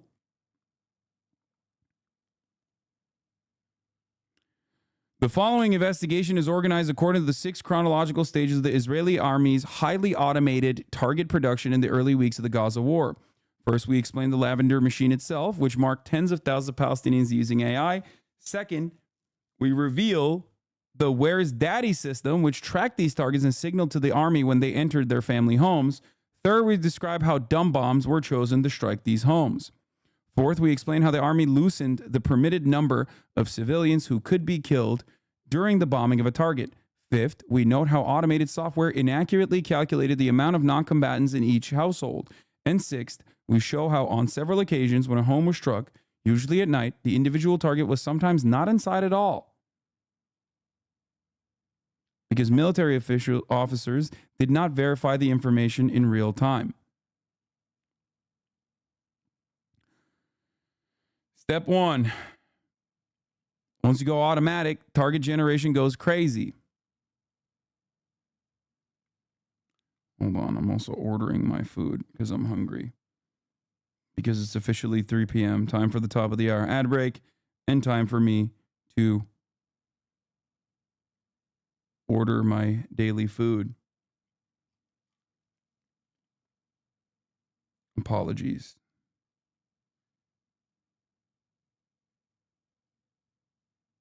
Okay. It's not too early. It's 2:54. It's fine.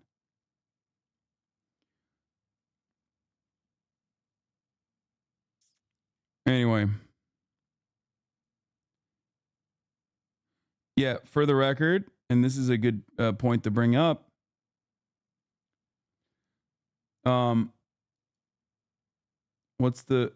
Lavender listed as many as 37,000 Palestinian men who had been linked by the AI system to Hamas or PIJ.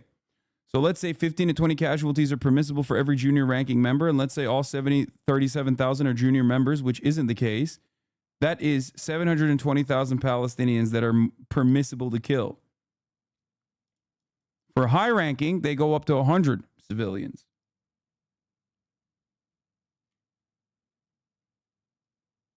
So even if all 37,000 were ranked as low ranking, that would still mean 720,000 in the kill zone. Which, of course, bro, that doesn't explain deliberately targeting journalists, academics like Refat Al-Arir, or medical personnel unless they're going for the backbone of the society. The target is not Hamas only. No, you're forgetting. They talked about that in a previous. They talked about that in the previous article. They deliberately target civilian infrastructure under both the Dahia doctrine and also under their AI targeting systems as well. They go after civilian targets deliberately to destroy the moral fabric or destroy the fabric of Palestinian society. Yeah. They call them power targets when they go after civilian infrastructure deliberately, like schools, mosques, universities, hospitals.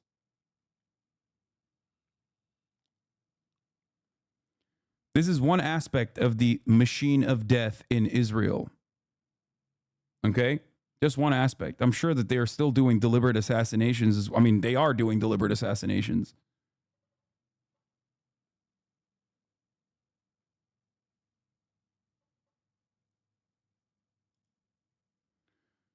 The excerpt from Understanding Willing Participants about the SS reads just like this article.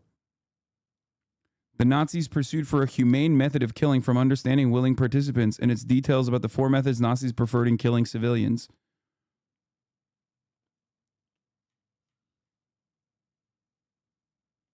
This was the Nazi extermination camp ideology to prevent SS officers from having trauma from their murders. First, victims should remain totally unaware that they are about to die. Second, perpetrators need not touch, see, or hear their victims as they die. Third, the death blow should avoid leaving any visual indications of harm on the victims' bodies. And finally, the death blow should be instantaneous. At the start of the Holocaust, the Nazis did not have a cheap and efficient method of killing civilians that came remotely close to meeting all 4 of these conditions. Over time, however, and with much competitive trial and error experimentation, certain innovators in places like Auschwitz inched their way ever closer to this ideal. Most Nazis strongly preferred that their many civilian victims not experience the stress of knowing they were about to die. To secure such a condition, the Nazis relied most often on elaborate props of deception. These included, for example, promises of water, food, and work after taking a quick shower, fake railway stations, pleasantly painted gas chambers with flowers, and a carefully placed Star of David, all to trick victims into thinking they had not arrived at a place of death. So why was it so important to the perpetrators that their victims not anticipate their own deaths? One explanation is that such props encouraged victim docility, which helped to secure a smooth and efficient flow of victims through the killing process. There is certainly much truth to this explanation. However, a closer look reveals other, more subtle, but equally important motives.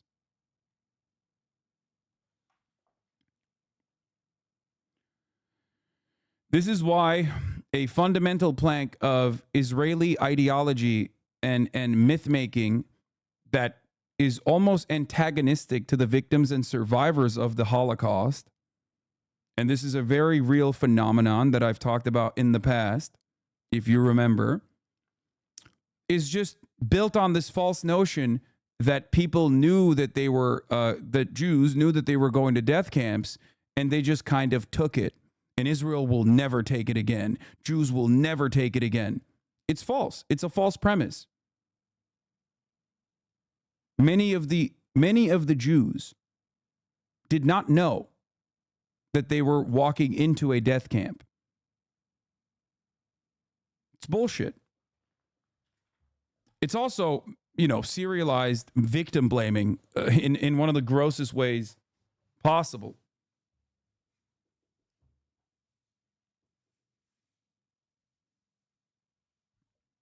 And in spite of that, there was still plenty of resistance, both before the Nazis rise to power and certainly even after, like the Warsaw Ghetto Uprising.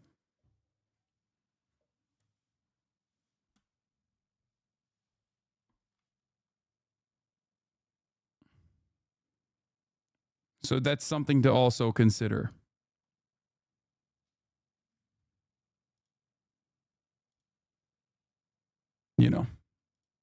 Consider the top of the hour ad break, which I forgot to run. Anyway.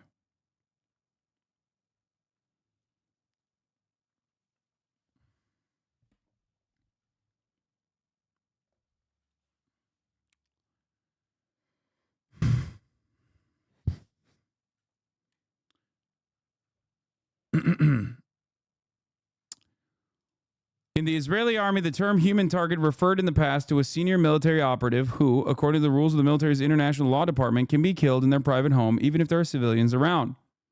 Intelligence sources told 972 and Local called that during Israel's previous wars, since this was an especially brutal way to kill someone, often by killing an entire family alongside the target, such human targets were marked very carefully and only senior military commanders were bombed in their homes to maintain the principle of proportionality under international law. Still ridiculous.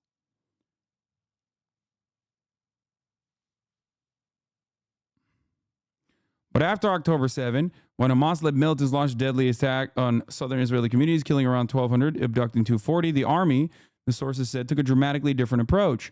Under Operation Iron Swords, the army decided to designate all operatives of Hamas' military wing as human targets, regardless of their rank or military importance. And that changed everything. The new policy also posed a technical problem for Israeli intelligence. In previous wars, in order to authorize the assassination of a single human target, an officer had to go through a complex and lengthy incrimination process, cross-check evidence that the person was indeed a senior member of Hamas's military wing, find out where he lived, his contact information, and finally know when he was home in real time. When the list of targets numbered only a few dozen senior operatives, intelligence personnel could individually handle the work involved in incriminating and locating them. However, once the list was expanded to include tens of thousands of lower-ranking operatives, the Israeli army figured it had to rely on automated software because they had to kill everybody. Get it? And it's much more efficient. If you have a machine of death, it's much more efficient to leave it up to the AI to process all this shit. Fundamentally, saying a guy is a fucking Hamas officer so they can be killed alongside their family in their home is already insane. Inside of your concentration camp, inside of your death camp that you've created for them. That's ridiculous.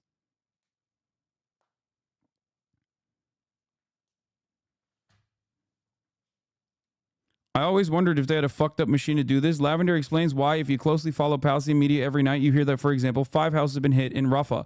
And in each house, around 8 people are killed, and 5 or 7 of them are women and children. They do all of this to kill a single low-ranking member in most instances. Lavender is a war crime machine.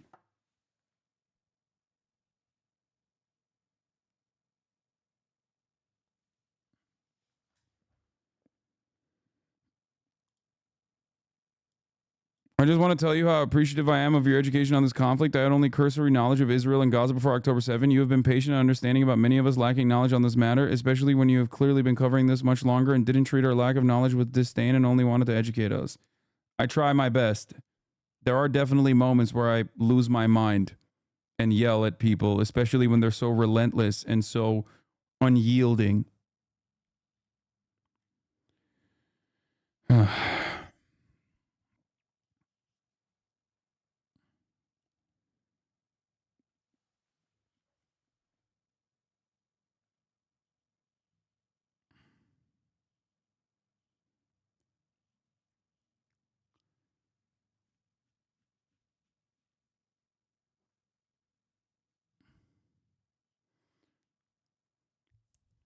Is this article not just reinforcing Zionist propaganda that they're actually targeting militants when it's clear they're just targeting every single residential structure? No, there is another article that directly talks about how they are targeting residential structures. What are you talking about?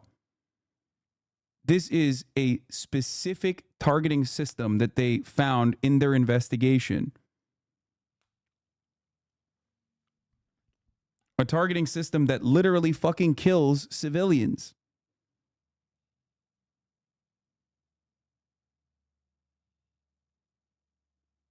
It shows everyone that reads this article and has some kind of conscience that it's just no holds barred. It is a machine of murder.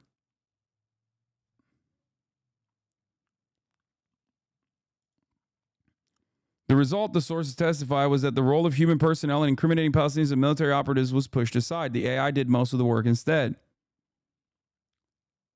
We didn't know who the junior operatives were because Israel didn't track them routinely before the war, illuminating the reason behind the development of this particular target machine for the current war. They wanted us to allow us to attack the junior operatives automatically. That's the holy grail. Once you go automatic, target generation goes crazy.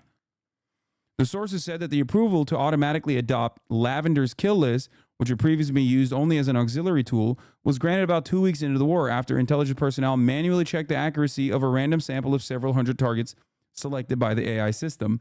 When that sample found out that Lavender's results has reached 90% accuracy in identifying an individual's affiliation with Hamas, the army authorized the sweeping use of the system. From that moment, sources said that if Lavender decided an individual was a militant in Hamas, they were eventually asked to treat that as an order, with no requirement to independently check why the machine made that choice or to examine the raw intelligence data on which it is based.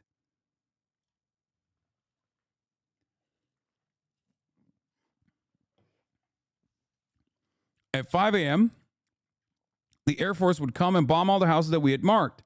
We took out thousands of people. We didn't go through them one by one. We put everything into automated systems, and as soon as one of the marked individuals was at home, he immediately became a target. We bombed him and his house. It was very surprising for me that we were asked to bomb a house to kill a ground soldier whose importance in the fighting was so low, said one source about the use of AI to mark alleged low-ranking militants. I nicknamed those targets garbage targets. Still, I found them more ethical than the targets that we bombed just for deterrence, high-rises that are evacuated and toppled just to cause destruction. Remember? In the other article? The deadly results of this loosening of restrictions in the early stage of the war were staggering. According to data from the Palestinian Health Ministry in Gaza, on which the Israeli army has relied almost exclusively since the beginning of the war, Israel killed some 15,000 Palestinians, almost half of the death toll so far in the first 6 weeks of the war, up until a week-long ceasefire was agreed on November 24th. The more information and variety, the better. The Lavender software analyzes information collected on most of the 2.3 million residents of the Gaza Strip through a system of mass surveillance, then assesses and ranks the likelihood that each person is active in the military wing of Hamas or PIJ. According to sources, the machine gives almost every single person in Gaza a rating from 1 to 100, expressing how likely it is that they are a militant. Lavender learns to identify characteristics of known Hamas and PIJ operatives whose information was fed to the machine as training data, and then to locate these same characteristics, also called features. By the way, let me just say something. Depending on what level of Zionism you're on, okay, this is perfectly valid. Like, there are people who will read this article and go, yeah, this is perfectly valid. See, we're just killing militants. We're trying to kill militants. This was created as a way to, one, obviously make the mechanized death easier. Okay, just like UAV drone snipers make it much easier to kill people. Okay, this also is something that you can point the finger of blame at the end of the day. It gives you plausible deniability. Well, we didn't make the targets. The AI did. You're shifting the responsibility of genocide to a machine. Okay? So that's something to also consider here. Obviously, the underlying allowance for this machine to even operate basically comes from the genuine interest in conducting an ethnic cleansing and ethnic displacement operation. Okay? You can't allow this for any real national security concern if you think that the people that you're if you think the people that you're attacking are actually human beings. Okay?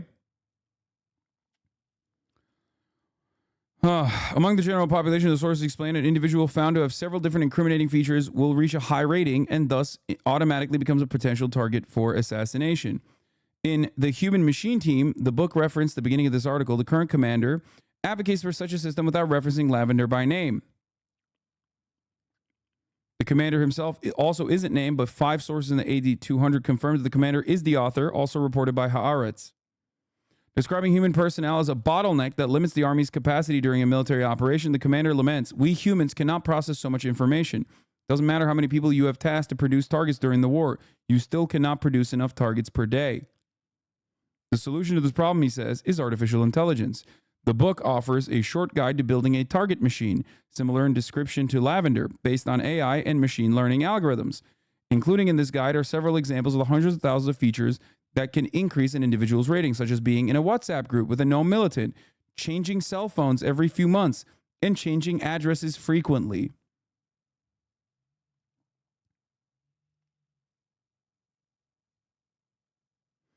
I'm going to pause on that for a moment. I need you to really understand. So, like, the targets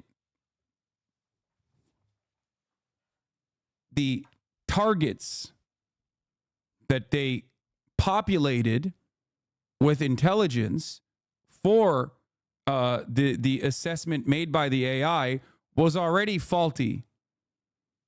It does not withstand scrutiny from a human being. The criteria itself is already faulty.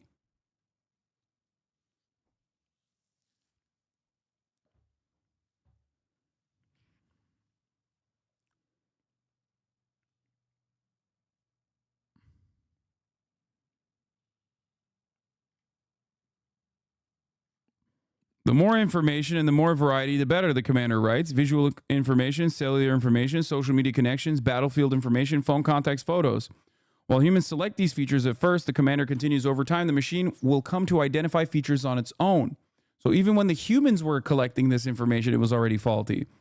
And when the machine is learning from faulty human, like the arbitrary collection of information that declares you to be a suspected Palestinian militant, all of a sudden you understand that it's all morally bankrupt. Okay? This, he says, can enable militaries to create tens of thousands of targets while the actual human decision as to whether or not to attack them will remain a human one. I want to point to something really scary about this beyond just like the mechanization of death here.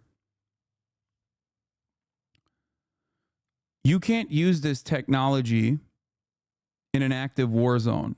Many people in the chat are bringing up that, oh, well, they'll sell this later down the line to other governments, right? That's true.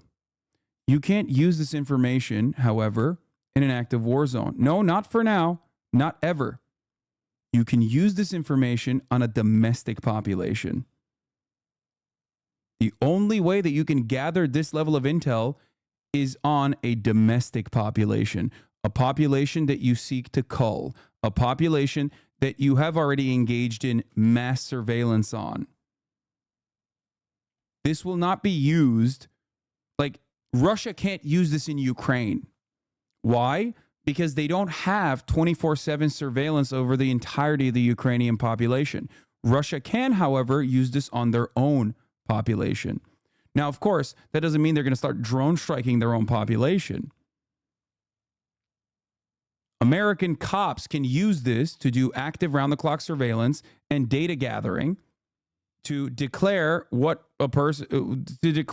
who is a high priority and likely to do crime, for example. Remember, Israel has the civil registry and the addresses of every single Palestinian living in Gaza, on top of the 24/7, round-the-clock drone surveillance that they engage in. The real scary thing here for the future, beyond the horrors that are right in front of our eyes that this is being used on Gaza, is that this will be used on civilian populations by authoritarian governments that seek to destroy them, that seek to arrest them falsely, that seek to kill them even. The mass surveillance apparatus already exists in the United States of America and everywhere around the world. This is just simply being tested on Gaza. But you will never be able to test this. You will never be able to use this, no matter how hard you want to, on anything but a colony or anything but your own domestic population. Just remember that. Just like the skunk weapons that Israel used on their own civilly disobedient protesters a couple years prior, originally were used in the West Bank and still used in the West Bank to this day. They used the weapons on their enemies, just like America originally tested LRADs, long-range acoustic devices, that are now pretty much in every fucking cop car in Iraq.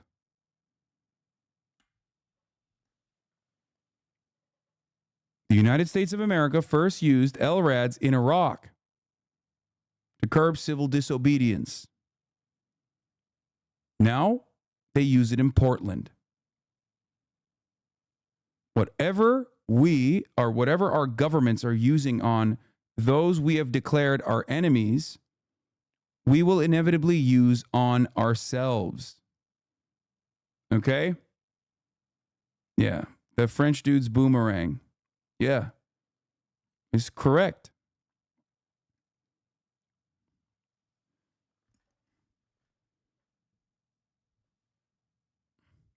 The book isn't the only time a senior Israeli commander hinted at the existence of a human target machine like Lavender. Colonel Yoav at Tel Aviv University's AI Week in 2023, which was reported on at the time in the Israeli media. In the lecture, the commander speaks about new sophisticated target machines used by the Israeli army that detects dangerous people based on their likeness to existing lists of known militants on which it was trained. Using the system, we managed to identify Hamas missile squad commanders, Colonel Yoav said in the lecture, referring to Israel's May 2021 military operation in Gaza, when the machine was used for the first time. You build features. How does it work?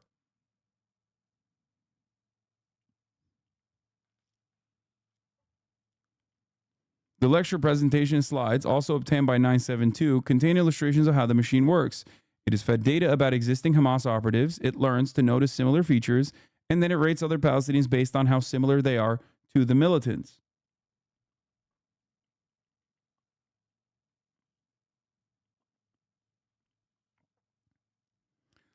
We rank the results and determine the threshold at which to attack a target, Colonel Yoav said in the lecture, emphasizing that eventually people of flesh and blood take the decisions. In the defense realm, ethically speaking, we put a lot of emphasis on this. These tools are meant to help intelligence officers break their barriers.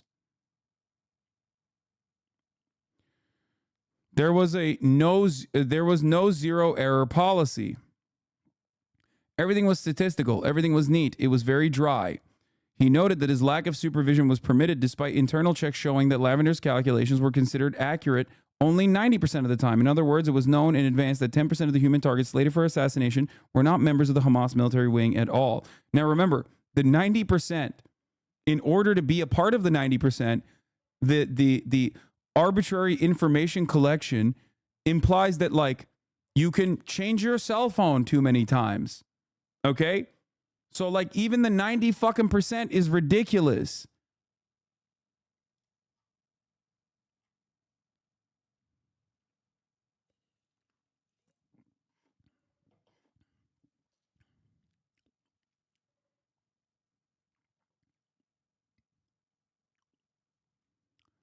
For example, sources explain that the Lavender machine sometimes mistakenly flagged individuals who had communication patterns similar to known Hamas or PIJ operatives, including police and civil defense workers, militants' relatives, residents who happen to have a name and nickname identical to that of an operative, and Gazans who use a device that once belonged to a Hamas operative.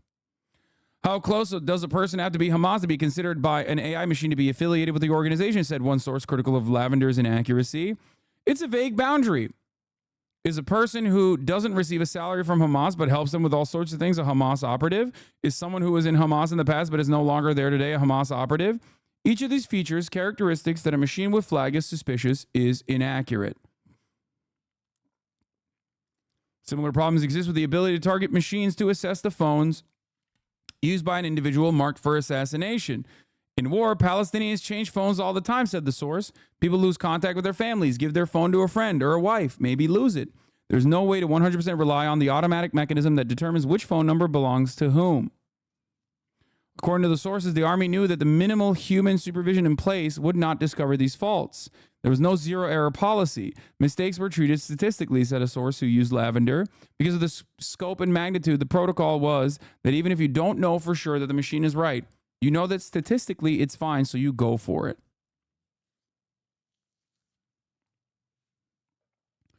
It has proven itself, said B, the senior source. There's something about the statistical approach that sets you to a certain norm and standard.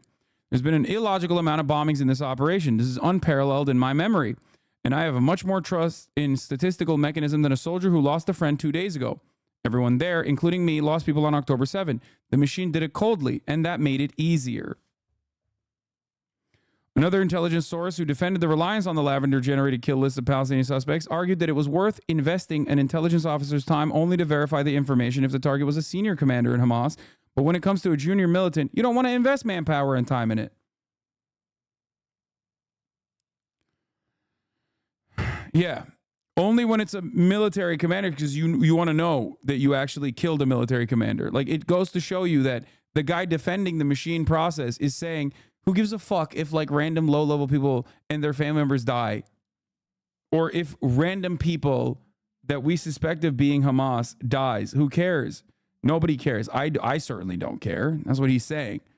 He wants to know how accurate it is just for the commanders, just so he knows that he gets a confirmed kill from a commander.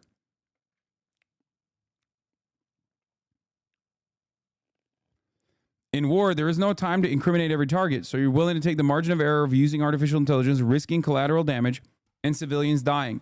Yeah, big risk they're taking there. And risking attacking by mistake and to live with it. B said that the reason for this automation was a constant push to generate more targets for assassination. In a day without targets, whose feature rating was sufficient to authorize a strike, we attacked at a lower threshold. We were constantly being pressured. Bring us more targets. They really shouted at us. We finished killing our targets very quickly. He explained that when lowering the rating threshold of Lavender, it would mark more people as targets for strikes.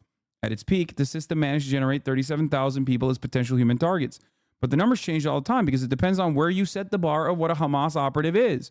There were times when a Hamas operative was defined more broadly. And then the machine started bringing us all kinds of civil defense personnel, police officers, on whom it would be a shame to waste bombs.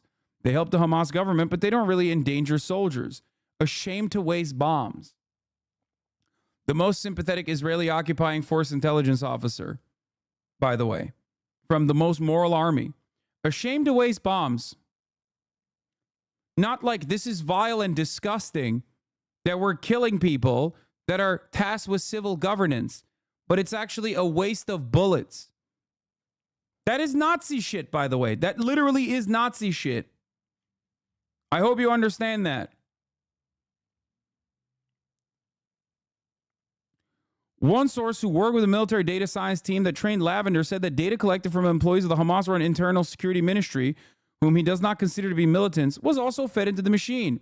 I was bolstered by the fact that when Lavender was trained, they used the term Hamas operative loosely and included people who were civil defense workers in the training data set, he said. The source added that even if one believes these people deserve to be killed, training the system based on their communication profiles made Lavender more likely to select civilians by mistake when its algorithms were applied to the general population. Since it's an automatic system that isn't operated manually by humans, the meaning of this decision is dramatic. It means you're including many people with civilian communication profiles as potential targets. We only checked that the target was a man. We covered that part. I'm going to skip some of it. Step 2, linking targets to family homes. Okay? The next stage in the Israeli army's assassination procedure is identifying where to attack the targets Lavender generates. 6 sources we spoke to echoed this to some degree, saying that Hamas's extensive tunnel system deliberately passes under hospitals and schools, that Hamas militants use ambulances to get around, and that countless military assets have been situated near civilian buildings. The sources argued that many Israeli strikes kill civilians as a result of these tactics by Hamas, a characterization that human rights groups warn evades Israel's onus for inflicting the casualties. However, in contrast to the Israeli army's official statements, the sources explained that a major reason for the unprecedented death toll from Israel's current bombardment is the fact that the army has systematically attacked targets in their private homes alongside their families.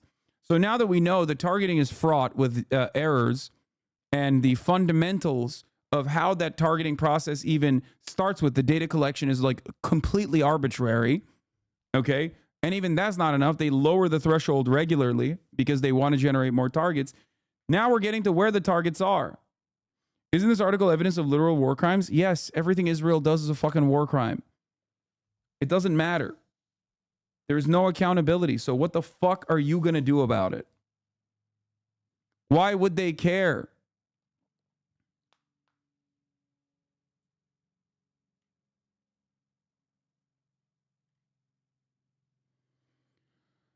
America, even after the WCK aid workers' assassination by Israel, turned around and said what? They said, oh, well, let's wait for more data. Maybe it wasn't deliberate. It was deliberate. Israel admitted it was deliberate and apologized for it. They said it was a mistake. So when the American State Department position officially is like, even when Israel is like admitting fault, that they are still overstepping Israel and saying, no, it's fine. Why should they fucking care? Then why exactly are we talking about it? My job is to cover the fucking news and engage in commentary to educate people. The more I educate people, the more you know about it, the more you grow a fucking conscious about it, the more you pressure your politicians. The more you pressure your politicians, the harder it gets for them to continue with this ethnic cleansing campaign. That's it. Just because we're never going to have socialized medicine doesn't change the reality that I will always advocate for why we must have it. It's so stupid. What a stupid question. No chair stream, I'm out. Come on, man. Come on, dude.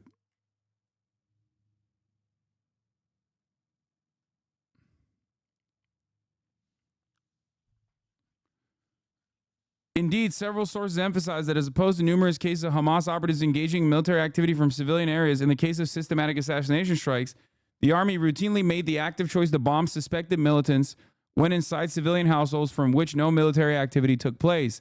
This choice, they said, was a reflection of the way Israel's system of mass surveillance in Gaza is designed. Source told 972 that since everyone in Gaza had a private house with which they could be associated, the Army's surveillance systems could easily automatically link individuals to family houses.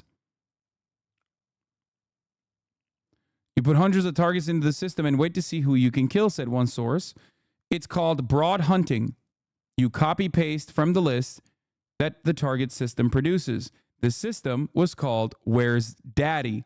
That's the tracking software.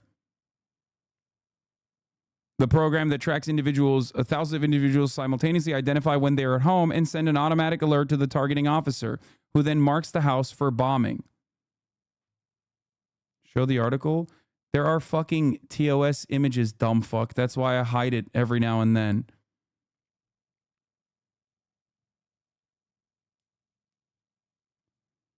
You can also go and read it on your own if you want. It's 972 Mag, Lavender AI, Israeli Army, Gaza.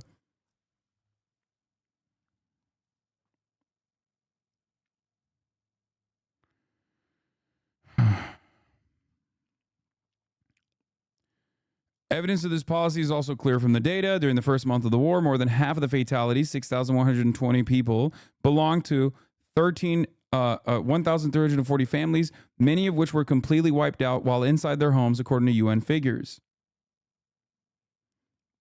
The proportion of entire families bombed in their houses in the current war is much higher than in the 2014 Israeli operation in Gaza, further suggesting the prominence of this policy.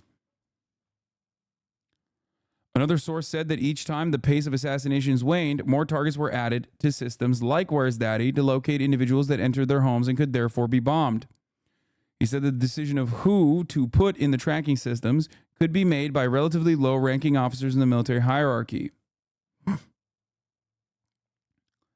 This war has been very illuminating about the old military-style Oslo leftists Back in the 90s, many upper echelon IDF people supported the Oslo process overwhelmingly because they thought it would bring security. Now, those same leftists, while still in favor of peace, in air quotes, are full on no breaks in favor of the war coldly because Hamas must be destroyed. They're like, war now, but two-state solution after. Yeah, those people have become completely unhinged.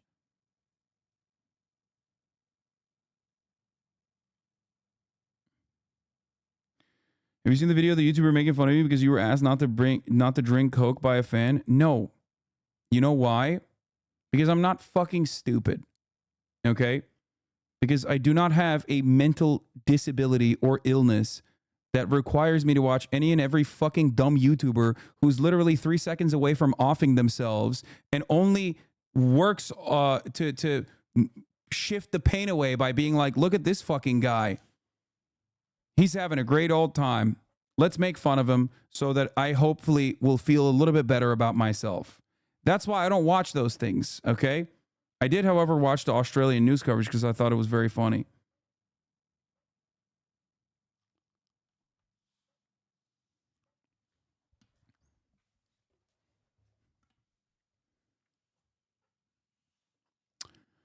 One day, totally of my own accord, I added something like 1,200 new targets to the tracking system because the number of attacks we were conducting decreased, the source said. That made sense to me. In retrospect, it seems like a serious decision I made, and such decisions were not made at high levels.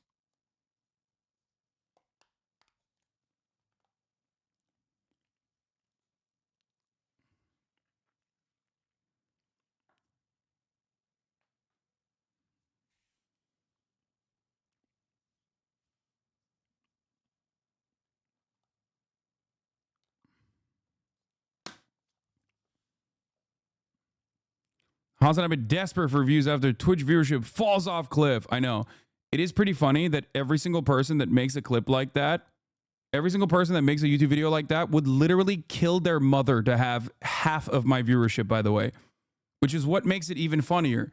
Like, does no one in their fan bases go, wait a minute, but he's like eclipsing your viewership every fucking day? Like, that makes no sense.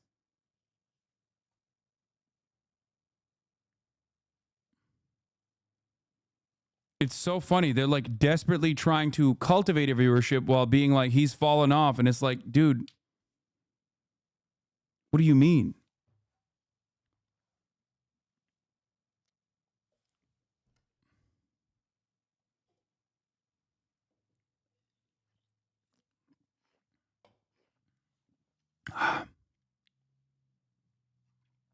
Anyway.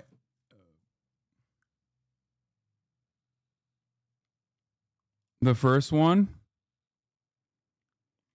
Enough. The independent view. It may seem wrong that after more than 30,000 Palestinians in Gaza have perished, it took the deaths of just 7 international aid workers to stir Western governments into a sense of outrage, but that is the reality.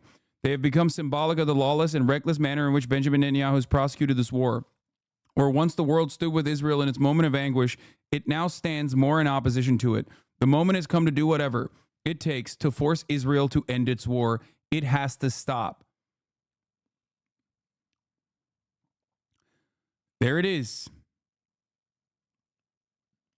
The rest of the world is finally coming to the anti-Semitic position that this community had on October 7, on October 8, on October 9, on October 10th. Bros using Twitter posts as proof. Are you stupid? This is the Independent, like the outlet Independent, announcing that this is their front cover tomorrow. What do you mean, bros using Twitter posts as proof?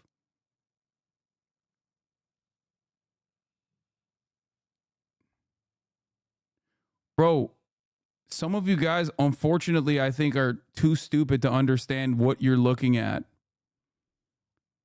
And no, I'm not using Twitter posts for proof. I'm reading an article from 972 magazine, an Israeli independent investigative journalism outlet, talking about Israel's targeting systems utilizing AI. If you had more than 3 fucking brain cells, you'd be able to comprehend that. I took a brief aside to show An outlet such as The Independent, a British outlet, by the way, which has been real fucking aggro, as well as all of these other mainstream media outlets have in the Western world since October 7 in defending Israel and calling anyone and everyone that says Israel needs to halt its senseless killing machine anti-Semitic, to now turn around and actually assume that same fucking position. This is as close to a primary source as you can get.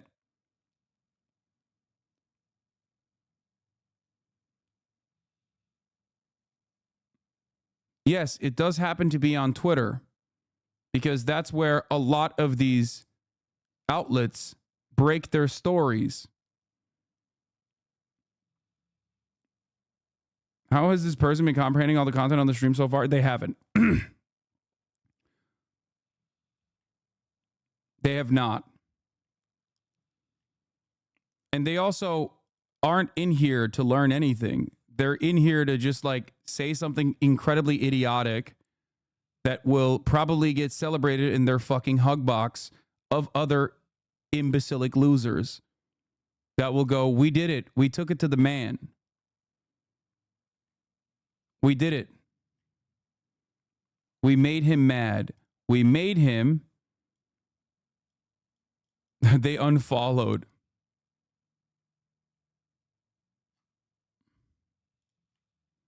Most likely just a sock account.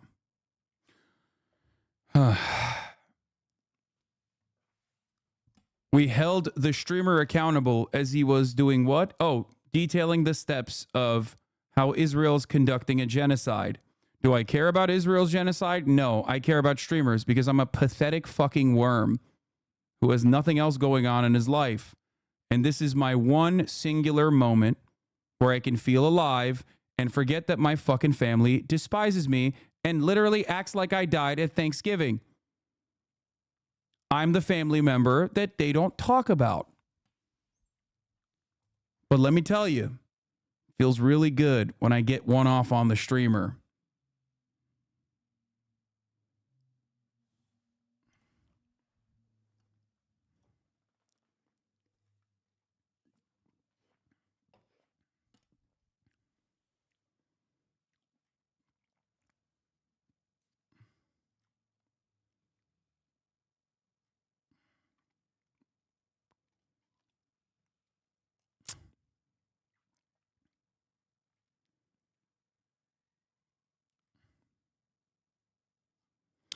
Anyway.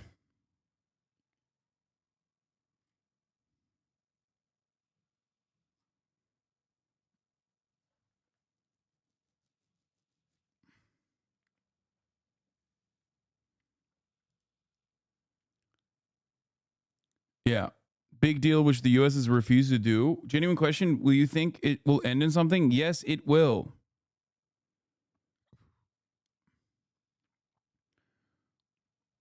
Al Jazeera reports that UK's Rishi Sunak has informed Netanyahu that the UK is considering declaring that Israel has been violating international law. They have been. Considering that they're declaring it is ridiculous. Declared already, they have been.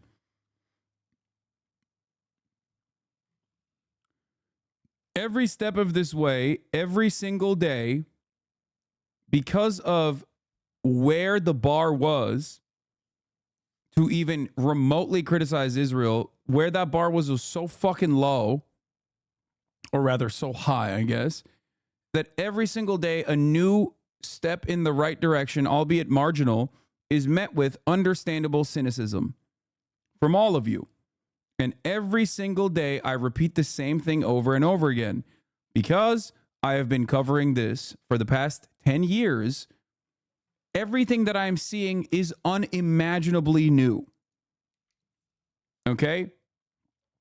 It's all moving in the right direction, albeit slow, but it's still moving in the right direction. That's why I showed you Jose Andres' posts yelling at the Spanish politician a couple months ago versus his post yesterday or today on the New York Times.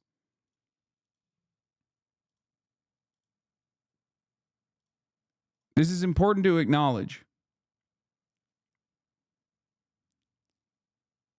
They will never full on come out and say how wrong they were. Instead, they'll keep inching themselves in the correct position. It's fine. Before you say, isn't this too late? Of course, it is a tragedy. Ethnic cleansing is unimaginable. Like, it's just the worst thing you can do.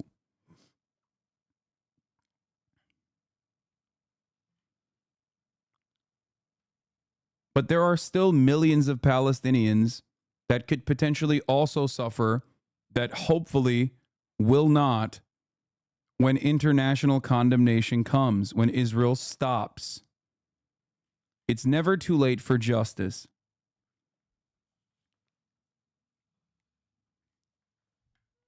I understand why people are pessimistic. But it's also important to recognize that, you know,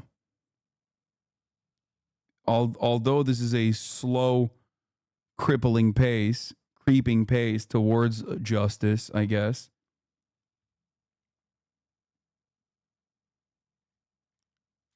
it's still a step in the right direction.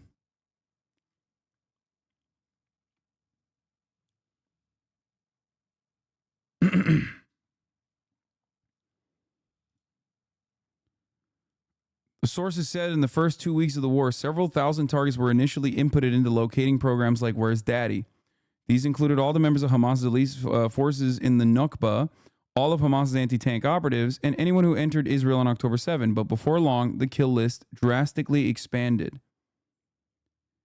In the end, it was everyone marked by Lavender, one source explained. Tens of thousands. This happened a few weeks later when the Israeli brigades entered Gaza, and there were already fewer uninvolved people, i.e. civilians in the northern areas. According to the source, even some minors were marked by Lavender as targets for bombing. Normally, operatives are over the age of 17, but that was not a condition.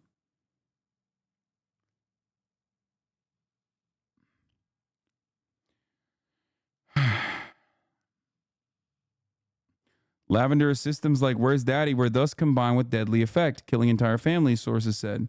By adding a name from the Lavender-generated list of the Where's Daddy home tracking system, A explained the marked person would be placed under ongoing surveillance and could be attacked as soon as they set foot in their home, collapsing the house on everyone inside. Let's say you calculate that there's one Hamas operative plus 10 civilians in the house. Usually these 10 will be women and children. So absurdly, it turns out that most of the people you killed were women and children. And then step 3 is choosing a weapon. And of course, they use dumb bombs rather than smart bombs because they think smart bombs are hard to come by because America is not refilling their arsenal fast enough. Don't worry, America is still refilling their arsenal, by the way. Sick fucking country. We are also sick too, to the core. Rotten to the fucking core for continuing with this atrocity. What kind of name is Where's Daddy? It's very illuminating. It is illustrative of exactly what the program is. Where's Daddy implies that there are children that you are killing. That's why it's aptly named Where's Daddy?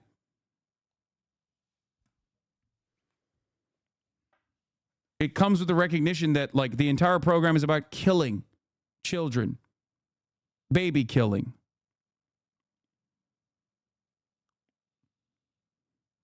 In December 2023, CNN reported that according to U.S. intelligence estimates, about 45% of the munitions used by Israeli Air Force in Gaza were dumb bombs, which are known to cause more collateral damage than guided bombs. In response to the CNN report, an Army spokesperson quoted in the article said, as a military committed to international law and a moral code of conduct, we are devoting vast resources to minimizing harm to our civilians that Hamas has forced into the role of human shields. 3 intelligence. By the way, after reading all of this, I hope you understand, like, there's a reason why Hamas exists. There's a reason why Palestinian Islamic Jihad exists. And that reason isn't simply Jew hate in the way that these fucking assholes describe it. This is a reality that Israeli high-ranking officials have reckoned with, whether it be Ben Gurion himself or as recently as, Ehud Barak, who have said in different moments in their lives throughout very different times, drastically different times, that of course, if they were in the same conditions as the Palestinians, they would join Hamas. They would become freedom fighters. So they recognize it too. But because there is the might is right politics at play here, they see it as totally valid.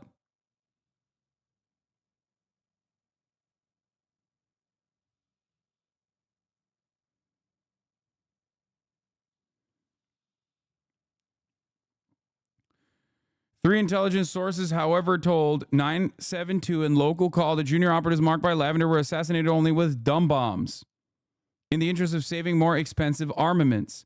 The implication, one source explained, was that the Army would not strike a junior target if they lived in a high-rise building because the Army did not want to spend more precise and expensive floor bombs with more limited collateral effect to kill him. But if a junior target lived in a building with only a few floors, the Army was authorized to kill him and everyone in the building with a dumb bomb.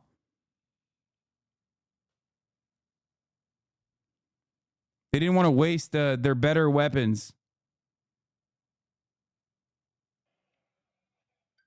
Doors open. Sorry.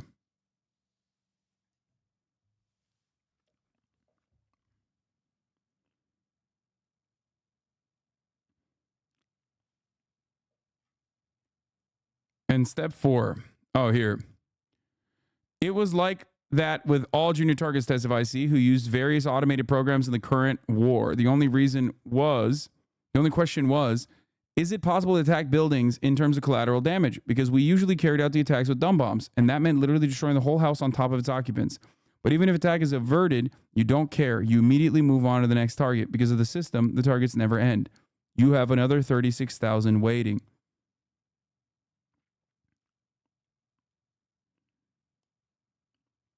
One source said that when attacking junior operatives, including those marked by AI systems like Lavender, this is the authorization of civilian casualties, subtitle, we attacked almost without considering collateral damage.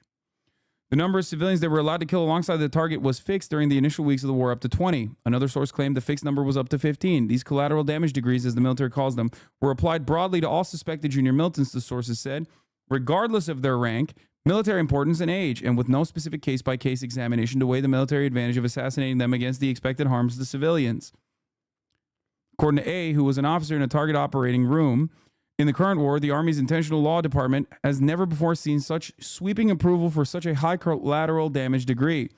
It's not just that you can kill any person who is a Hamas soldier, which is clearly permitted and legitimate in terms of international law, A said, but they directly tell you you are allowed to kill them along with many civilians. Also, no, killing a Hamas soldier is not clearly permitted and legitimate in terms of international law. That's also bullshit, by the way. I just want to make that clear. You can't just like indiscriminately kill people. That's not a thing you can do. Okay? So this guy is even wrong on that front. The fuck do you mean? Oh, well, if this guy is in Hamas, we can kill him. No, you can't. You can't do that, actually.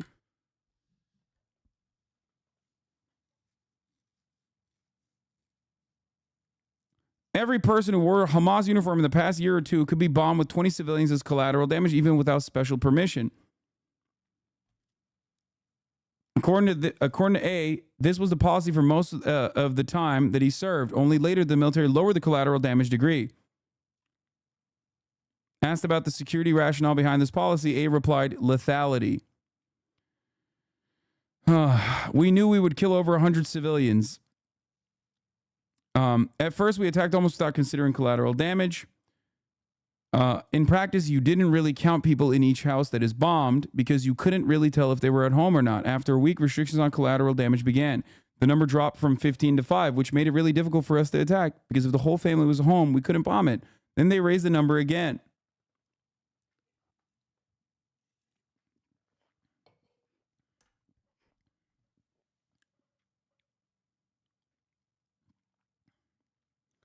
Can you explain that aspect of international law? I don't know why it's not permissible to kill Hamas, though I believe you and it makes sense. You can't just kill. Okay, there's a concept called, I think it's called de jure, right? De jure combat? Is that combatant? Is that what it is?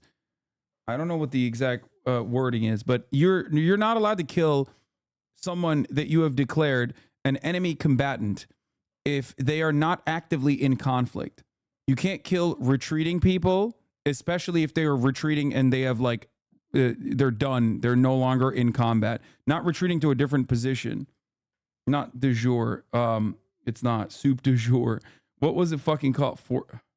No, it's not de jour. It's hors de combat. Sorry, my fucking silly ass lack of knowledge over. I don't know the exact terminology, but I think it is hors de combat. Okay, not retreating, withdrawing.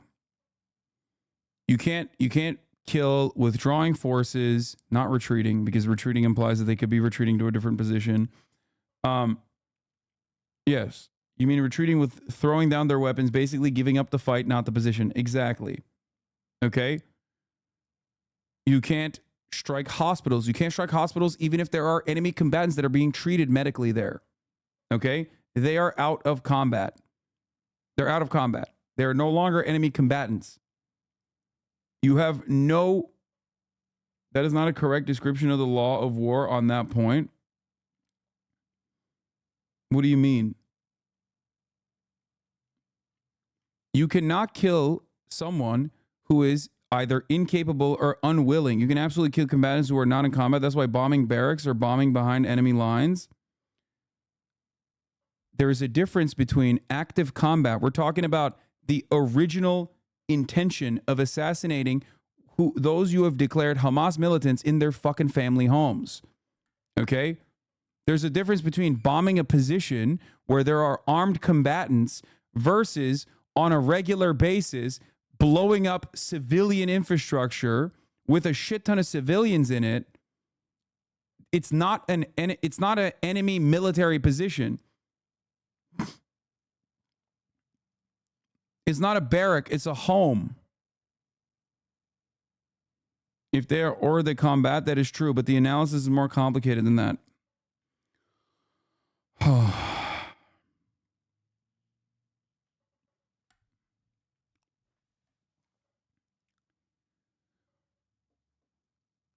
Blowing up civilian housing as the belligerent occupier is illegal in every circumstance.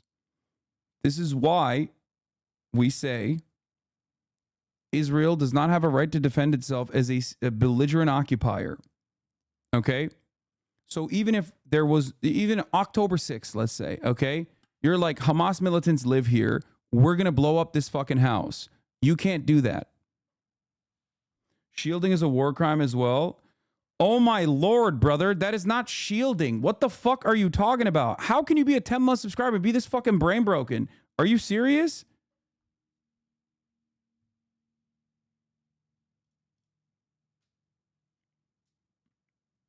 Iran supports Hezbollah, who are mostly Sunni and happen to be in southern Lebanon. You keep minimizing the impacts of some of these people, which comes off as gross. These aren't your run-of-the-mill anti-vaxxers. These are people serving our country overseas. Wait, what?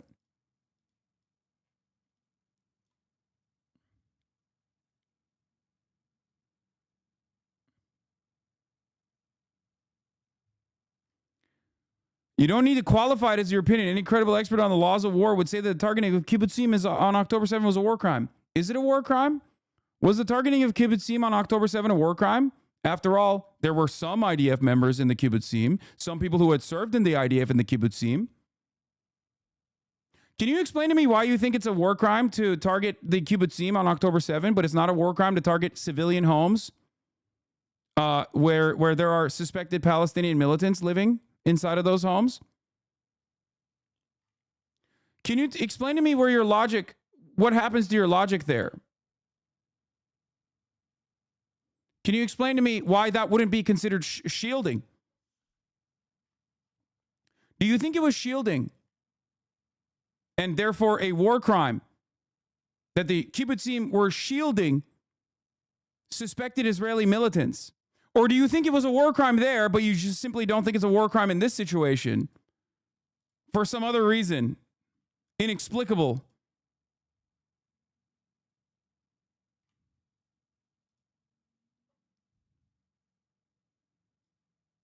It may well be a war crime to target homes of the combatants are horror the combat. Shielding is a war crime as well.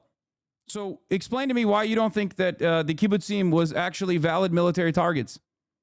They were shielding. Israel was doing the war crime. All of those Israeli civilians that were killed, that were slaughtered in the kibbutzim, they were actually shielding Israeli combatants, Israeli militants, suspected militants. Don't you think?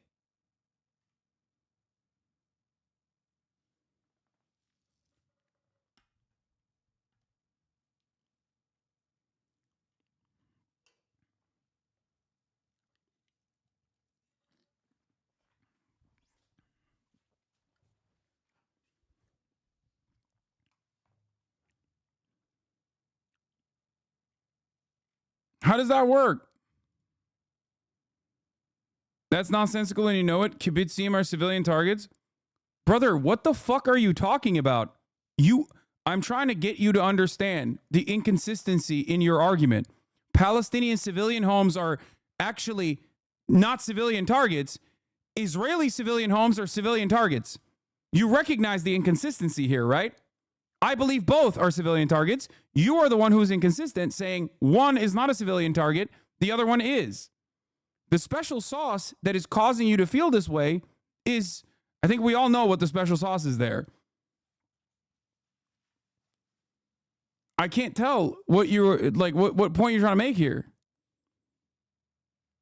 If militants are firing from homes or otherwise using homes to shield themselves, then they may be shielding. Militants are firing from their homes? Really? Well, people in the kibbutzim were firing from their homes. I guess it's not a civilian target now. I guess I was wrong in my early assessment that October 7 was an atrocity.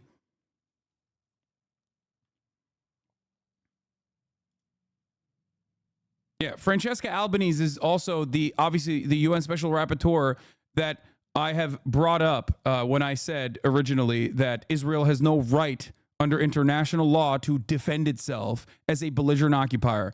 It's her assessment, not mine.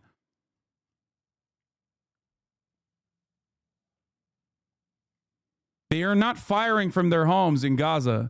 They are living in their homes. And if militants are firing from homes is a totally separate conversation. They're not doing that, by the way. You're just saying that now because you got caught in this fucking idiotic assessment, which, by the way, further ruins the original point that you are trying to defend here. People were firing from inside of the kibbutzim. They had weapons. They were former veterans of the IDF, current active military members of the IDF that weren't actually in uniform. So I guess it was totally valid to kill everyone in the kibbutzim. Is that what you're saying? It was not a war crime? Here you said it was a war crime.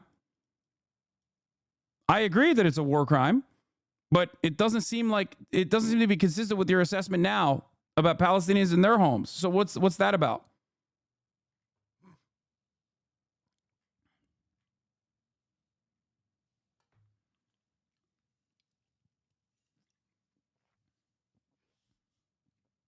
Settlers aren't civilian targets. Reservists aren't civilian targets. Stop catering to the Western liberals. No, they are. Shut the fuck up. Please. It's ridiculous. No, dude, you first said that you can't target combatants. Brother, you don't understand. You do not think former IDF members or current IDF members or people with weapons that are fucking shooting from their houses is not a qualification for them to be declared an enemy combatant and therefore a war crime.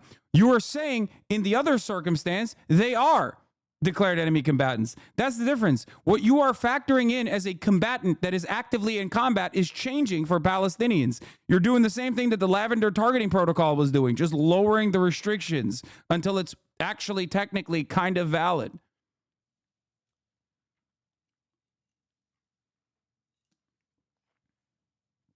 Yeah, it's complicated. It's complicated when Israel does it. It's not so complicated when it's done to Israel. Do you not understand that? It's not complicated in either scenario. The only reason why you are looking for a complication is because you want it to be somewhat valid.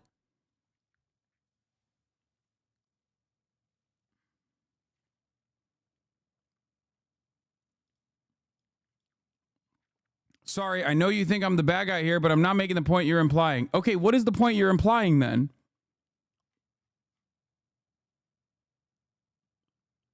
If you consider the October 7 attacks on the kibbutzim to be a war crime, then you have to recognize that simply deciding that someone is a fucking militant of Hamas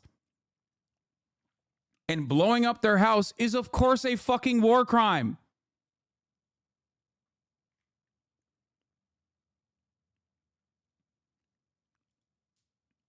And you also cowardly said shielding is a war crime as well, which is the grossest point that you made, for the record. Shielding.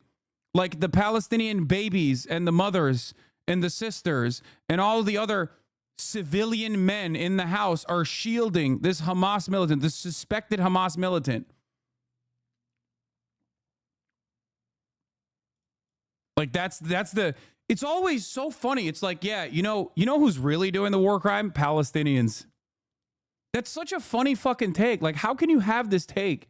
It blows my mind. It's like one side's actual, active, real war crimes that we are fucking describing in detail, complicated. The other side, I've decided, is actually shielding, and therefore they're the ones who are doing a war crime.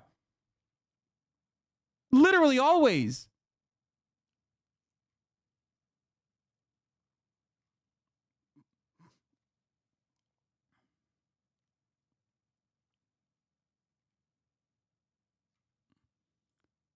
I get the point you're trying to make. And if all they're doing is attacking hordes of combat in their own homes, then yes, that is likely a war crime.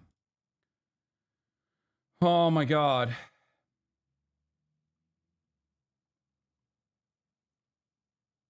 I think by shielding, he means it's a war crime for the people who are using civilians as a shield. Yes, but it's gross to fucking say that in this conversation, because the implication is that a dude suspected of being a Hamas militant is going back to his house, knowingly shooting from his house and having civilians in that house with the hopes that Israel won't blow up his house. That's shielding. That is not what's happening at all.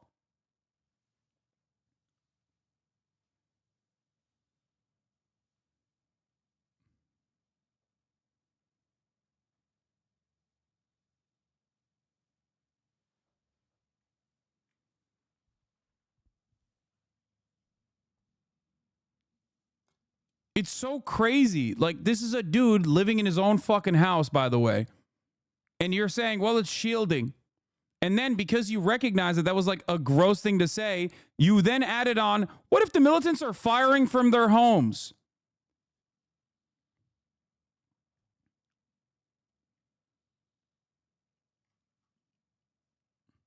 You had to add in an extra layer in that situation.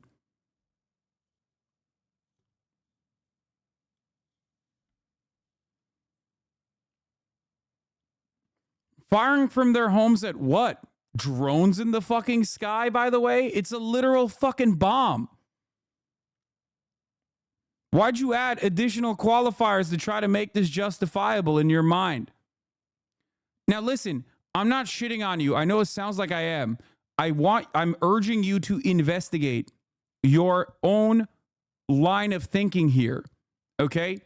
I need you to understand. There are reasons as to why you are coming up with this level of faulty thinking. Like, there's a reason why you immediately added additional qualifiers to what I was saying. The reason why you're doing that is because there's a little demon inside of you, a little bigot inside of you. And look, you've been a 10-month subscriber. I suspect that you've done a good job of combating that internally. But we all have that inside of us, okay? That's why I say you got to kill the reactionary in your brain.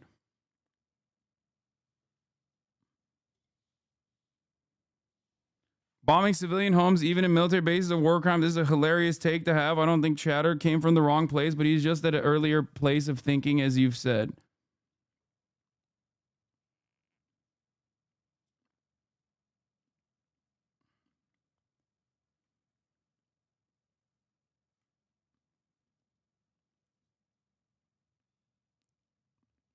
Do you understand?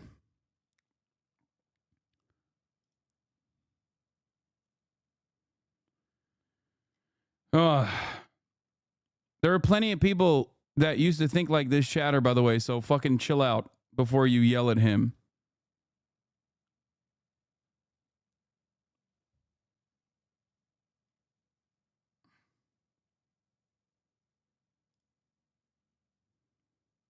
Arguing, but where do we draw the line? At the reasonable place you just identified, or at this much worse place that I just imagined for the sole purpose of discrediting your point? Yeah. Facts, logic, and reasoning, baby.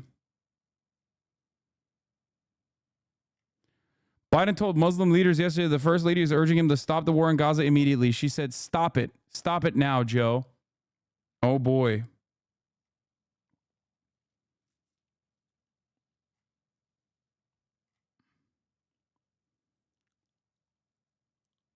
Yeah.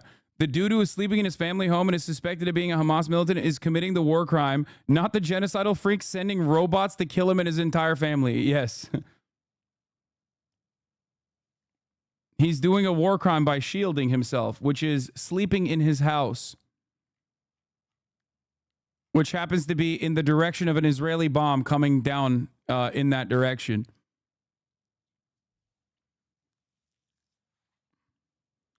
At a certain point, you're like, well, existing is a war crime. Existing in any vicinity is a war crime. We should stop that by killing you. You know, here we have stopped the war crimes from happening. This destroys the human shield narrative, I believe.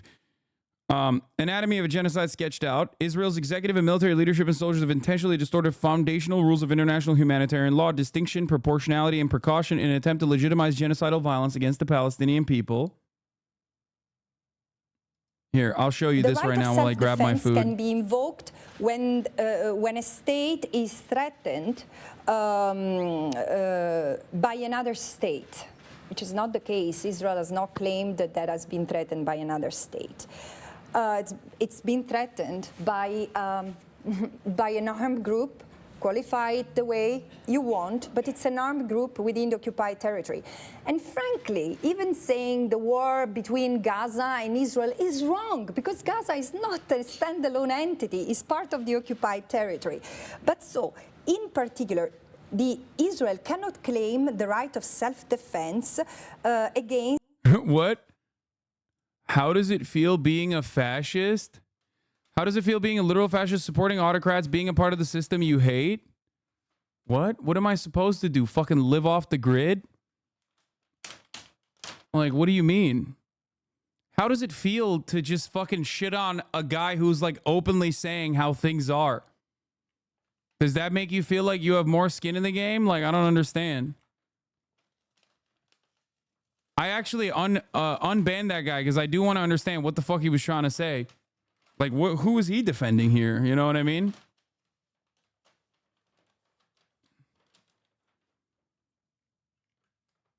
Maybe he just wanted to do a top of the hour debate. Who knows? That's why he started a new sock account. You know what I mean? Because at the top of the hour, that autocratic fascism does come into play. Basically automatic at this point, as a matter of fact. The 3-minute ad break at the top of every hour.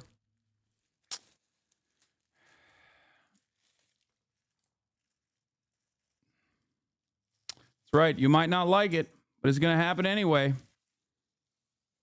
Unless you subscribe. 34 MKD 50 with a 50 big one banger. Never mind. You can also avoid those ads as long as you get a fucking gifted sub from the likes of 34 MKD 50. Here's the 3-minute ad break now. Did he say something again? I unbanned him. The point I'm making is we only have so much time in our lives. We only have so much time in our lives. Wait, what? You can choose to live our lives, our principles, or not. What is a principle that I'm violating? He probably doesn't know what I said because he's probably seeing the ad right now, but are you urging me to go and commit an act of terrorism against the American state or something? Like, what do you mean?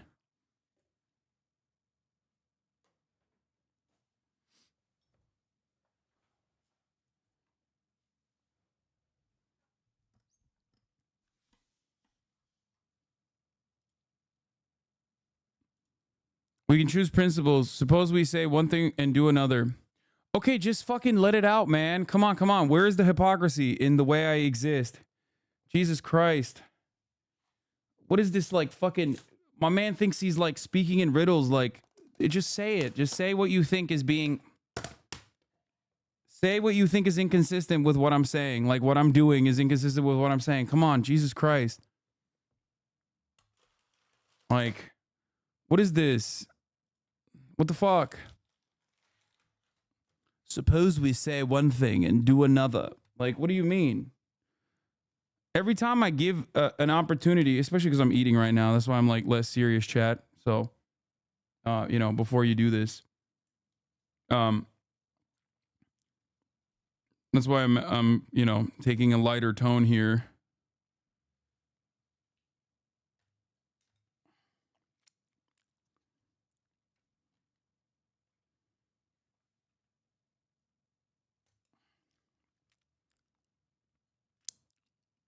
What is it? What? I actually used to be a fan because I admire the ideals you aim to send. I think there's something noble in working towards a better future. Wait, what?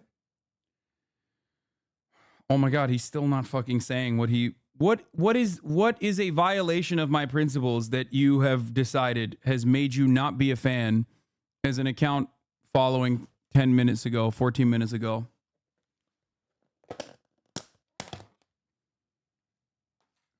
What do you suspect is hypocritical in my existence? But there's only so much we can do, and of recent, I think things have shifted quite a bit. Oh my God. Do you think we're going to hear an answer from this guy, chat?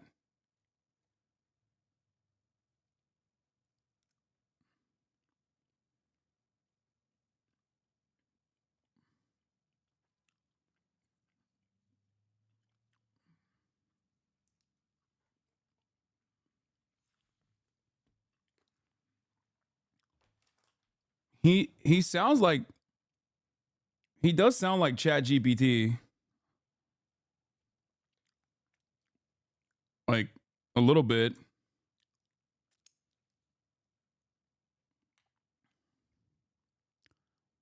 I want to know where this goes, though.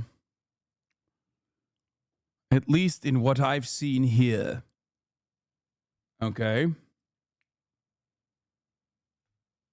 Yeah, Cervantes troll. Troll in his name. Why am I listening to this obvious fucking bot is the real question. And the answer to that is, I don't know. Because I'm stupid. Well, the answer to that is because it's funny and I'm also eating. Every second you give this guys an L. Man, shut up, chatters. Jesus Christ. Don't be so fucking insane for a second, okay? I'm eating right now anyway. I'm like prepping my fucking food. Give me a goddamn break. I'm taking a fucking break with this Oblivion NPC ass chatter. It's not that serious. You're acting like I'm, you know, you're acting like it's over. Get to the news, man. He's getting you to fight windmills like Don Quixote law. Okay. Chatter, you need to give me an argument. You need to tell me what you have perceived as hypocritical or a violation of my principles that I espouse, that I have gone back on, or something that I'm doing now that I didn't used to do. Okay? Because that's what you came in with, and you have yet to deliver one singular argument. Girlfriend thinks you got buccal fat removal. Thank you to your girlfriend for thinking that. That's very nice.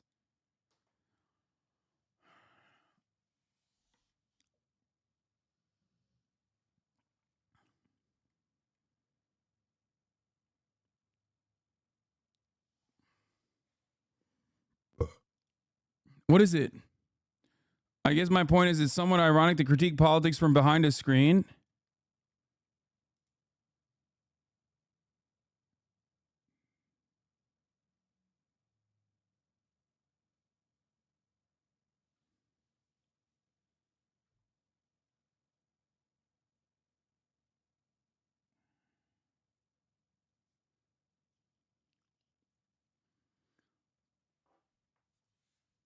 That's it? That was your That was your hypocrisy. Action outside seems to be a stronger measure. I've been bested yet again. You're right.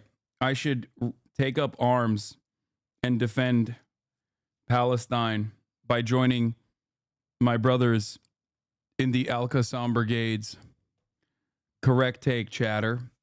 Chatter's like, bro, stop fucking yapping about this Israel shit, especially when you're yapping from the outside. Why have you not joined Hamas?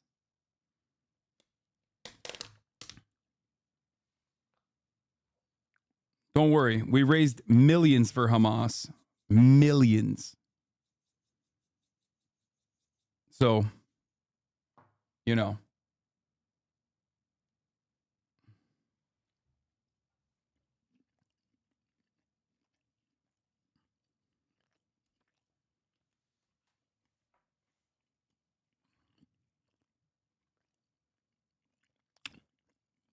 That's not what I'm saying. It's important to talk about it.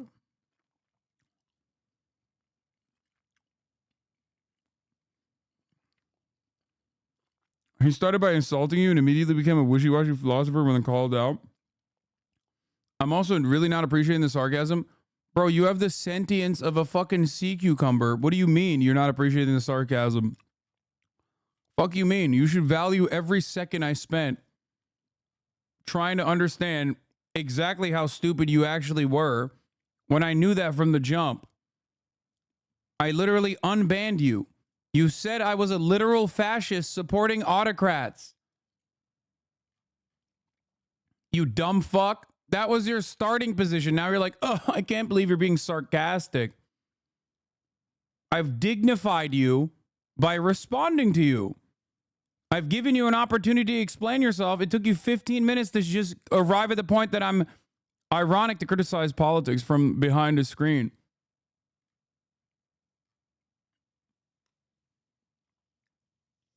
Shocking. Motherfuckers would be like, well, I don't understand. I'm delivering brilliant counters to what you're doing.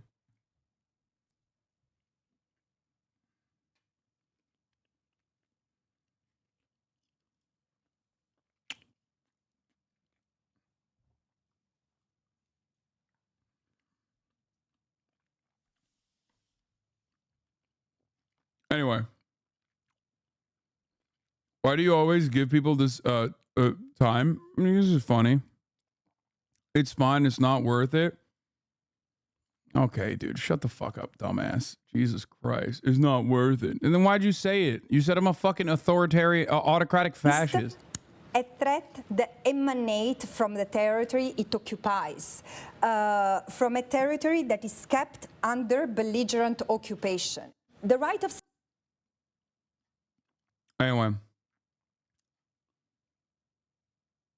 Yeah, remember when trolls didn't fake a moral high ground? Anyway, Israel's executive and military leadership and soldiers have intentionally distorted foundational rules of international humanitarian law, distinction, proportionality, and precaution in an attempt to legitimize genocidal violence against the Palestinian people. By deliberately redefining the categories of human shields, evacuation orders, and safe zones, collateral damage, and medical protection, Israel has used the protective functions as humanitarian camouflage to conceal its genocidal campaign. Israel's genocide of Palestinians in Gaza is an escalatory stage of long-standing settler colonial process of erasure. The ongoing Nakba must be stopped and remedied once and for all. This is an imperative ode to the victims of this highly preventable tragedy and also future generations in that land. Selected recommendations: arms embargo on Israel and sanctions. Support South Africa's resort to UNSC under UN Charter 94. Investigation and prosecution. Establishment of register of damage. Reconstitute UN Special Committee against Apartheid. Protective presence in occupied Palestinian territories.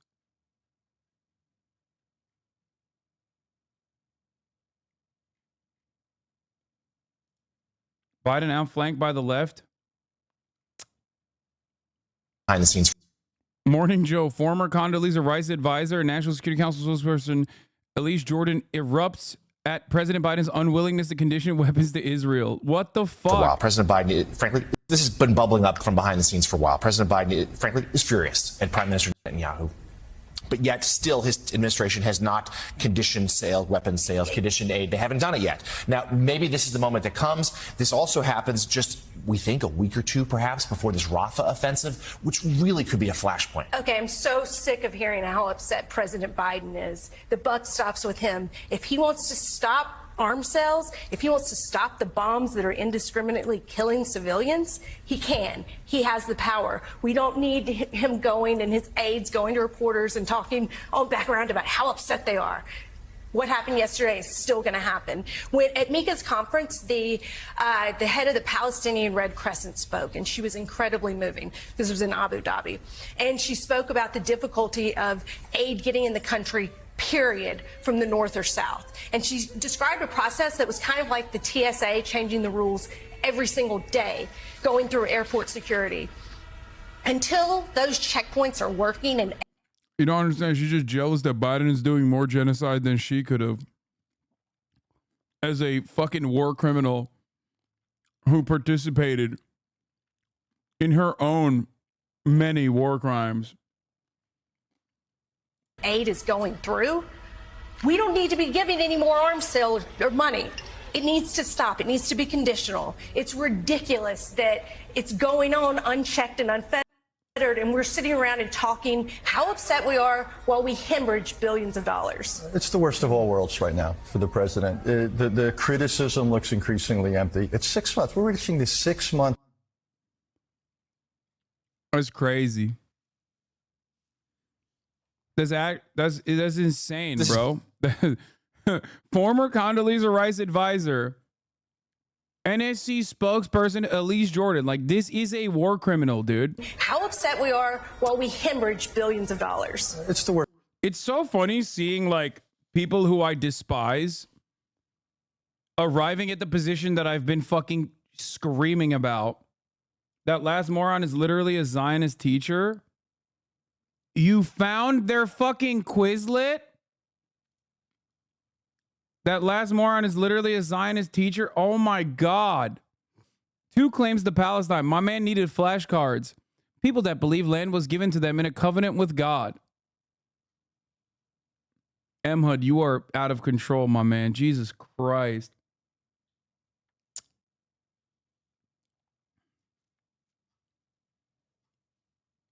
Yeah, Emhud. Michael CIA Hudson. Worst of all worlds right now for the president. The criticism looks increasingly empty. It's 6 months. We're reaching the 6 month milestone of this war. That's one fact to begin with. And 2 things have happened in the last few days. One is these attacks are continuing. And yet, so are U.S. arms transfers to Israel without conditions. They've been going on for 6 months. Why does Israel need 2,000-pound bombs to be used in high-density populated areas? Then, 10 days ago, what does Israel do? It expropriates 2,000 acres of land in the West Bank for settlement construction. Where is the White House reaction to that? That is how you undo even the possibility, Joe was talking about it, of one day getting to a 2-state solution. If you're going to have a Palestinian state, the last I checked, states are built on territory.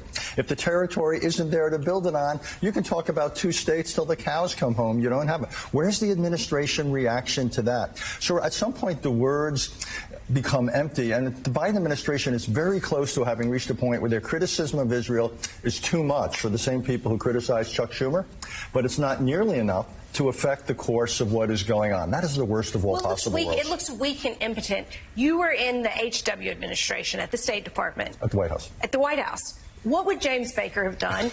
And seriously, that's what we should be asking ourselves. That's crazy. Because that was a moment when we were a diplomatic. I'm losing my mind at like genuinely bloodthirsty monsters just being like, man, Brandon, what the fuck are you doing? You got to calm down a little bit. Like superpower. So we confronted Israel. And if you remember at the time, Israel was subsidizing people leaving the Soviet Union, and they were going into the occupied territories. We basically said to Israel, we'll help these people to get out of the Soviet Union, but we're not going to subsidize. They're going into the West Bank. That forecloses options. We understand you may not have a Palestinian partner today, but we want to preserve the option for the day when we might be. And the administration basically said to the Israelis, you have a choice. They made their choice. There's that economic consequences. This administration has got to have some teeth in it. So, Richard, let me put it bluntly to you. Does Benjamin Netanyahu give a damn that Joe Biden is upset, frustrated, and outraged by what he's seeing? And if not, what would make him give a damn? No, he doesn't. And indeed, increasingly, he's trying to position himself as someone in front of the Israeli body politic saying, you may not like me. You may think I made a mistake on October 7th, but I'm all that stands between you and American pressure. Remember when I told you so many fucking State Department people we're going to inevitably get mad at the Biden administration, not because they care about Palestinian lives, but because Israel's actions are further destabilizing the region to a degree that is not good for our security interests or for our imperialist interests in general, and also because it makes America's soft power, hard power, all matter of power look much weaker in the global stage. That's the conversation that's being had right now by people who are looking at this and going, dude, you're fucking up the bag. No, it's not optics. This is very important. This is like the whole reason as to why Israel exists to begin with. You're bored, aren't you? Okay.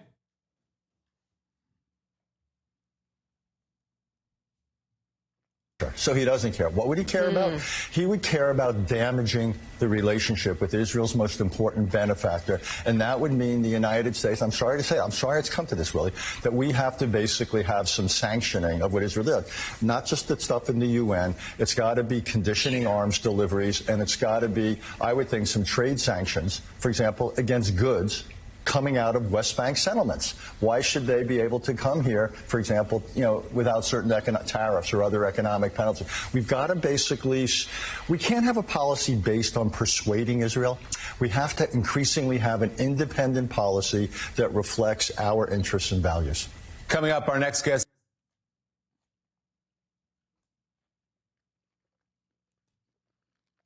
That's crazy.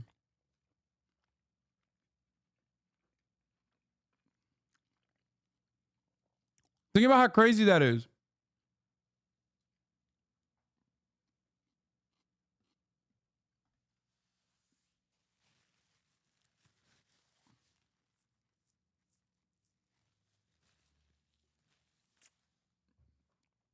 Got to be.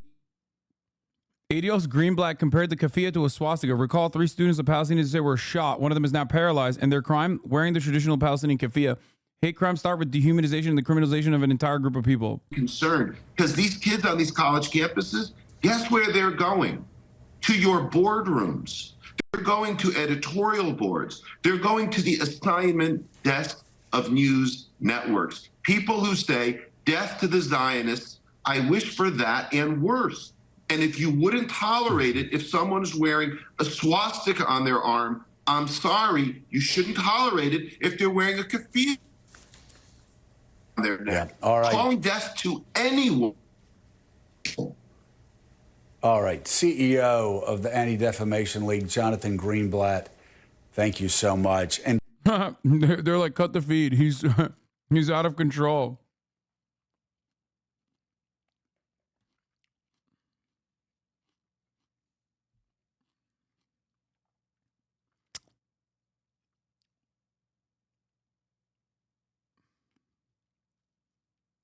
Anyway, so global attitude is shifting. It took Israel to just like kill too many white people. Yes, dude, I saw. Yes. It's fucking Mario Naval, but here, this is the article from Vox News Albania. Foreign media, CIA informs Israel that Iran is expected to attack within 48 hours. I don't know. I'm not going to fucking report on it until there's like, more information. All right. Let's talk about some fun shit with respect to Israel, but or not respect to Israel, but with respect to, here's the last part of the Israel portion. The president doesn't get the credit The president doesn't get credit for being privately enraged when he still refuses to leverage to stop the IDF from killing and starving innocent people. These stories only make him look weak.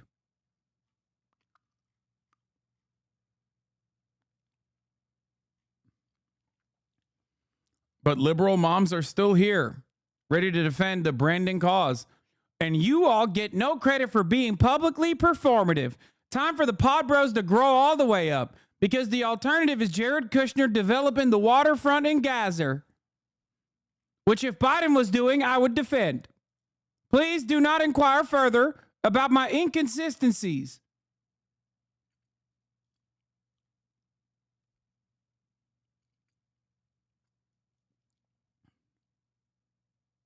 You literally have said this word for word. It's wild. Yes. It doesn't take much to be smart on this issue. I just look to what has happened already.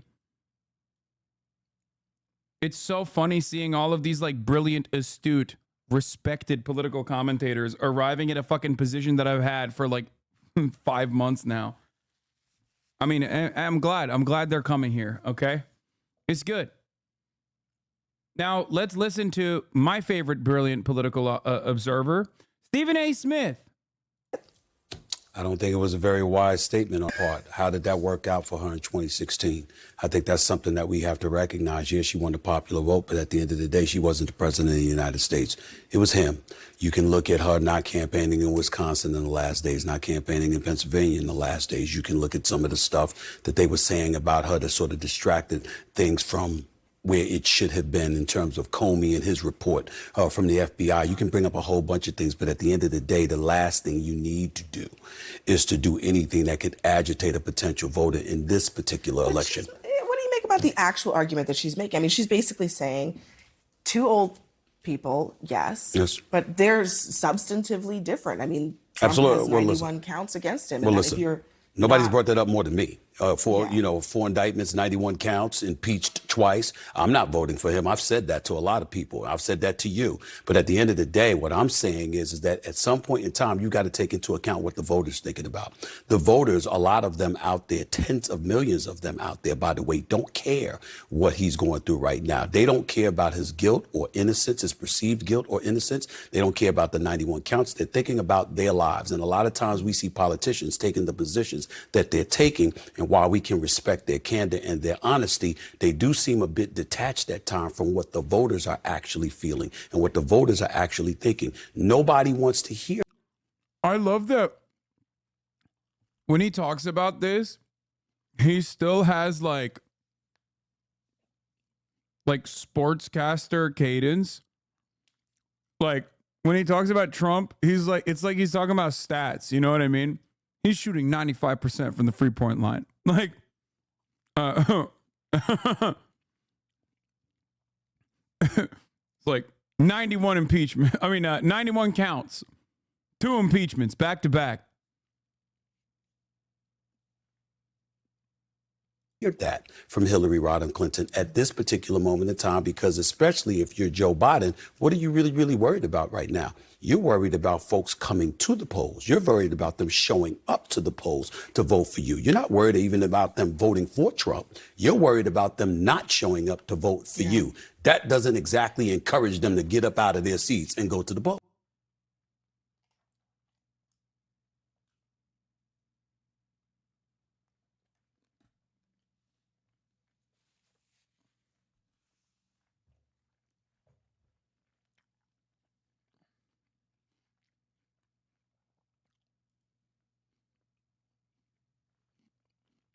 You know Hillary fucked up real bad because he didn't even go to the playoff games Justin Herbert has won, but the disrespectful, somber games Ben Simmons has played since the Hawks series, matter-of-fact statement.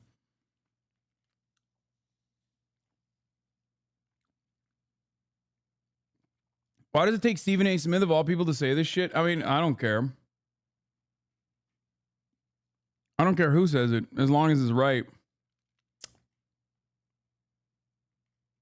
All right, let's do some fun stuff. Within 10 days, you and your family will be killed. Now, in Montgomery, our home was bombed twice. Today, we still confront threats through telephone calls and through the mail. It's 1964, and a package has just been sent to Martin Luther King Jr.'s house in Atlanta, Georgia.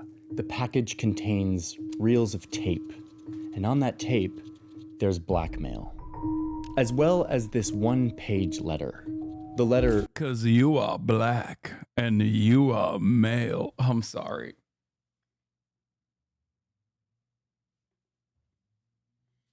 I can't. Every time I hear the word blackmail, I think of Cowboy Bebop, Netflix live action. There's not a moment that literally fucking leaves my mind. Stop the stream. I can't. I'm sorry. Don't make me play the video. Don't make me play the fucking video.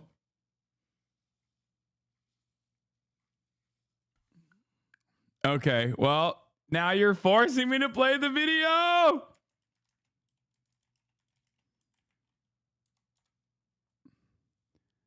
I'm sorry. I was thinking less along the lines of cash, more along the lines of dinner. Me, you, bottle of Chianti, 2 bottles if we're feeling dangerous. Sounds to me like blackmail. You're damn right it is, because, Jet, you are black and you are male.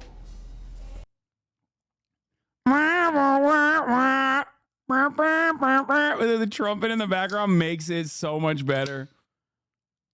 You are black and you are male. Sounds to me like blackmail. You're damn right it is, because, Jet, you are black and you are male. Oh. is written in the voice of one of King's supporters. It's riddled with typos and corrections. And the letter tells King that he should, quote, look into his heart, because he is, quote, a complete fraud, a great liability to black people. It refers to the tapes that are in this package, which is an audio. You know what's really funny about this?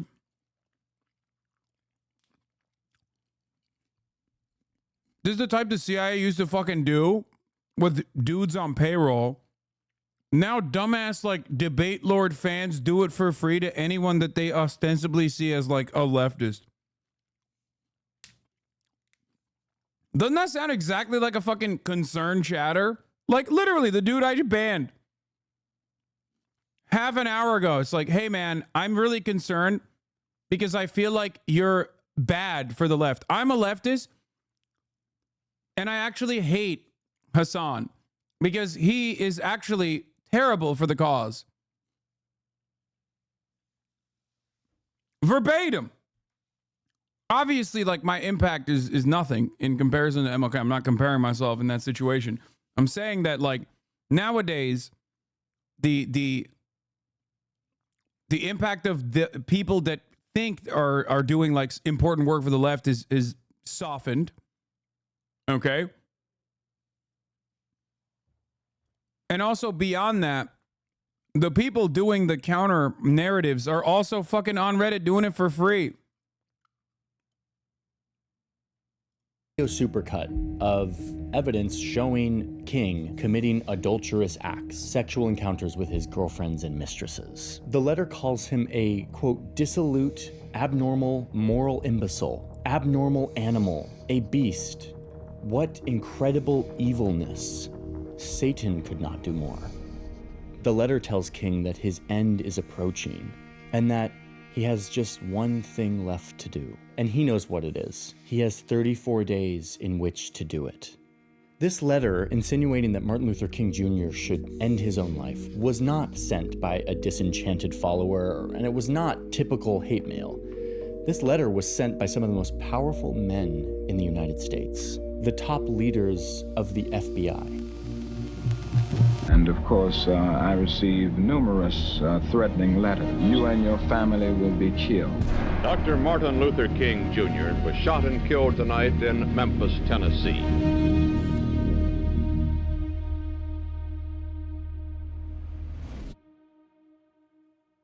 More than half of Americans don't buy the official account that a lone racist gunman was behind the death of Martin Luther King on that day in Memphis in the late 1960s. That number is more like 88% for Black Americans. Those who don't believe it include the ones that were standing next to him when it happened. They include his family. An exhaustive congressional investigation found that King's murder was, quote, likely a conspiracy. But there's actually a lot more to the story than who pulled the trigger. And thanks to recently declassified documents, thousands of them that we've been going through, we can now shed a light on the FBI in the 1960s, what they were up to, and what that teaches us about who really killed Martin Luther King. Before we move on, a quick note from our sponsor. Sponsors allow us to do these deep dives where we spend months and months looking at FBI documents. So thank you, Incogni, for sponsoring today's video. We live in a world that is full of junk mail and spam calls and all kinds of predatory stuff on the internet. This world is made possible by the shadowy industry of data brokers that try to collect all of your information, where you live, what you like to do on the internet, how old you are, and sell that information on an open market. Incogni is your way out of this system. You sign up for Incogni and you give them permission to go out and request on your behalf that you be taken off the data broker list. There are hundreds and hundreds of these lists that our names are on. And with Incogni, you can start the process of getting yourself off these lists. And then Incogni immediately starts sending out a bunch of requests to take me off these lists. And I can see on my dashboard how many requests they've sent out. It blew my mind. It's literally hundreds. And then they keep you updated on all of the progress that they're making to take you off these lists. Sometimes they have to request multiple times and work through the request. You don't have to worry about any of it. Incogni does this for you. I'm learning that I'm not just on like corporate email lists, but now I'm on like people search lists, that my data and browsing history could be used to jack up my here's Incogni. You'll get a big discount, like 60% off when you sign up using the link. Thank you, Incogni, for sponsoring today's video, for supporting our journalism. And with that, let's keep going on this story about MLK. So, you will regret ethical reacting to this? No, I won't. Late 1960s. I love Johnny Harris. I will never regret ethical reacting to Johnny Harris. He's my fave. Johnny Harris is my problematic fave, okay? My man said he's like investigating the MLK assassination conspiracy. Like my favorite thing is when he just like describes stuff that's like pretty basic, but he describes it like the story becomes his fact-finding journey more so than the subject matter that he's discussing. His style is his style is undefeated. Okay, I love him.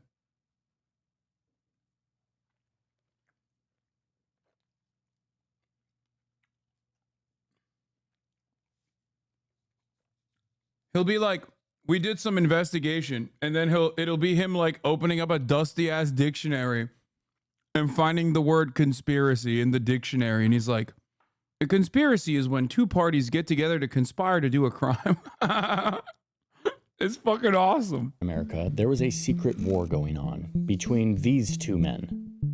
One of them wielded the immense opaque power of the United States' Federal Bureau of Investigations. The other man belonged to America's long oppressed minority and fought this war using the weapons of compelling words and a deep philosophical commitment to nonviolent protest.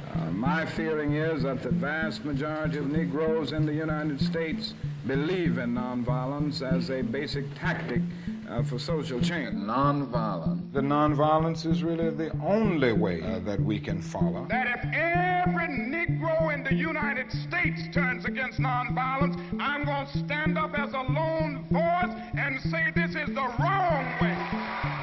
In 1960s America, nonviolence turned out to be an incredibly powerful tool for waging this struggle, because it always resulted in the same thing, the inevitable crackdown of excessive violence by law enforcement and counter-protesters.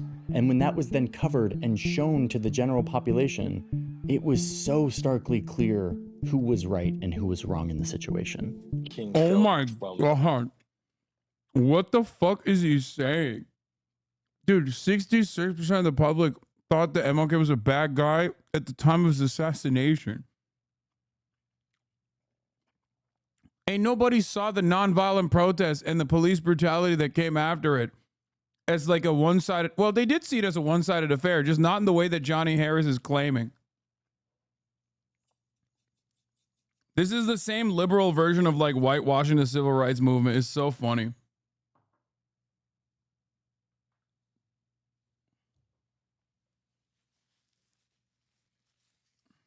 Strategy in terms of changing the hearts and minds of America. Watching young boys and girls and teenagers and adults be beaten, posed, shot, murdered, maimed for simply wanting to exercise their rights as citizens. These images were very powerful.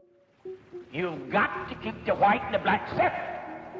A visual spectacle that represented what Black Americans knew all too well was how they were treated by the American system. But now it was just public. What the fuck are they talking about? King led 40,000 to protest segregated buses for over a year, resulting in the desegregation of public buses in Montgomery, Alabama. He went to the most segregated city in America to lead sit-ins in segregated restaurants and lunch counters. Protesters would peacefully kneel in churches and libraries. They marched on City Hall. And King would always get up with his powerful, stirring words to remind these protesters about the importance of their core philosophy. We go back to the buses. Let us be loving enough to turn an enemy into a friend. Nonviolent protest against injustices and indignities experienced.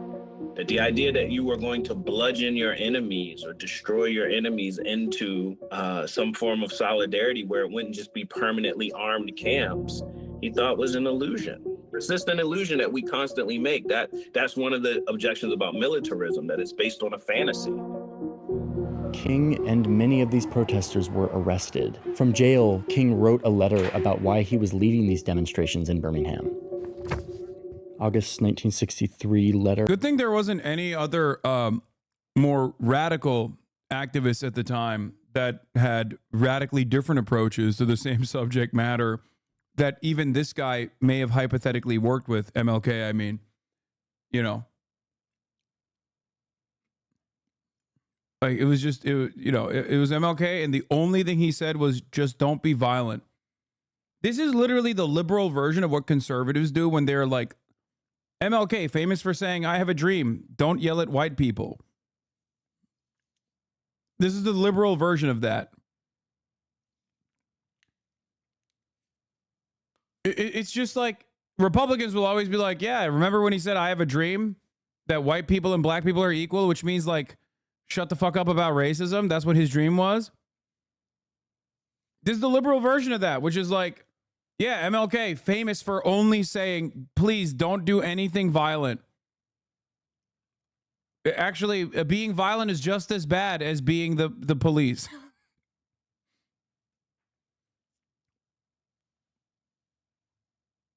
Don't look into it any further. That's the only thing I've said, and nothing else.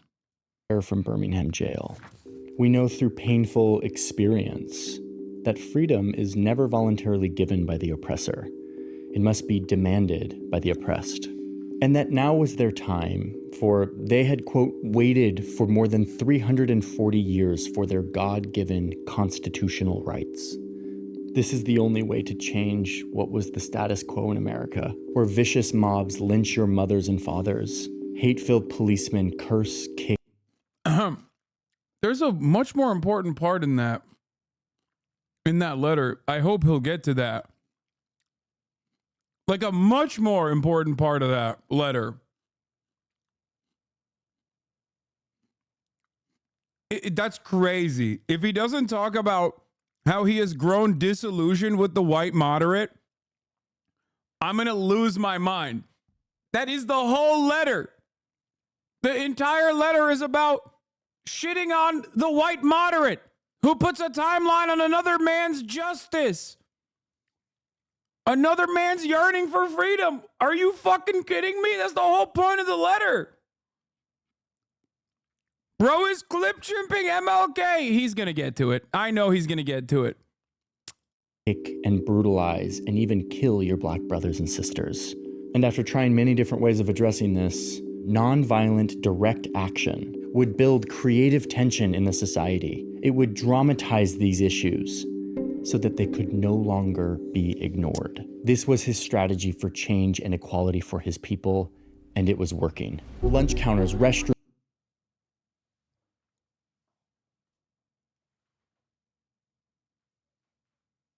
I'm sorry, what?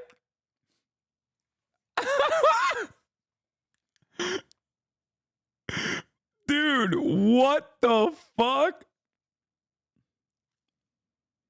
Dude, this is literally not as severe, but almost as severe as like conservatives clip chimping MLK.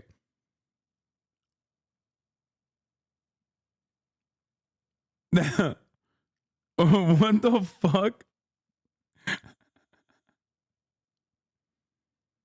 You don't know MLK like John, bro, pipe down. No, he did some deep investigations in this video. Rooms and drinking fountains were desegregated across Birmingham. And as King predicted, check my last mod, auto mod too spicy.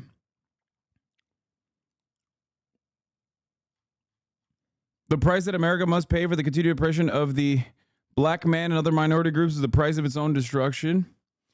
They were throwing rocks at Ruby Bridges when she was like 6, like 10 years before MLK's assassination. What he's saying is objectively not true of the American mindset in the 60s. Yeah.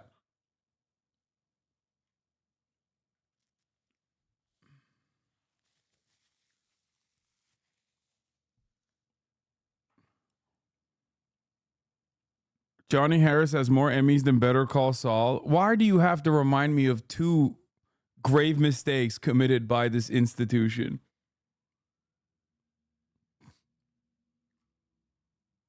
It's like, what is this? Urban Guerrillas by Cuck Philosophy. The Decade of Left-Wing Terrorism.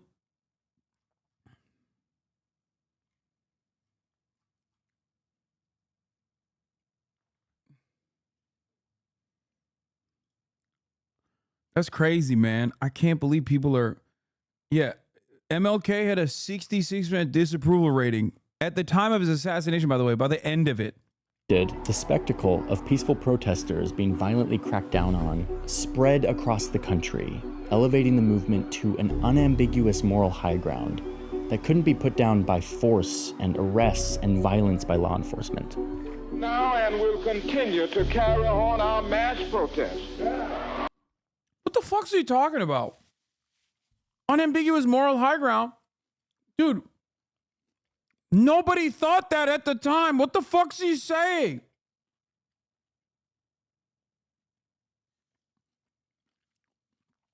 Do people really think if you just watch enough black people get their heads beat in, you stop being racist? Yo, this is... Okay, at first I was like, okay, this is liberal revisionism, but this is borderline, this is ahistorical. What he's describing, it did not happen. It demonstrably did not happen. I don't understand why he's saying these things that did not fucking happen. The notion that liberals were like, oh, damn, I can't believe black people are getting their fucking heads bashed in by the cops. I'm reconsidering my opinion on what we must do with this whole civil rights thing is literally identified in the letter for Birmingham jail, the part that he did not describe. That's crazy.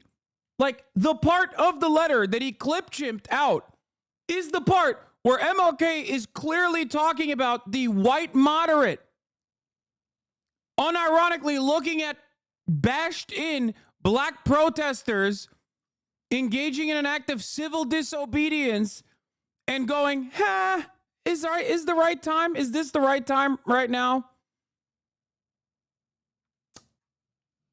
What the fuck do you mean, bro? Literally, this is like a matter of historical record, okay? He was imprisoned as a participant in nonviolent demonstrations against segregation, and he wrote this letter. The letter that he actually highlighted parts from about nonviolence features this very important part.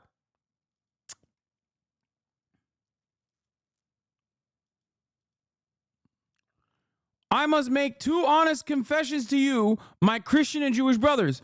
First, I must confess that over the last few years, I have been gravely disappointed with the white moderate. I've almost reached a regrettable conclusion that the black man's great stumbling block in the stride towards freedom is not the white citizens counselor or the Ku Klux Klaner, but the white moderate who is more devoted to order than to justice, who prefers a negative peace, which is the absence of tension, to a positive peace, which is the presence of justice, who constantly says, I agree with you in the goal you seek, but I can't agree with your methods of direct action, who paternalistically feels that he can set the timetable for another man's freedom, who lives by the myth of time, and who constantly advises the black man to wait until a more convenient season. That part is the most important part of this letter. It summarizes the anger and the resentment that he has. It summarizes the reasons for why he feels anger towards the white moderate. It quite literally goes against the point that Johnny Harris is trying to cultivate here, a point that is objectively ahistorical, okay? A falsehood. The notion that Americans saw black people get their fucking skulls bashed and turned around and said, yeah, we got to fix the civil rights shit, is a falsehood. That is not how this happened at all. It is shocking that Johnny Harris cut this video without mentioning and going out of his way, really, to mention this part, especially because he did show the letter from Birmingham jail. Because this part of the letter from Birmingham jail quite literally disproves his liberal, revisionist, and dare I say, ahistorical approach to the subject matter that black people protested nonviolently, and therefore that's the reason why, they got civil rights. No fucking shot. Here we go. Americans see Martin Luther King Jr. as a hero now, but that wasn't the case during his lifetime. Martin Luther King was a civil rights leader and an American hero. Almost every American adult, 95%, believes he was an important figure in U.S. history. Okay? During the 1960s, he was very divisive. The last Gallup poll to ask about his popularity during his lifetime, taken in 1966, found his unfavorable rating was 63%. King's highly negative rating came when he had turned his attention from Southern de jure segregation towards de facto segregation in northern cities. But even before then, King was far from a universally liked person. In the middle of 1964, when Congress was in the midst of passing many landmark civil rights laws, King's favorable rating was just 44%. His unfavorable rating was basically equal at 38%. It was not, thank you, yes, it wasn't white pity that led to the success of the civil rights movement, but black activist persistence. And it was black activists that persisted beyond MLK's methods as well, for the record. Sometimes violent methods.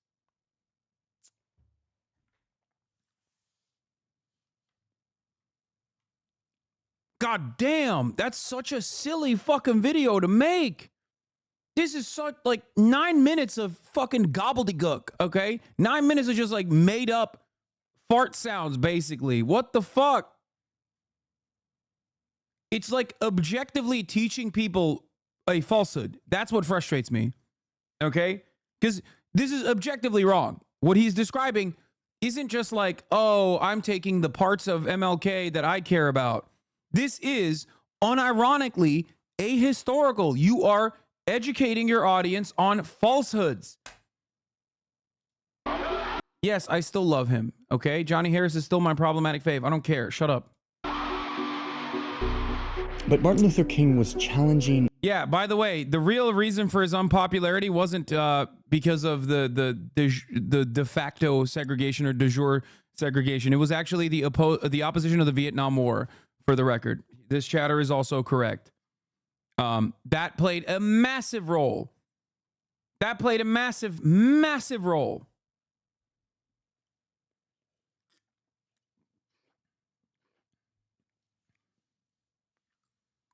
An old entrenched system. And when you disrupt a system like that, you create enemies. Either you give the Negro his God-given rights and his freedom, or you face the fact of continual social disruption and social chaos. His enemies included those that you would imagine, like the Ku Klux Klan, whose leaders allied with local police in the South and who stated that killing MLK would eliminate all racial problems in the South. You also had pro-segregation groups like the White Citizens Council, who tried to convince the federal government that King's growing movement had communist connections. But it wasn't just these overtly bigoted groups. His enemies also included business owners, real estate developers, landlords, employers. It did, by the way. It's just funny that, I mean, it did, but it is also very funny that, like, that was back then a major way to, like, stamp out any kind of protest, and it still is. It still is. All of whom benefited from the status quo, discrimination in hiring practices, housing, and mortgages. Then, of course, there was a whole bunch of lawmakers and governors, most of them from the South, almost all of them from the South. But among King's enemies was a Department of Justice agency that was powerful, whose job it was to protect Americans and to enforce the laws of the country. J. Edgar Hoover served as the agency's director. FBI building houses the Bureau's Washington headquarters. That's a dramatic way. That's quite a phenomenal way to describe what the FBI does. Yeah, protect Americans from what? Black people? Yeah, the FBI protecting Americans from, you know, desegregation. And like labor rights.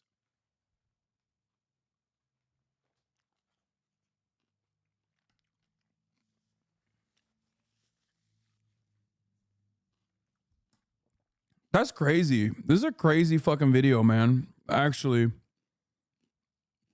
What the hell's going on here? The dangers, yeah, protecting Americans from the dangers of sharing a neighborhood with black people. Exactly. The dangers of having your white child go to school with a black child.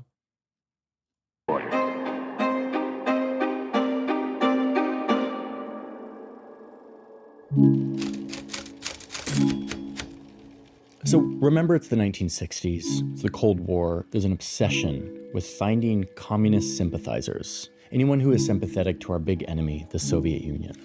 And the director of the FBI at the time was named J. Edgar Hoover. He would be the director of the FBI for like decades. So as King's movement grew, Hoover became suspicious that the movement wasn't a grassroots rising up for equality and racial justice, but rather a communist plot to sow division in American society. So it's 1963, Martin Luther King and his followers are planning this massive march in Washington, D.C.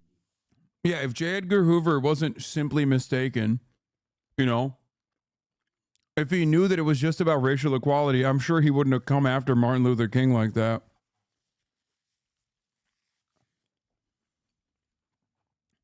What do you mean? He did genuinely think he was a fucking communist. He thought desegregation is communist nonsense. Why is it so hard for Americans to believe that, like, people in institutional power, people with institutional power and control were just straight up fucking, like, rapist, reactionary, racist fascists? Why is that so hard to understand? Ask a liberal about Washington, George Washington having fucking slaves, and watch their mind melt. They're like, what? What? Whoa. What? It takes them like 0.3 seconds to be like, well, slavery was totally permissible back then. It's like, no, it wasn't. And definitely not to the slaves. They were human. What do you think they thought about the debate at the time? You think they were like, oh, well, at least master is debating our existence, you know? Man, thank God for having such a woke master. That's what they were saying, you think?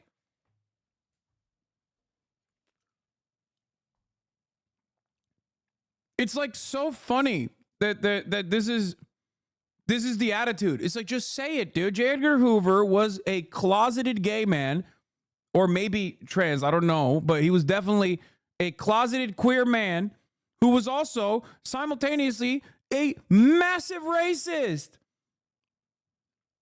He was a fascist.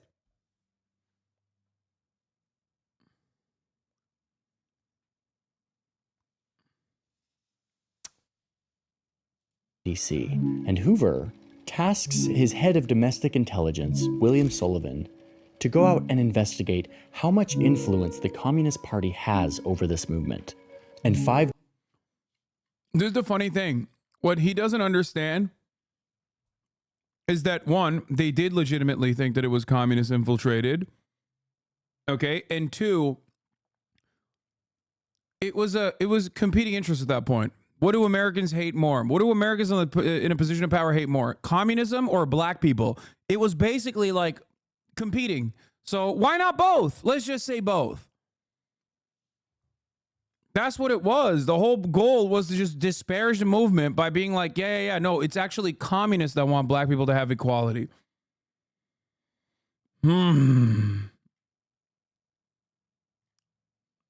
It's so odd. How dare you disrespect the Quantico cyclone? Jesus Christ. The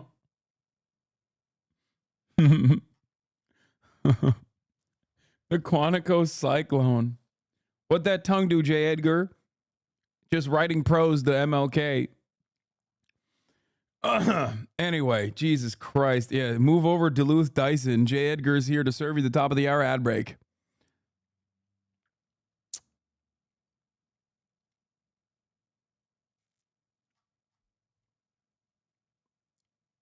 This is akin to a CIA whitewashing video. Top of the hour secret operations. Okay, well, I already served the top of the hour ad break, so you got. Sale Cat, thank you for the 5-tier-1 gift to subs.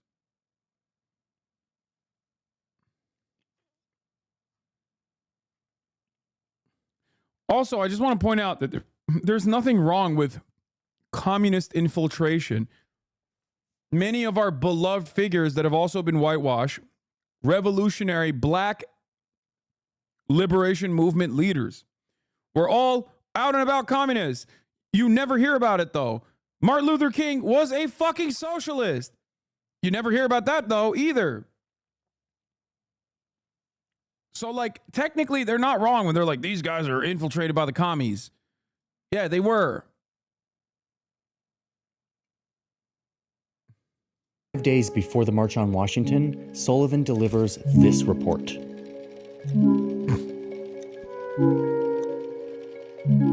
The report concludes that even though the Soviet Union had spent tremendous sums of money and time and issued lots of propaganda to try to infiltrate this movement, that in fact there was, quote, no known substantial implementation of communism within King's movement. The movement was about racial inequality in America, a real pressing issue. Communism had nothing to offer and nothing to do with it, says this report that was delivered to Hoover 5 days before the March on Washington. But you can see right here, Hoover didn't like it. You can see right here at the bottom of the memo, this is Hoover's handwriting in this declassified document. It's kind of an angry moment. Communism's influence on King isn't infinitesimal, as Sullivan's report had concluded. Sullivan says that Hoover was so mad about this that he stopped talking to Sullivan for months. Sullivan had to, quote, change our ways or we would all be out on the streets, give Hoover what he wanted, or risk the consequences.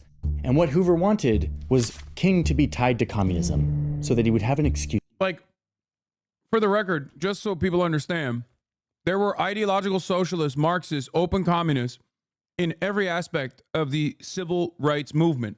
What they're looking for here is infiltration from the USSR, which they did not find conclusive evidence for. They're commies in the same way that dumb fucks call me a commie, okay? They were, and they definitely were actually the same level of socialist that I am, both in practice and in theory. The only difference is some of them got whitewashed post-mortem and are now, in order to be celebrated as a hero, they had to be whitewashed. MLK being one of the more prominent examples.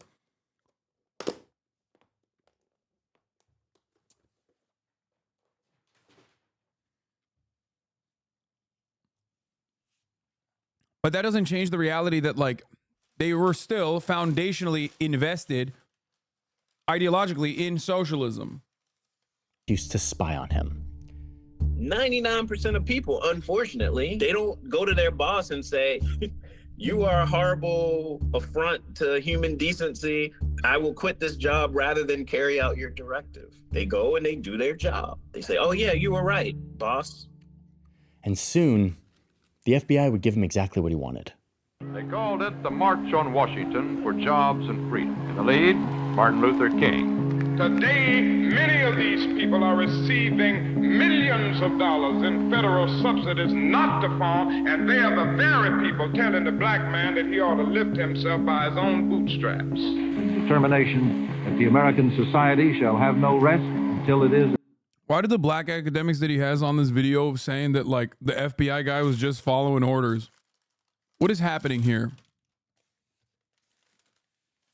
What the fuck is going on? Actually. Yeah, dude, the FBI guys were just simply following orders. That's why they were like, oh, I guess if J. Edgar Hoover says so. Like, they weren't personally fucking invested in the project of dismantling any kind of black liberation movement. What the fuck is happening here? A society of free men, whatever their color. Where they will not be judged by the color of their skin, but by the content of their character. 2 days after the March on Washington, Sullivan begins his repentance process by delivering this memo from W.C. Sullivan, August 30th, 1963. Sullivan, who again just produced this big report saying that King had nothing to do with communism, has changed his tune just a few days later. Turns out that the Communist Party does wield substantial influence over black people in America, and that in light of King's powerful demagogic speech, oh, and by the way, the demagogic speech he's talking about is this one. I have a dream. King now stands head and shoulders over all other black leaders in the country, that we must mark him now as the most dangerous black person in the nation from the standpoint of communism, race, and national security. The plan would be, according to Sullivan, to completely discredit him, to, quote, take him off his pedestal. The thing is, they were kind of stuck. They didn't have a great plan for putting down this movement. King had achieved the moral high ground, and so they needed to fight morality with morality.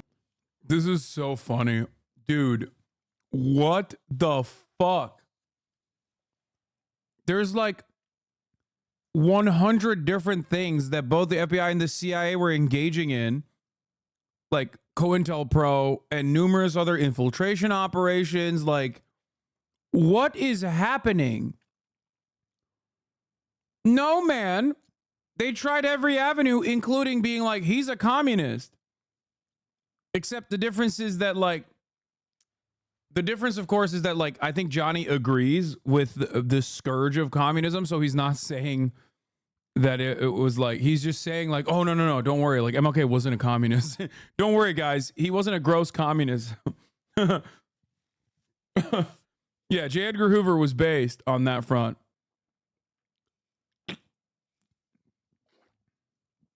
The J. Edgar Hoover FBI lost the moral high ground.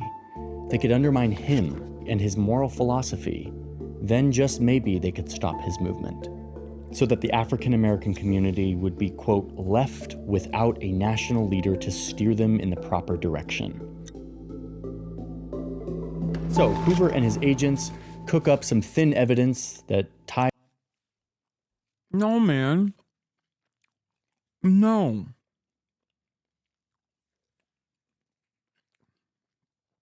No, the reason why they did that is the same exact fucking reason why liberals do this shit all the time still.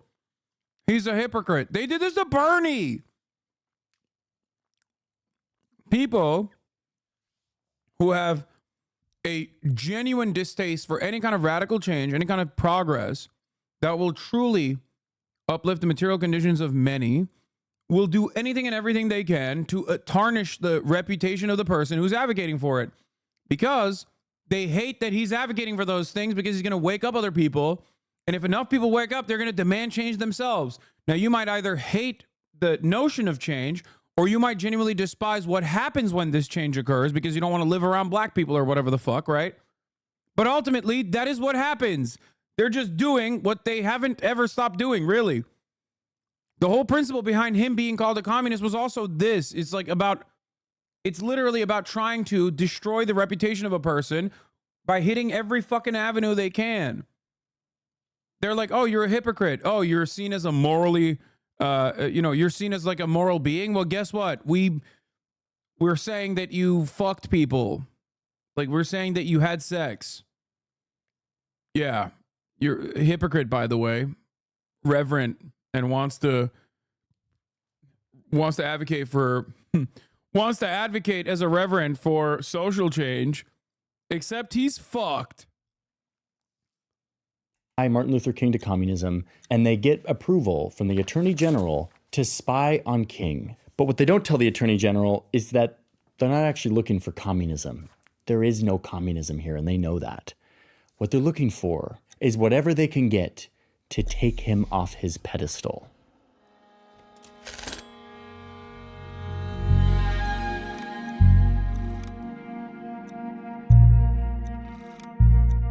Okay, what we are looking at here is a list of every wiretap and bug that was put on Martin Luther King.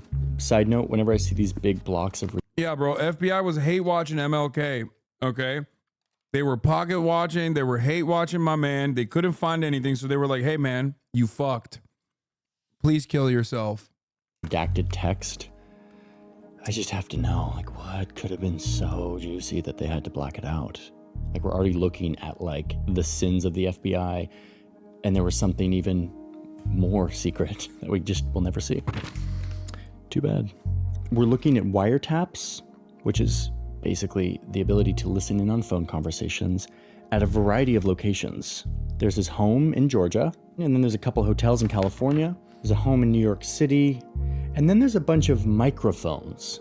Microphone, or bug, is just when the FBI trespasses into someone's space and puts a microphone that then records everything that happens in that space. So you see them doing this at the Willard Hotel here in Washington, D.C., hotels in California and Hawaii, hotels in New York City. So the main tactic here was to follow MLK as he traveled around the country and to bug and tap his hotel and telephone and spy on everything he said, every person he talked to. Here in the middle of all of these memos, you have this handwritten note to the director saying, obviously, these are particularly delicate surveillances. We should be very cautious in terms of non-FBI people who may from time to time necessarily be involved in some aspect of installation. Like, we gotta really keep this under wraps because it is totally... Genuinely confused what the hell y'all's problem with Johnny Boy is? What exactly is he saying that's wrong? What are you talking about?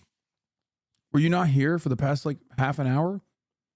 He literally just he said objectively wrong things.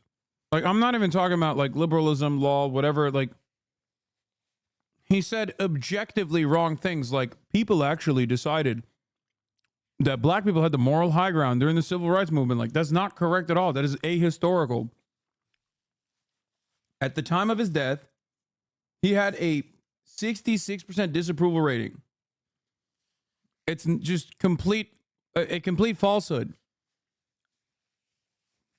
The civil rights movement did not find success because white people were like, oh man, I can't believe how much like these cops are beating the shit out of black people. Here's some sympathy. Now we can do some legislation. That's wrong. And a part of why that's so wrong is, I think, the particularly egregious offense that he committed, which was clip chimping MLK. He used his letter from Birmingham jail, where Martin Luther King is literally talking about how disillusioned he has become with the white moderate, so much so that he thinks white liberal moderates who say, now is not the time, or I don't like your methods of protest, are a bigger hurdle to finding any kind of emancipation than a Klansman. That is... What the fuck? What is happening? Sad chatter, are you fucking stupid? Hi, Hasi. I don't know anything. Just curious. Please don't be mad. I'm sorry.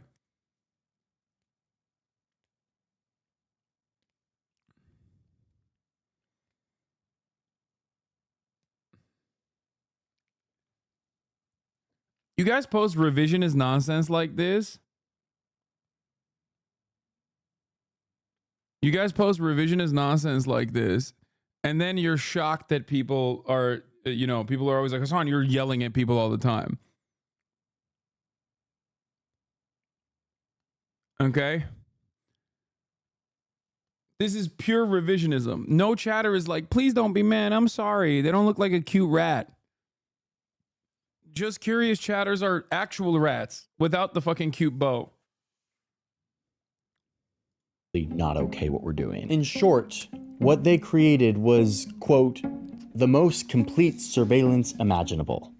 Unsurprisingly, even after all of this spying, they didn't find communism. There was no communism here. But what they did find is exactly what they needed to, quote, take him off his pedestal. They found sex tapes.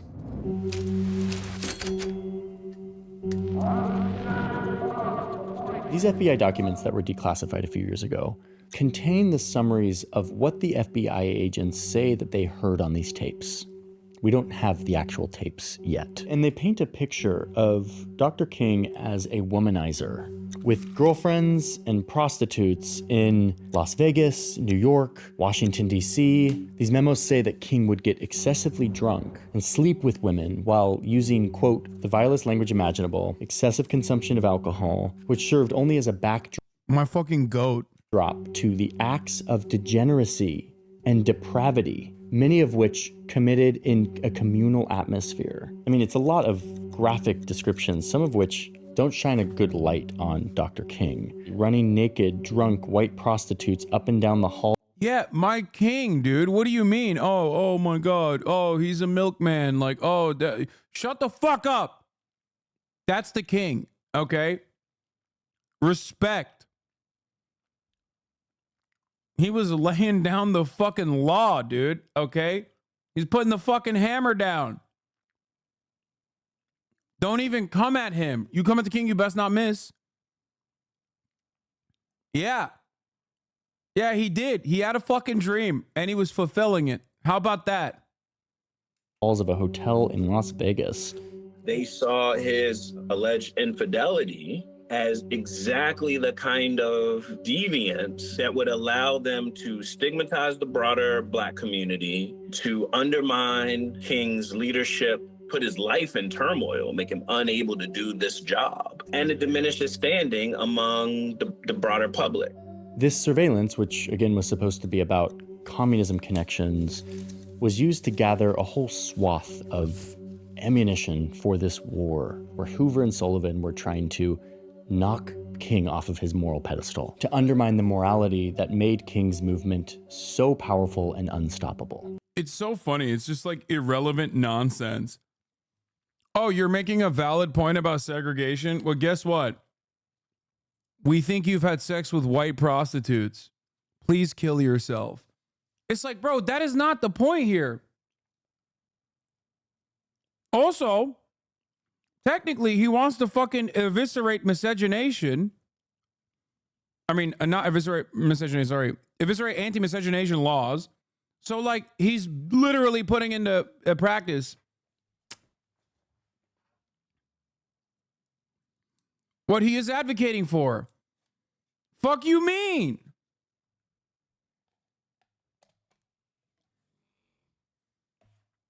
It's like dumb motherfuckers being like, Hasan, you're fucking fake commie. You're a fake commie. After all, you have a business. And it's like, yeah, it's a cooperative, dumb fuck. I'm putting into practice what I preach.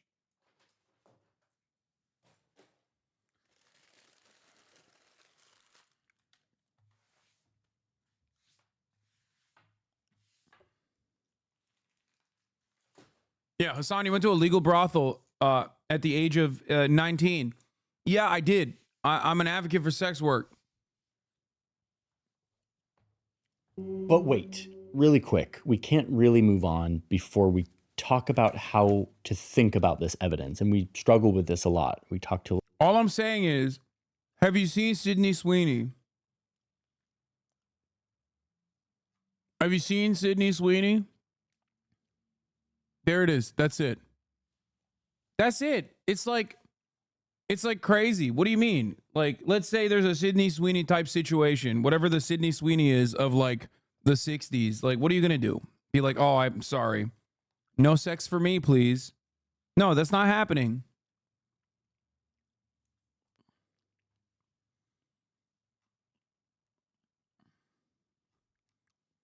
Wokeism defeated.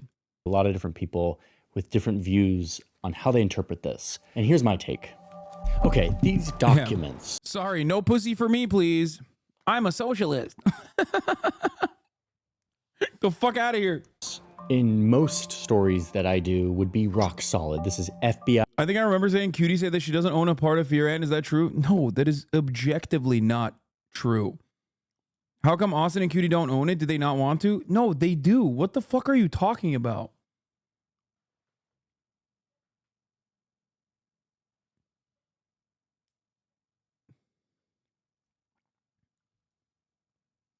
She must have misspoke. You fucking listened to what you misunderstood what the fuck she was saying. She said she didn't sign any legal papers. Yeah, I mean, but she still owns it. The fuck? Dude, that's crazy, bro. Not only did you fucking literally misunderstand, but then you came in here and were like, how come she's not a owner? Please pull up the Maoist guy tweeting about how a true Maoist, you have to be celibate.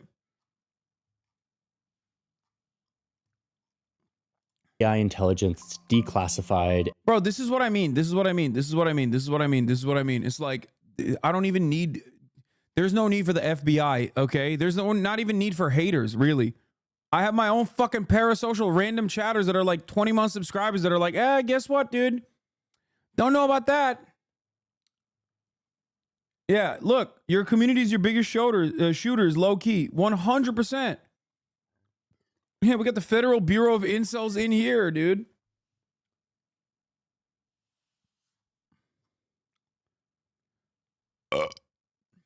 And usually these analysts are reporting dispassionate, objective evidence that we can use. The problem here is that I know too much about the context surrounding how this intelligence was gathered and the motive for doing so. Future investigations would clearly state that the FBI was riddled with racism and that it was a bunch of white agents all jockeying for the approval of their leader, J. Edgar Hoover, a man who we know now in black and white we have seen was willing to ignore analysis and intelligence that contradicted his own personal views. That's crazy, man. I mean, that's crazy. I can't believe he did that. That's crazy because he's a good guy otherwise. Yo, J. Edgar. Good guy overall. Definitely consistent. A moral guy.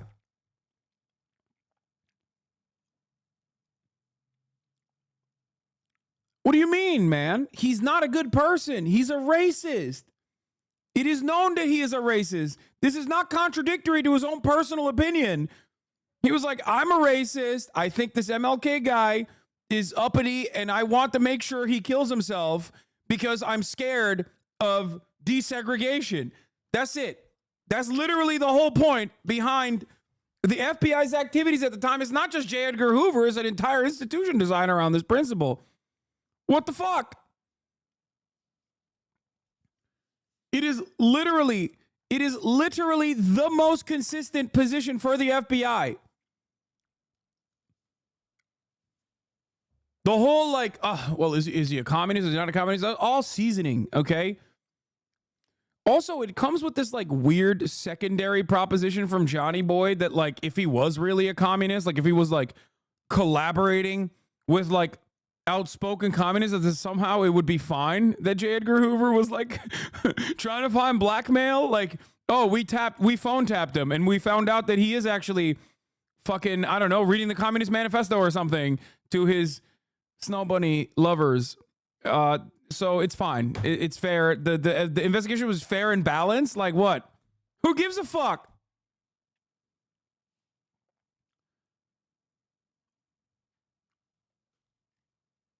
What do you mean?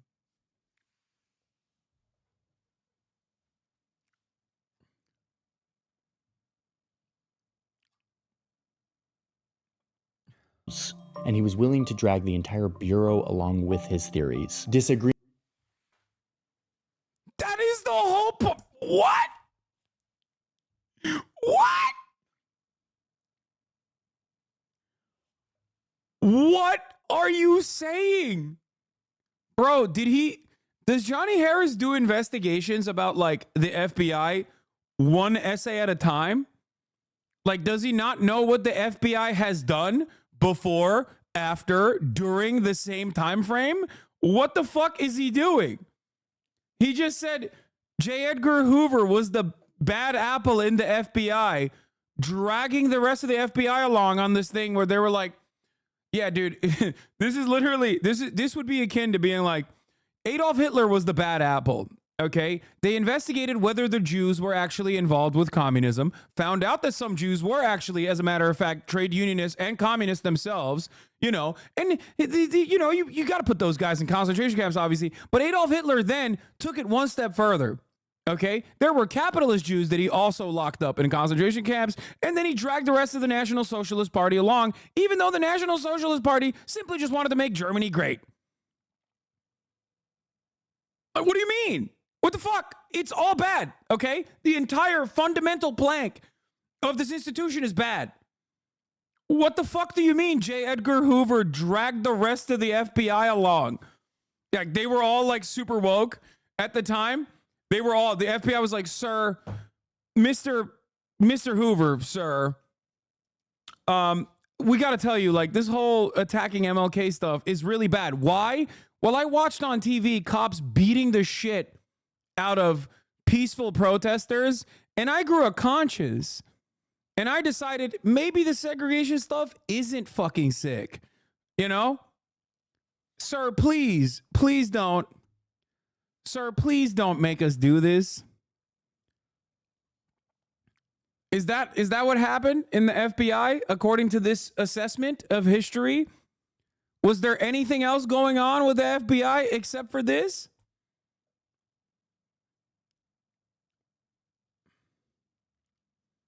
Yeah, sir. Yeah, after using water cannons and seeking dogs on black people, I've decided when I watched it on TV, it looked bad. It was kind of a bad look. And maybe black people and their children should be able to go to schools with white people. And they should be able to drink from the same water fountain. They do, after all, have the moral high ground. That's what I said as an FBI agent.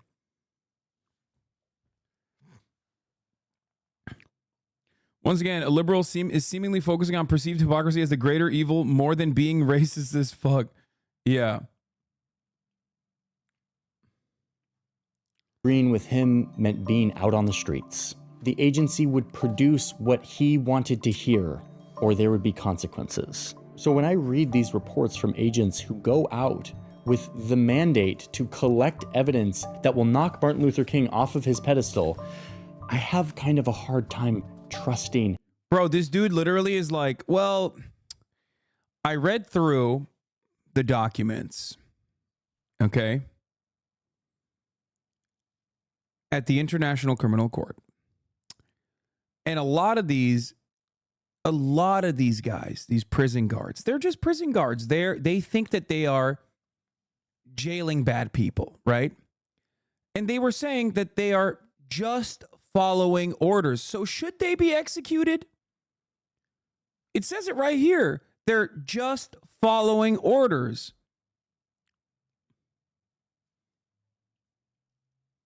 I don't know. I mean, it's just like it seems like the guys didn't really, seems like the guys they didn't really have their heart in it, that they were just following orders. I'm reading, the papers. It says right here, Nuremberg trials. Okay, I'm reading quotes here. And it seems like they were just brought along by this one singular bad guy by the name of Adolf Hitler?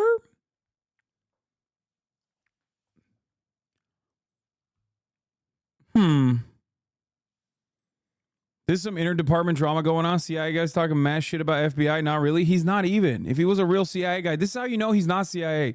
If he was a real CIA guy, he'd be fucking ripping the FBI a new asshole.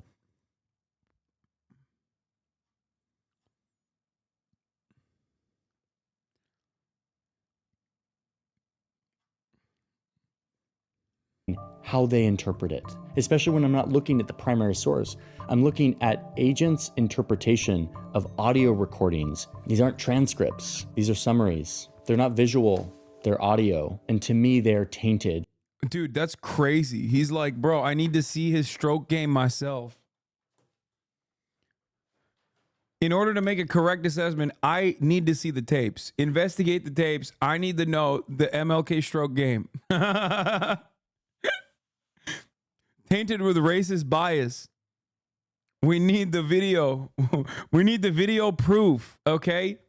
That way we can know if they were racistly interpreting it or not. With deep racist bias. As someone who seeks truth and looks for evidence, that's a problem.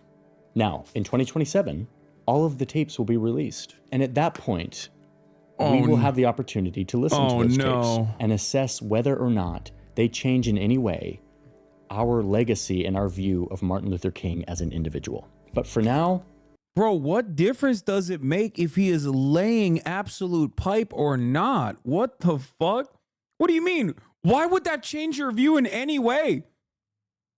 What the fuck are you saying?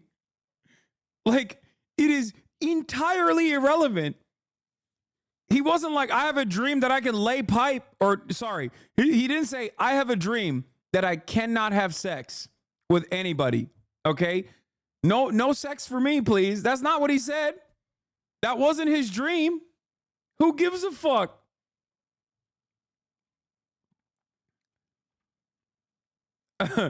There's no way.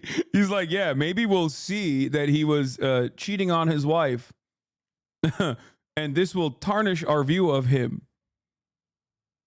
Okay, maybe you. I don't give a fuck. This is the same fucking like dumb fuck Frederick Douglass bullshit, okay? The dumb fucks that are like, Frederick Douglass like left his black wife. It's like, who cares, man? What do you mean? What the fuck are you doing? What are you doing? Like, yeah, I found out MLK cheated on his wife potentially as a reverend, and now I think segregation wasn't so bad after all. Yeah, if all of your conversation hinges on the aesthetics of like MLK having the moral high ground, okay, then yeah, potentially this might tarnish your opinion of him. And also, it's not even moral high ground due to like his advocacy, due to what the situation was and what he wanted changed, but the moral high ground simply because he was a non-violent protester, only because he advocated for non-violence, by the way, and nothing else. Oh.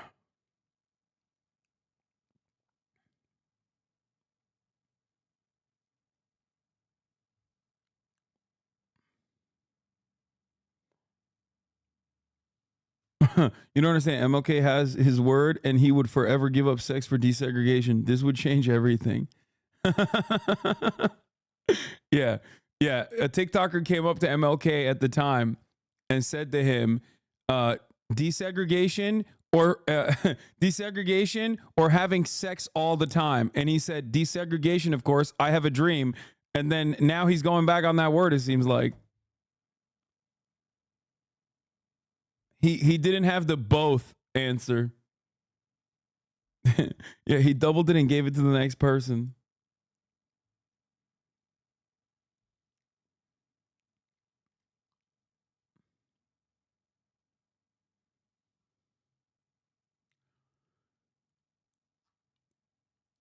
This is not conclusive evidence for me of anything other than the abuse of power at the FBI.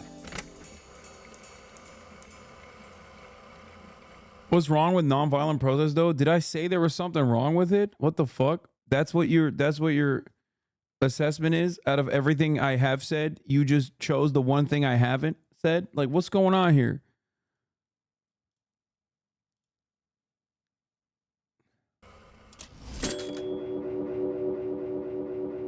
So it's 1964.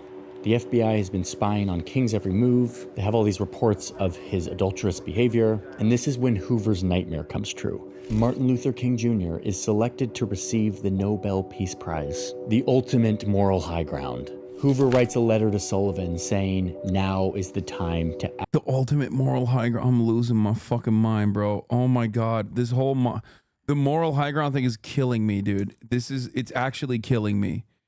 Oh my God. Oh my God.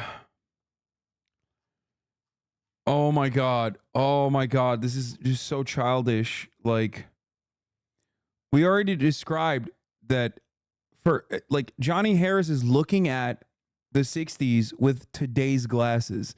Ain't nobody thought he had the moral high ground, man. Like, what do you mean? Absolutely zero people were like, man, you know, this MLK guy, he's defeated us with the moral high ground. Act to expose him. And it's just a couple days later when the FBI sends that package to King's house in Atlanta with the tapes filled with sexual blackmail and a letter insinuating that it was time for King to end his own life in the next 34 days. We know for certain that this letter came from the FBI. It's like not speculation. A copy of the letter was found in Sullivan's files, though he claims that it was planted there. But what we don't know is exactly what was on those tapes. The tapes were also sent to the media, who didn't end up publishing them. But they also didn't expose the fact that the FBI was spying on Martin Luther King. It was a different media environment back then. But what we do know is that Hoover's plan to end King by gathering all this blackmail and sending it to his house didn't work. King was distraught. It was his wife who opened the package, heard the tapes. But King didn't stop. He was not knocked off his pedestal.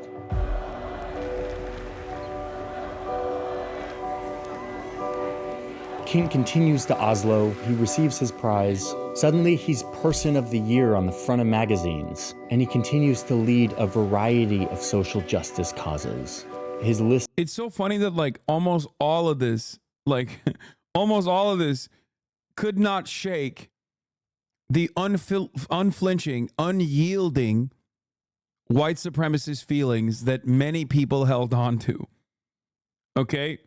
The list of enemies continues to grow, especially as he joins the chorus of anti-Vietnam War protesters. We have been wrong from the beginning of our adventure in Vietnam. We have been detrimental to the life of the Vietnamese people.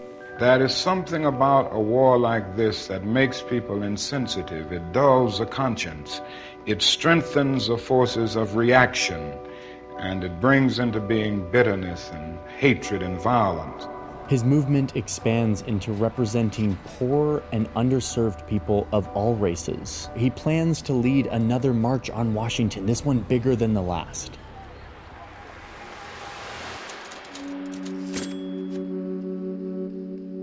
About a month before this next big march on Washington was to happen, King was in Memphis, Tennessee, supporting the strike of mostly black trash collectors, protesting the lack of safety standards and their low pay. And that night, Martin Luther King gave his last speech. We've got some difficult days ahead, but it really doesn't matter with me now. Yeah, anti-Vietnam War was another famously popular view back then, with the moral high ground. Yeah. The New York Times editorial board literally wrote a piece being like, you should stay on your own lane. You're disparaging your movement by talking about this whole, like, anti-Vietnam War nonsense. Another pivotal achievement for liberalism in the shining beacon of democracy, the United States of America. From the paper of record, the Gray Lady, the New York Times, the editorial board writing an article specifically calling out Martin Luther King to be like, hey, worry about your own shit. We were kind of fine with you talking about black people, but like now you're talking about this like anti-Vietnam War shit, but like we fucking kind of like that. So why don't you, worry about the civil rights stuff? Like anybody, I would like to live a long life. Longevity has its place. But I'm not concerned about that now. I just want to do God's will. And he's allowed me to go up to the mountain. And I've looked over and I've seen the promised land. I may not get there with you, but I want you to know tonight that we as a people will get to the promised land.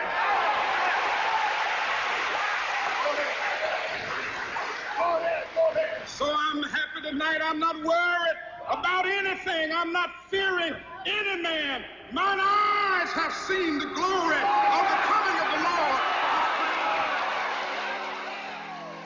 That night, he returned to his hotel, staying in a room that he stayed in so often that it was actually named after him. What the fuck's going on with the audio? And at 6:01 p.m. on April 4th, 1968, while he was standing out here on this balcony, a single shot rang out, hitting King in the jaw. He was rushed to the hospital and pronounced dead an hour later. The Reverend Dr. Martin Luther King, 39 years old and a Nobel Peace Prize winner, and the leader of the nonviolent civil rights movement in the United States, was assassinated in Memphis tonight. A sniper's bullet cut down Dr. King as he stood on a hotel balcony in Memphis. Within an hour, Dr. King was dead. That happened at 7 p.m. Eastern Time. The nation was shocked.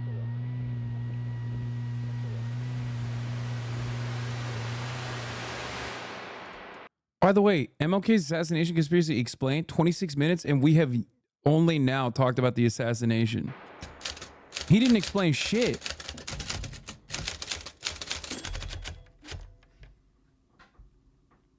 The FBI launched an investigation, which led them to this man, James Earl Ray, a 40-year-old fugitive who had escaped from a Missouri prison in a bread truck a year earlier.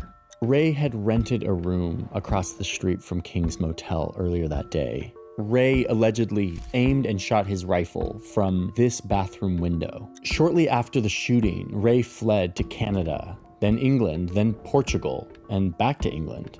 His end goal was a country in southern Africa called Rhodesia, which is modern-day Zimbabwe.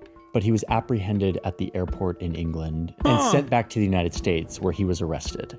He said that Ray was carrying 2 Canadian passports and a fully loaded pistol when he landed at London from Lisbon. He immediately pleaded guilty. That's crazy. Back then, you could just have a fully loaded pistol on your hip on a fucking airplane, you know? Back when America truly was free. That's what happens with DEI initiatives, folks. You know, DEI, like letting black people drink from the same water fountain as white people. And now you can't even bring a fucking pistol. Now a white man can't even bring a goddamn pistol on board with on the plane with him. Crazy. Presumably to avoid the risk of the electric chair. And then he was sentenced to 99 years in prison. 3 days later, Ray went back on it, saying that actually, no, he didn't kill MLK, claiming that he was set up, that he was a part of a larger conspiracy to kill King. Those close to King didn't accept the official explanation that Ray was the lone gunman who did this. Perhaps they were all too familiar with the horrifying tactics used by the United States government to spy on, intimidate, discredit, and threaten Martin Luther King. Over the course... Gee, I wonder how the escaped convict got a hold of 2 Canadian passports all on his lonesome with zero help from the feds. Dude, how dare you? This guy was a big-time Rhodesia fan, okay? He knew all about Rhodesia and how to get there. After all, I mean, he was quite industrious, right? He was able to escape on a bread truck. In the course of reporting this story, we opened up a lot of rabbit holes when it came to the conspiracy theories surrounding this assassination. We wanted to really confront them and try to understand what evidence exists and what evidence doesn't, and what is valid and what's not. The lack of faith in the FBI and scrutiny into this case has revealed some pretty significant holes in the explanation, some unexplained things, fishy circumstances, destroyed evidence, timelines that don't add up, witnesses that contradict the real story, a lot of things that make it hard to accept that a 40-year-old fugitive could pull off a sophisticated assassination in one shot and escape through 3 countries. But the investigations done since then have concluded that it was Ray who fired the shot. This includes the House Select Committee, a congressional investigation. Don't worry, guys. The FBI investigated itself and found that, no, this guy wasn't. connected.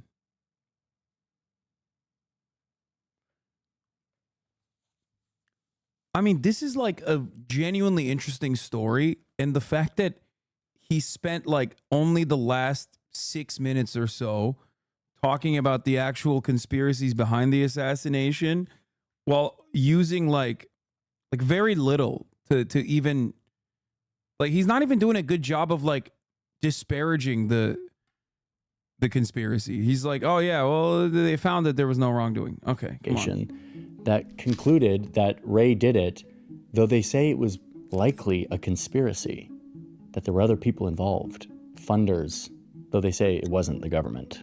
The King family continued to sue and search for answers. Then in the 90s, this man comes forward and says that he was a part of it, that he was given money to hire someone to kill King. The King family took him to court under a wrongful death suit. It was a civil case, so there wasn't any like jail time. The jury concluded that the assassination was a conspiracy that included others, including government agencies.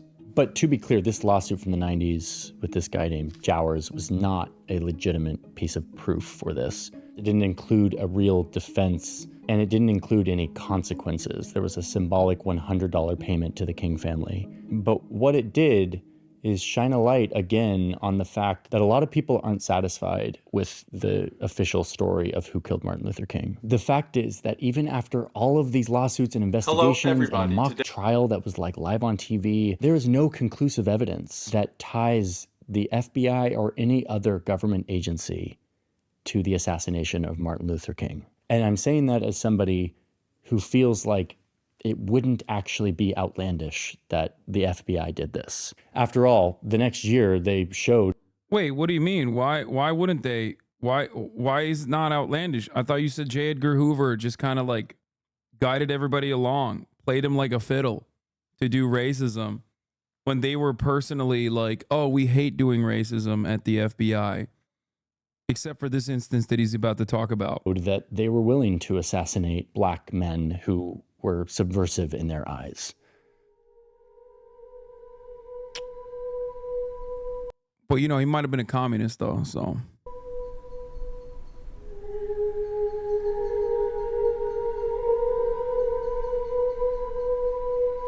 We know that there were threats on King's life that they did not share with him. We know that they didn't insist on protecting him the way that it is their obligation to do so. One of the only reasons to have an organization like that is to protect people who are subject to secretive threats and conspiratorial action. They didn't. Yeah, no, totally. The FBI famously very good at dealing with death threats.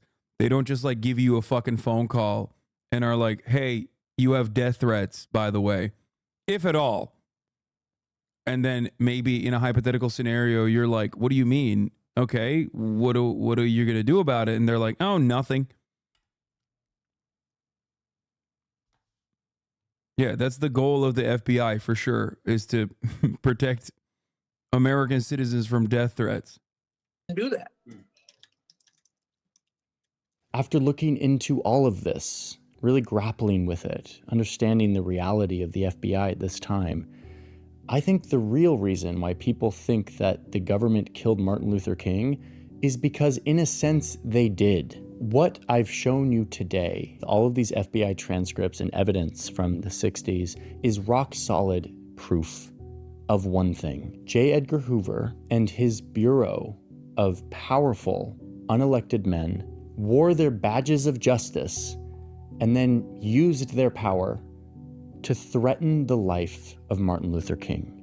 They did so the moment they saw a black man getting too powerful and threatening the power that they relied on to keep themselves on top, and they couldn't stand it. Hoover and his FBI used the sacred levers of justice given to him by the American people to carry out a personal racist vendetta against King and his movement. A movement that used morality and words and ideas and nonviolence to try to level the playing field for the oppressed class in this country. But to Hoover, all he could see in this was a black man that was threatening his power. I would say that the FBI certainly did, help to set the atmosphere around King, that he was someone who was dangerous and who was trying to destroy the country, to help solidify the way public opinion began to turn against him. Not only did that congressional report find that racism was rife at the FBI, but they also note that the FBI's campaign against Martin Luther King didn't end after he died. When Congress was discussing whether or not to make MLK's birthday a national holiday, the FBI sent people over to lobby the Congress to vote against it. Yeah. American liberals were like super on board with MLK's message, famously. Please don't look into it. Guys, please don't look into it, okay? Just take my word for it. Everyone in America was like, man, this MLK guy, I didn't want to listen to him at first, but then I saw like a bunch of black people being portrayed as burning cities down on television, and I definitely was on board after that. Trust me. That's what the American liberals were saying at that point. And luckily, they failed. Today, here in our nation's capital, between Thomas Jefferson, Theodore Roosevelt, and Abraham Lincoln, King has been resurrected in granite, 30 feet tall, a stone of hope that is breaking through a mountain of despair.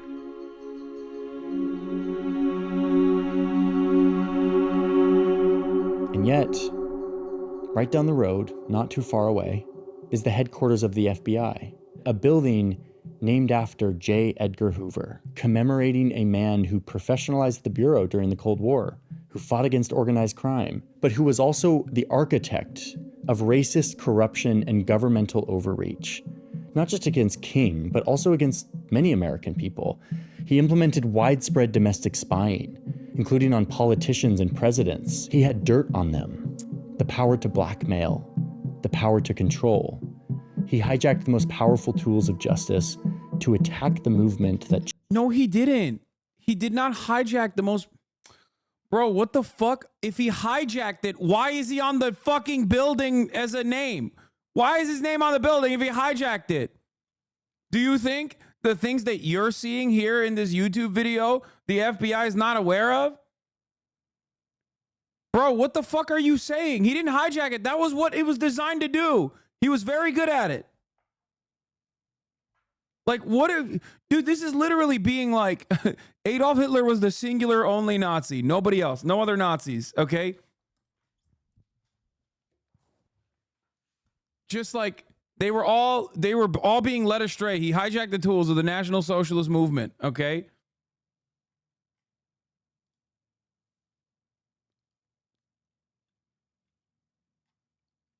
It doesn't make any sense. Changed the world. And yet, here his building sits. It's perhaps the perfect symbol of how comfortable we are with maintaining old, broken systems. Bro, you literally made a video about why those old, broken systems are like the fault of an individual. What is happening? This end sequence kind of contradicts the entire video. That keeps certain people powerful. How we let those structures remain in our capital, in our streets, in our politics, in our memories, and in our minds. I say tonight to white America. Yeah, he hijacked it in a way that everyone liked and approved of, and he was praised for, and that's why he's on... I mean, he hijacked it by basically creating it in a way that everybody approved of, and so much so that they celebrate him by putting his name on the side of the building. But let's not make any inferences off of that. After all, it was one bad guy. The FBI was one bad apple, actually. There will be no rest. There will be no tranquility in this nation until the Negro has his freedom. Wait, what did he say? Remain in our capital, in our streets, in our politics, in our memories, and in our minds. I say tonight to white America, there will be no rest, there will be no tranquility in this nation until the Negro has his freedom.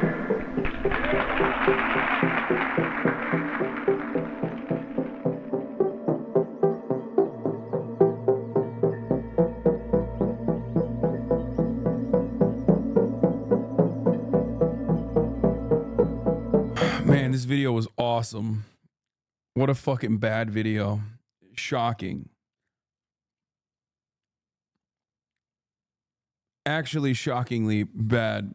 Actually, surprisingly. Even for Johnny, it's like, I don't know. Maybe, I mean, I'm sure the reception is phenomenal. Would really like more videos about Hoover. He's probably the closest thing to a tyrant the USA has ever had, and we've never taught about the way he tried to ruin the lives of perceived enemies against the best interests of Americans. Man probably deserves his own video. The really scary thing is all those entities are still at work today with even more technical tools and weapons. Hideo Kojima taught me that J. Edgar Hoover was a well-known racist. Just thinking they wrote that letter tells you how disgusting the FBI and CIA is. All in all, this was an incredibly tragic loss, especially for the King family, but also for America. Well done, Johnny and the team, for presenting this in such a beautiful yet respectful way. Sometimes when I watch stuff like this, you explained MLK change and message better than most high schools in America. Yeah, sometimes I watch stuff like this and I think to myself, like, am I wrong? Like, I don't get it. Like, what do these people see in a video like this? Because this was 26 minutes of straight up, like, the exact same thing you hear in high school, I assume, right? I didn't go to high school here. But I feel like this is precisely how they teach it. Like MLK, only famous for being, only having the moral high ground. That's what it was. And they hated that he had the moral high ground. It's like, no, man, they hated that he was advocating for desegregation. He had the moral high ground because he was advocating for desegregation, which at the time didn't mean anything because the overarching sentiment from the population was, fuck that, actually. We don't want it. Which is ironic because that still is the sentiment. People get bullied and ridiculed and sometimes even maybe quote unquote assassinated, who knows, allegedly, when they do actually shake up the system in this way. Because as MLK, you're misinterpreting in a weird way the video. Okay, there are people in this chat who also see it that way.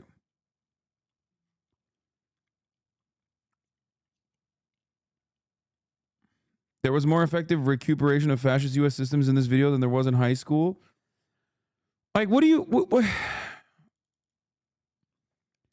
mean by this? Like, I'm not misinterpreting what he said. Like, one of the fundamental flaws that I have with this video, one of the fundamental flaws that I have with this video is that there was no space in it for the top of the hour ad break.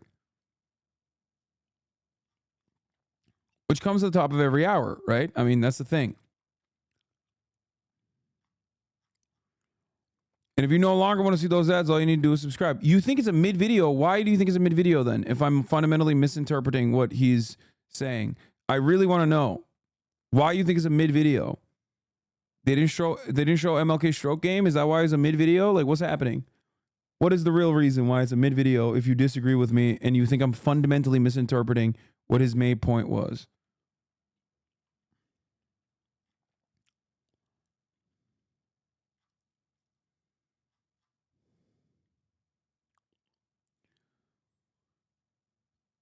Anyway, here's the 3-minute ad break now.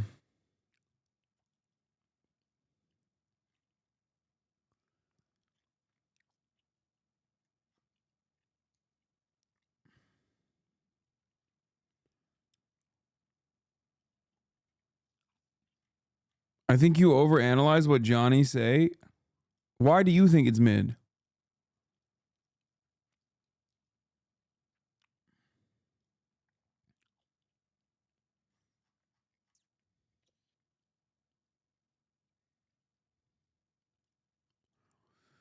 What is this?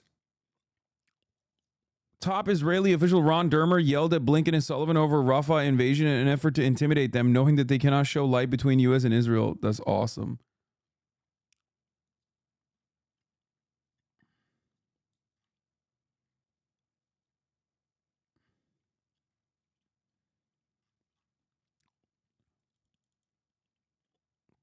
If you guys thought this video was good, then please go read MLK's letter. This video skipped a lot of it to make the narrative fit. MLK was not against violence. He supported it. He said it was a reaction to the state failing to meet the ends of people.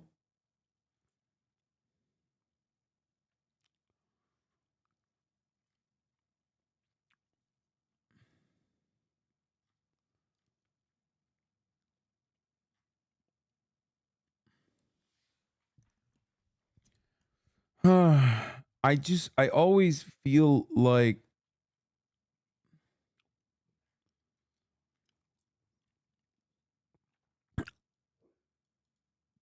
the government literally lost, settled out of court saying they acted in it. Lol, this is inaccurate. Or if it is, please provide a source.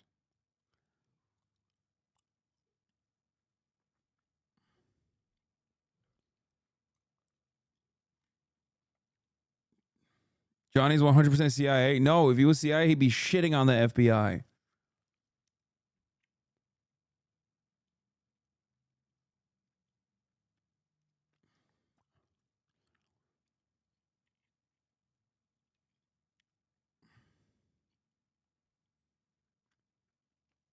Do you think there's any particular reason why Johnny made this video now of all times? I don't know. Fucking, he's filling content. What do you... Okay, you're now overanalyzing every comment of the video. I wanted to see how people see it. I like to look at things from the eyes of others every now and then. Okay? That's why I look at the comments.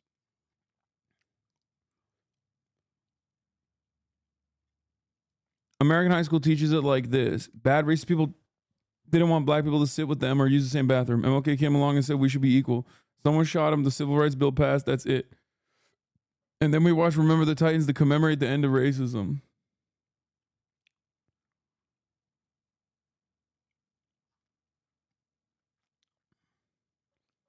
Do people not realize you're a political commentator? No.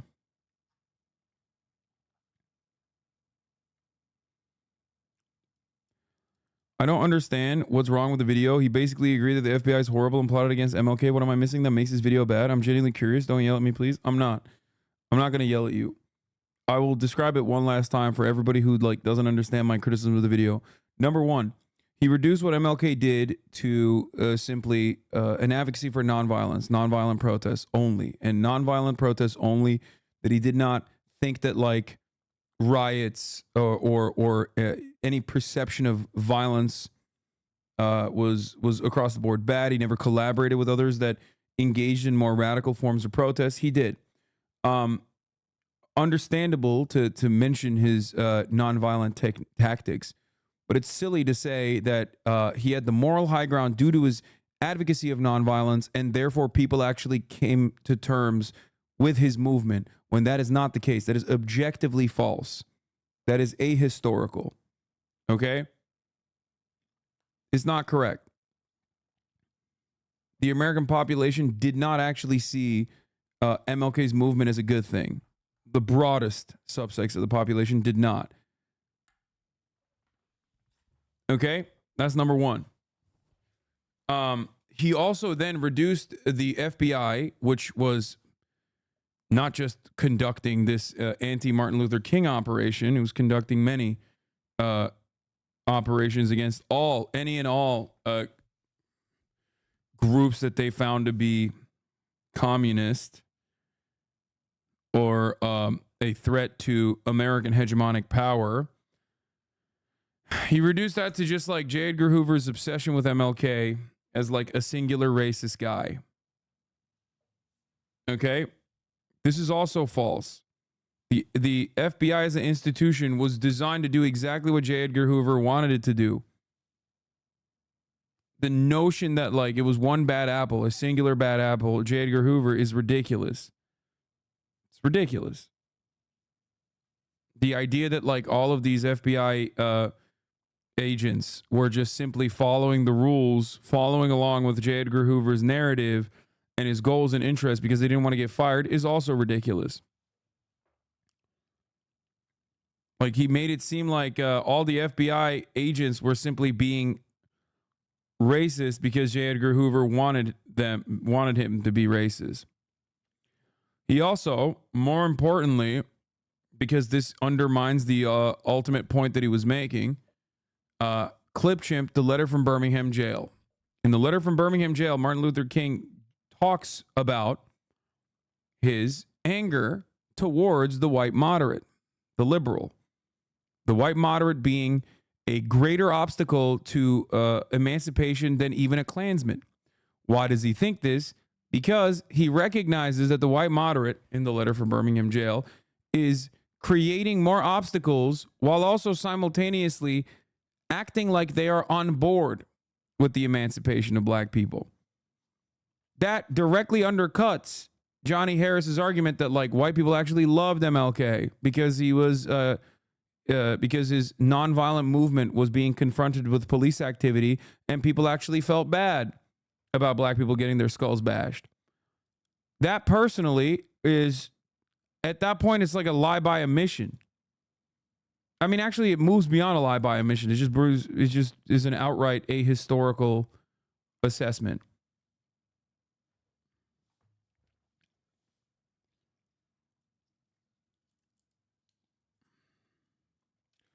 Also implied the path of progress is martyrdom to get white sympathy. Yeah, that too.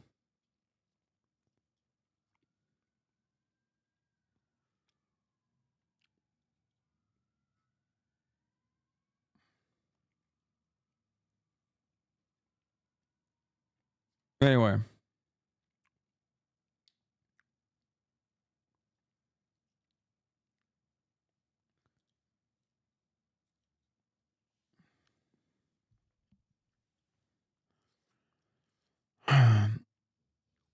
One reason, okay.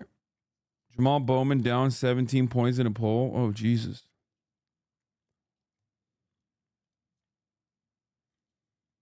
Dr. Thumb did a dating advice. Hey, folks, Dr. Mike here for Renaissance Periodization. You asked, I answer, how to get a date. Because really, that's why we're all trying to get jacked. Trying to get dates. God, I love him. Okay. Well, don't worry. I've applied my brilliant scientific mind to this as well and have found the revealed truth of how to get a date. I broke it down into, at least 8 pro tips. That's right, pro tips because I'm a professional at getting dates. This is obvious from everything about me. Here we go. Point number 1, leave your house. Yes, I know that sounds scary, but Dr. Mike, you retort, I can't be in front of YouTube and Reddit 100% of my waking life outside the house. I need to ambulate.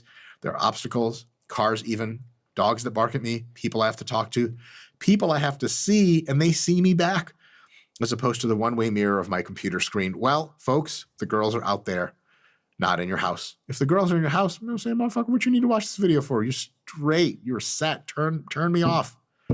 But you ain't turned me off, have you? Because you are alone. Inside your house. Get out there. Okay, right? But chill, before you get out there, bro. you got to put on clothes. Why is he calling us out?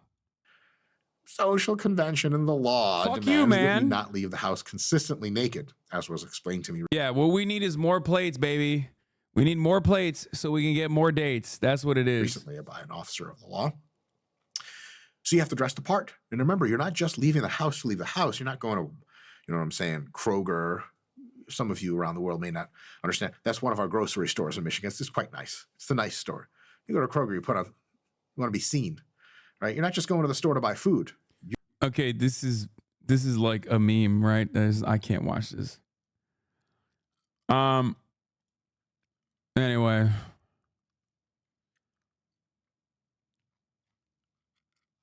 The hardest part is number 5. I'm not doing it. Stop saying gaming. Okay? It's happening. I'm gonna play the titty game. Not everyone wears $500 pants, Hasan. Wait, what?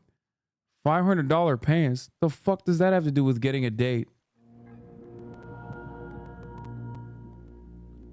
If you think wearing $500 pants is gonna get you Dates, you're fucking lost in the sauce, okay?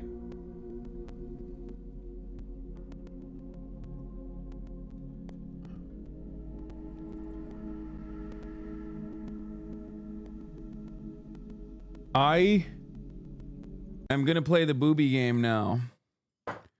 A game known for the boobies. Why is the audio always so bricked on this fucking thing? It'll fix itself. Yeah, do you think one wears $500 pants for the ladies? You wear $500 pants for the boys, dude. You wear it for the men. $500 pants. You think dudes are out here throwing fits for the ladies? You are delusional. You disgust me.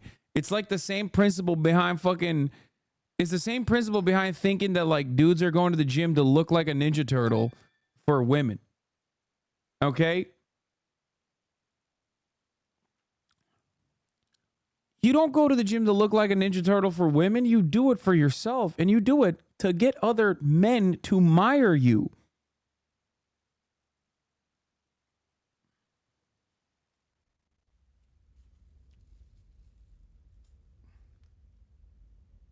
Meyerville, population me. Okay, ass and titties. Let's see. Let's see how fast we see some ass and titties. I've heard. As of now, Airborne Squad 7 will exterminate the Alpha Nativas. I heard there's a lot of ass and titties on this. Their objective is the capture or dispatchment of the Elder Nativa. Pods entering atmosphere. 1 minute until threshold is reached. Okay, no ass and titties so far.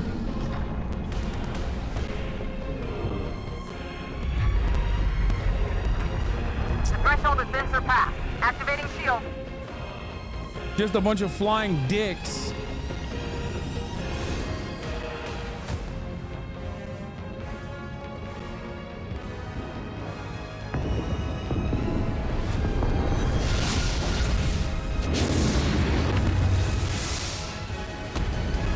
More flying dicks. Code red. Code red.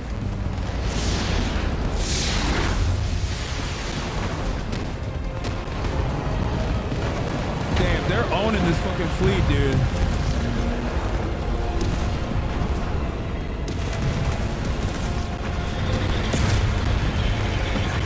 All available drop pods will be ejected according to Protocol B32.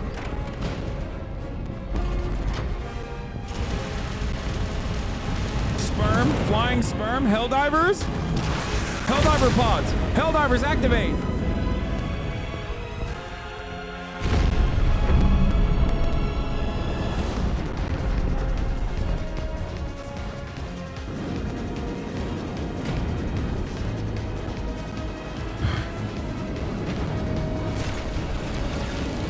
Bro, this demo has a very long narrative sequence, which is kind of crazy.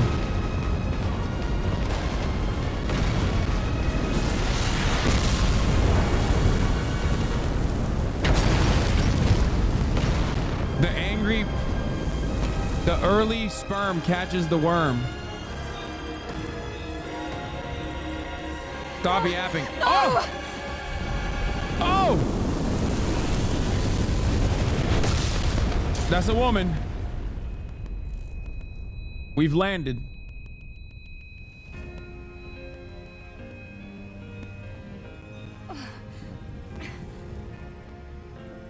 (07531) pod landing complete. Removing Whammon. physical shield.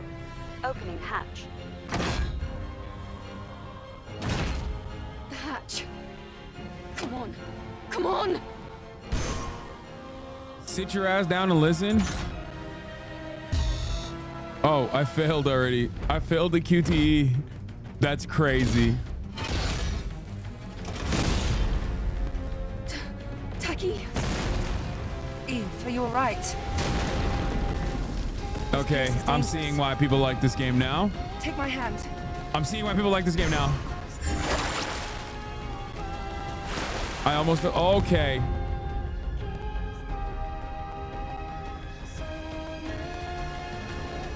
That's crazy. That's correct. What? Oh my God. Oh my God. Game of the year. Game of the year. Game of the year. Game of the year. Game of the year. Hands down. Game of the year just came out. This way to the rendezvous. Oh my I'll God. take care of this side.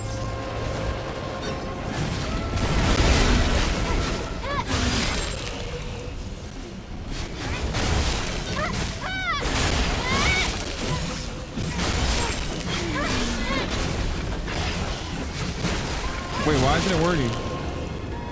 Oh, I was pressing R. Okay, it's not automatic. I see you still have your combat sensors. Barely. Coordinates? The rendezvous point is at 2 o'clock. 400 meters in front of us. How do we run? Is this a Korean game? I don't know. That was close. Come here. Careful with your jump.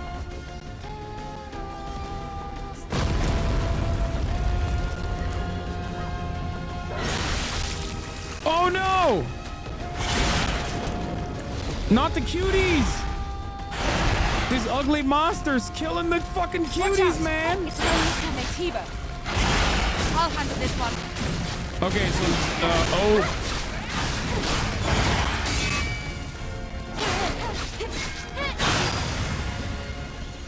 Watch out! There's more! Oh, I'm coming. Did that parry?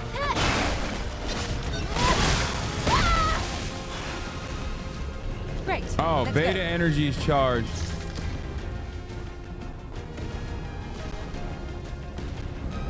Dude, what is happening with the hair?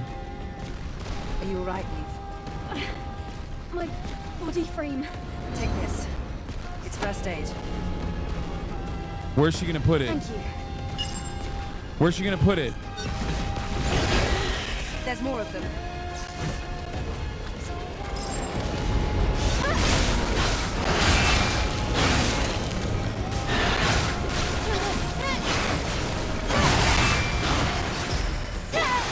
Oh my God, riposte!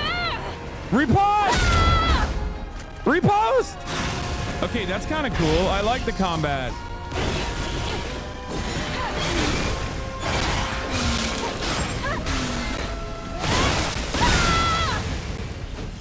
Let's get out of here before more of them show up. No! Dead ladies!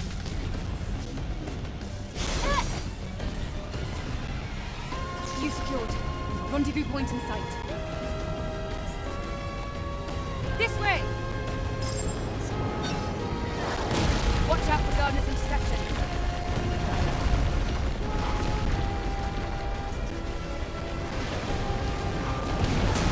I'm a simple man, dude. I'm gonna be honest with you.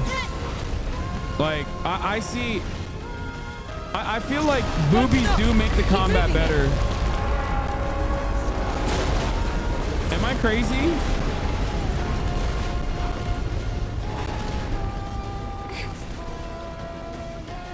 That was close. The music goes hard too, yeah. This isn't looking good. Let's go. Yes, you are crazy, lol. Wait, really? An Alpha Natiba. Let's join them. You are, brother. The issue is there's much better games than this with boobies. I mean, so far it's not bad.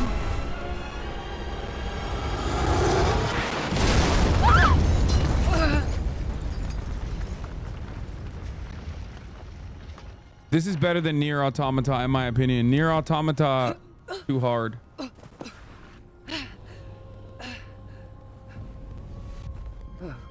my God.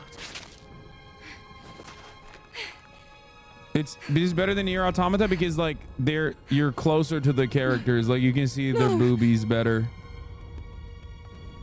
You're going to hell now? The squad's life signs. We're the only two left. No! Close your eyes. For this part is evil. What's evil is when she fucking lands on the ground on her knees, her boobs jiggle. Pull yourself together. Taki. Listen to me. We haven't completed our mission. Now it's just up to us to see this mission through. Understand? Her boobs are sad, Hasan.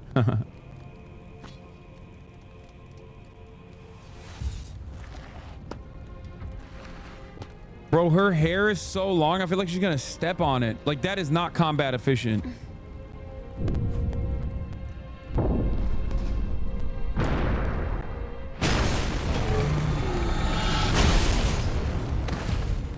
Oh, come on. Are you ready?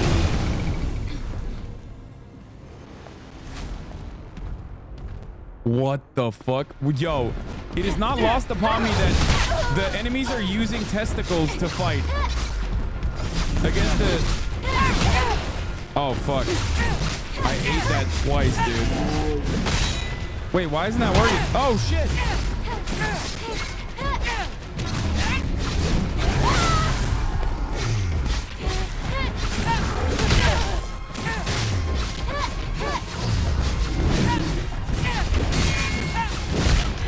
Oh, fuck.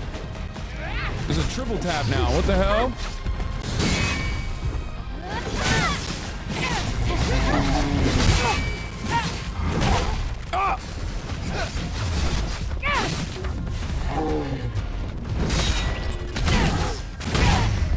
Did that not work at all? What happened? Wait, what am I doing? I can't tell if it's a cutscene or if I'm supposed to be fighting. What's happening? The graphics are too good.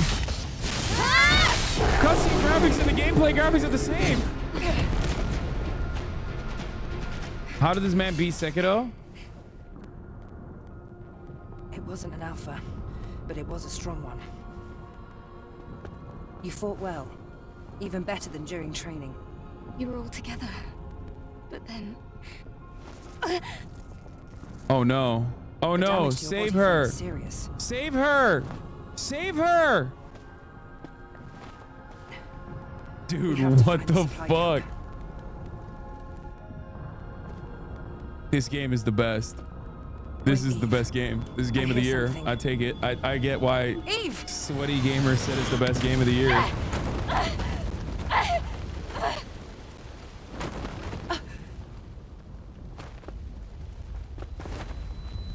Eve, are you all right? Better than Elden Ring. Elden Ring barely had boobies in it. Barely.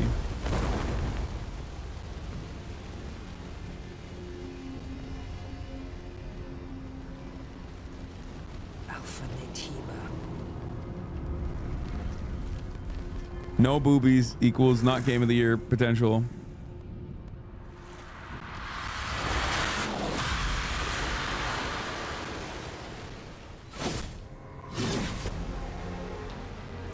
It's like we got female enemies too, but don't worry, they're ugly. Here, friend. It's me you want.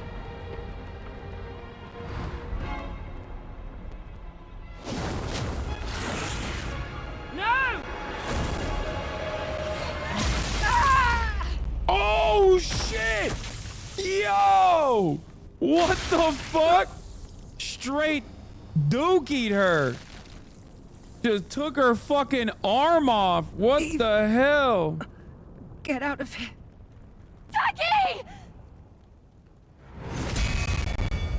Wait, there ain't no way this is the end of the demo, right? There's more, right? Come on now. I did not get enough jiggle in this demo. There's more, right? Oh, thank God.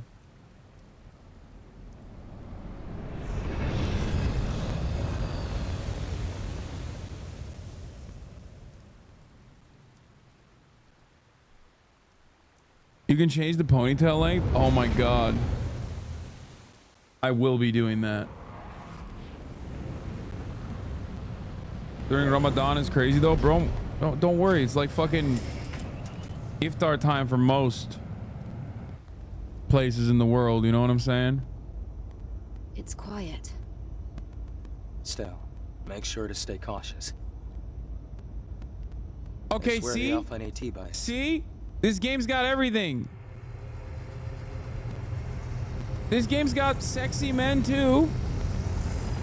There you go. There's stuff for everybody in here. Notice how much clothing the man is wearing.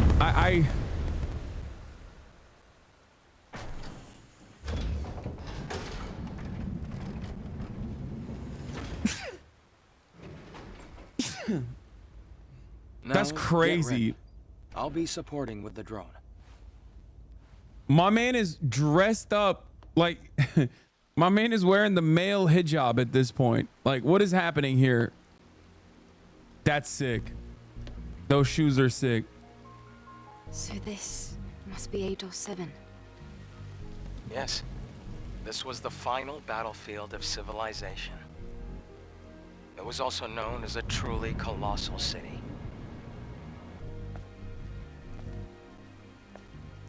Lol, is there Korean Something VA? is Shut falling up. from the sky. A strange Nerds. sensation. This must be Earth's rain. Oh my god, she's We never can seen admire rain the scenery before. Later. We have a job to do here.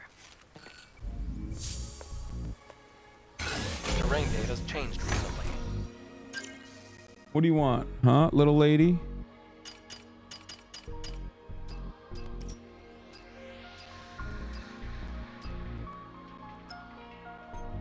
Oh my god, ponytail length. Oh, thank god.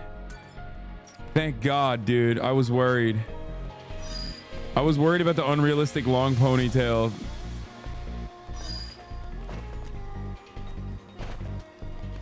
That's crazy. Can you zoom in?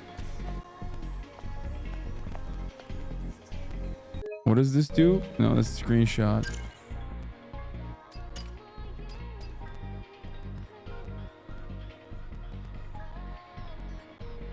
Taking off the armor changes game difficulty. Wait, how do you take off? No way. What?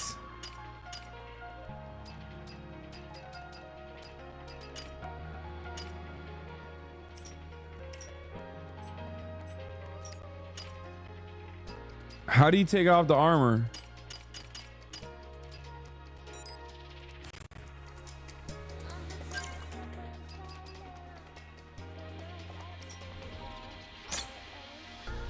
What the fuck?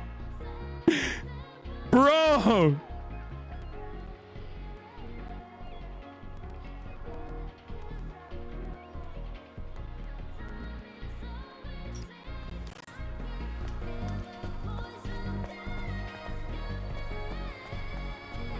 Okay, her body proportions are crazy. Something is coming. Oh shit! Oh my god, they're owning me.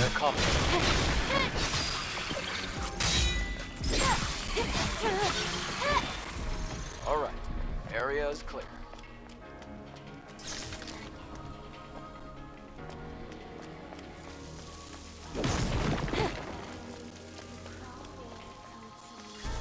This music is crazy, dude. This is the legion that was killed in the final war.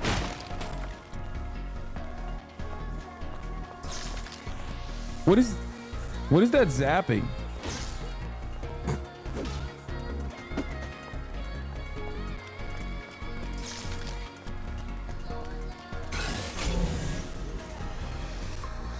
That's a scanned real life model and her proportions. That's a real person.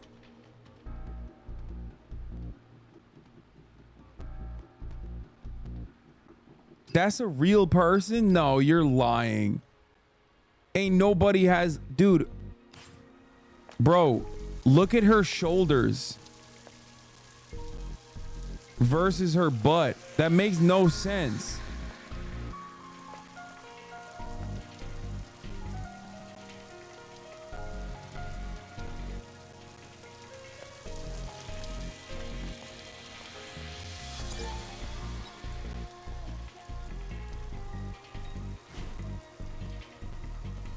I need the security code.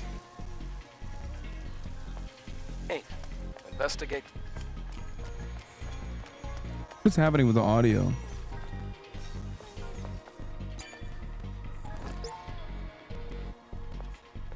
What? 807 Silent Street Gateway? Roar, Aurora?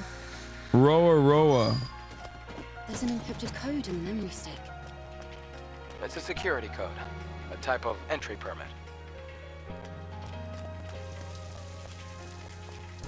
Try entering the code.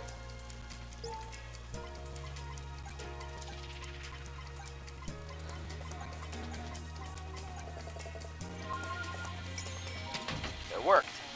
Her model is Shin Jae-un. Let's see.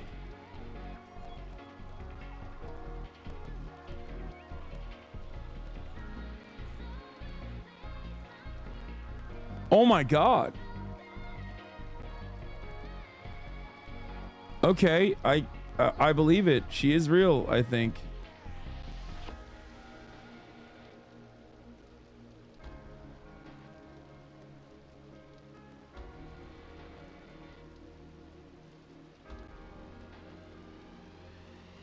That's crazy. That's crazy. I got nothing else to say other than that. Congratulations to the developers.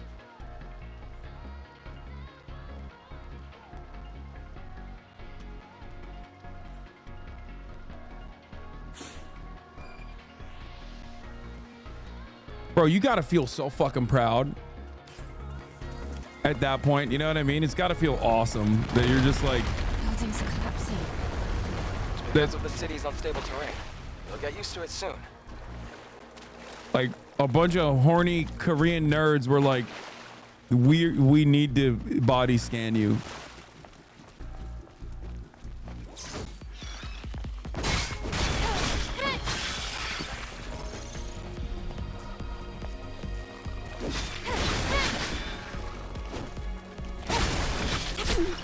Fuck. I can't get hit at all. There's a Legion camp in a place like this.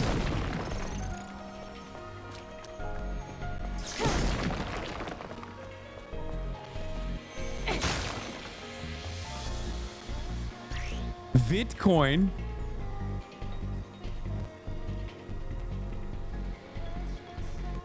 Kojima scanned Quiet's model's footstoles. Camps are a place where you can save your progress and get some rest. Sit down at the chairs at camp to recover HP and refill the rechargeable tumbler.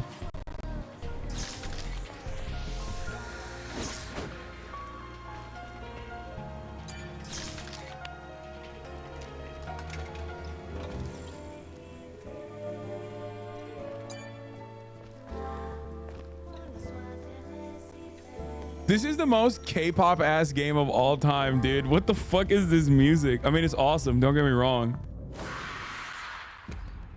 It is kind of funny though.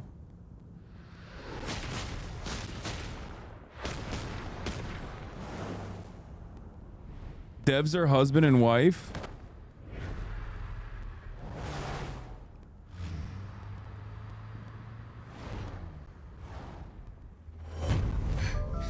What's wrong? You followed so fast. What? I'm not following her. What the fuck? That's a lot. You guys photoshopped that. From here on, you have to stay alert, Eve. It's fucked up, dude. I didn't follow her. How dare you?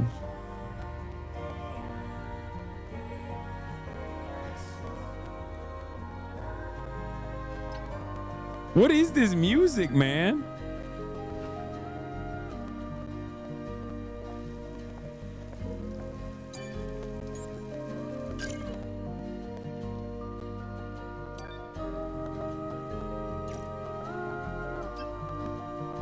Complete parries in an enemy's attack and damage the enemy's balance.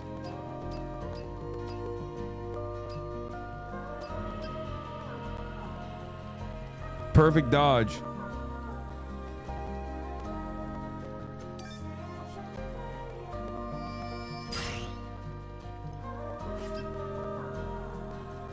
Look up at the moon.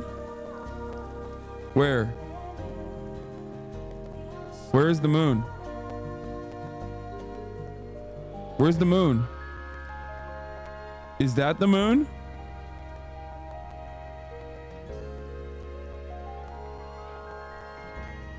Chat, where's the moon?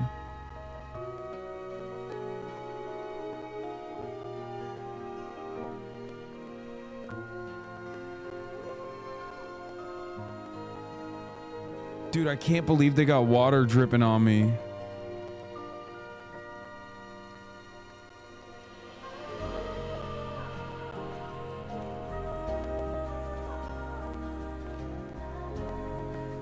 I can't get over this music. It's so silly.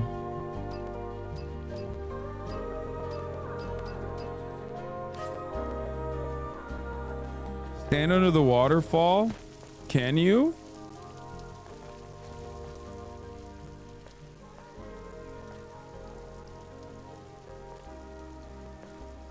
You can't look at the moon under the waterfall, though. There's no moon here for sure.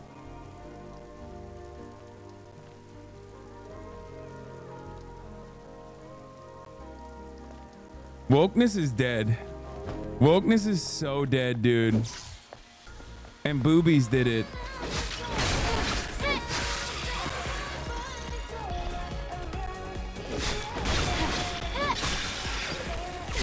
Oh, come on.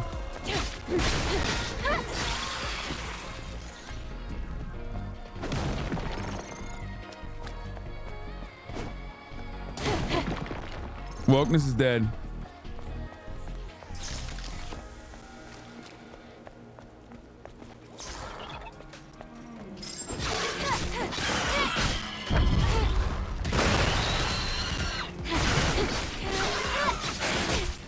Oh fuck! Oh fuck! He almost two-tapped me. Shit. What is this?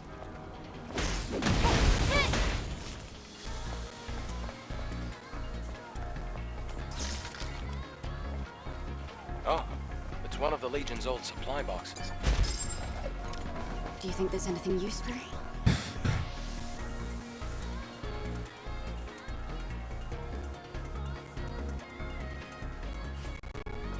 Well, it's Legion, so compatibility shouldn't be an issue.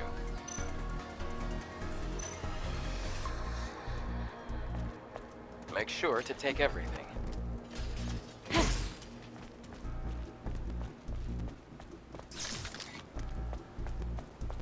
I might need to put this suit back on, boys, because honestly, whoa.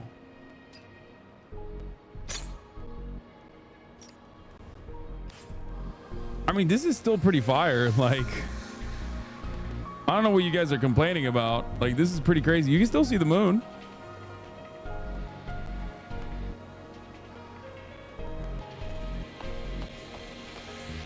Oh, her hair is the fucking... Her hair is the sword. She has a hair sword. Wait, where does she put that back?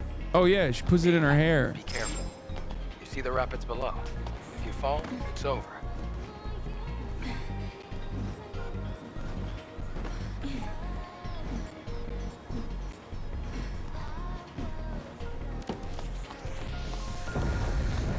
Don't die.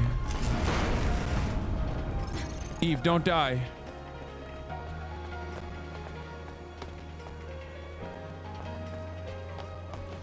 This game needs a Sydney Sweeney mod. That's just white supremacy, okay? You're just doing white supremacy. I'm sorry. Like, not every game needs to have a white lady with big boobs. Sometimes you can have a Korean lady with big boobs too. You know what I mean? Like, that's that white supremacy talking. Supply box over here. Did someone forget to retrieve this? Oh, I need to make sure that all of my favorite games have a big boobied white lady. Look carefully. Why? Big boobied Asian ladies are not good enough for you? What the fuck?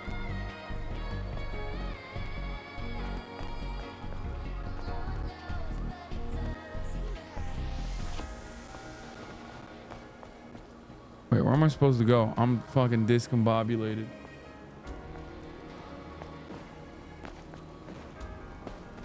I can't believe that this is a real woman. Like, that's fucking nuts, dude. Am I crazy?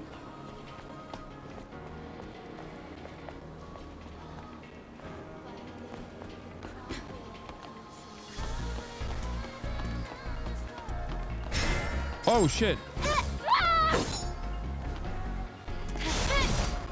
Did that work? Nope. I fucked that up big time.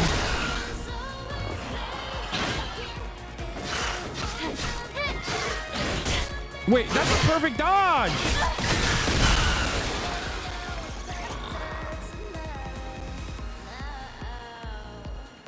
Enemies maintain their balance. You can knock enemies' balance by performing a perfect parry.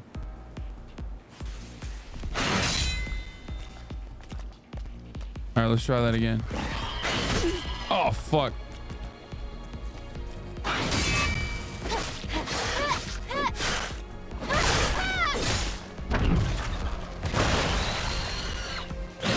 Oh, fuck.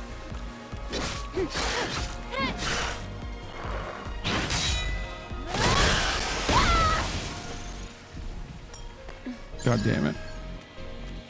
Getting cooked out here.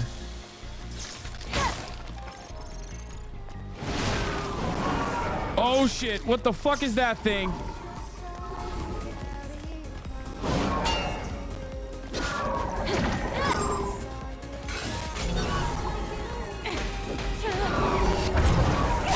Oh! Oh, fuck! That's scary. I don't like that. I don't like that.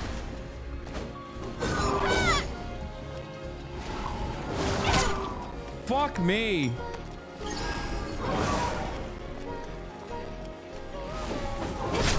Ah!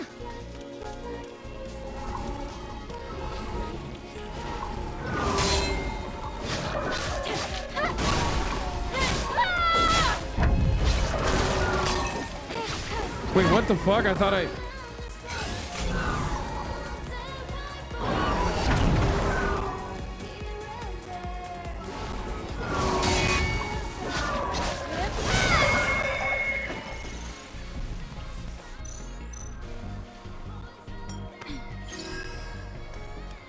Give me my health back.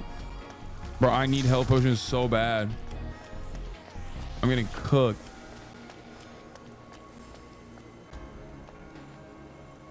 They modeled her with this device called Balatro.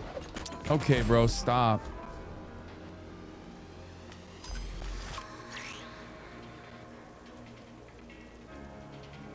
Brown starfish, really? I love this game. Okay, y'all have issues, man. I'm not going there, you know what I mean?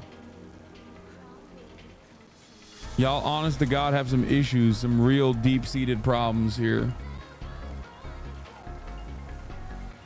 Is this really PS5 only? Yeah.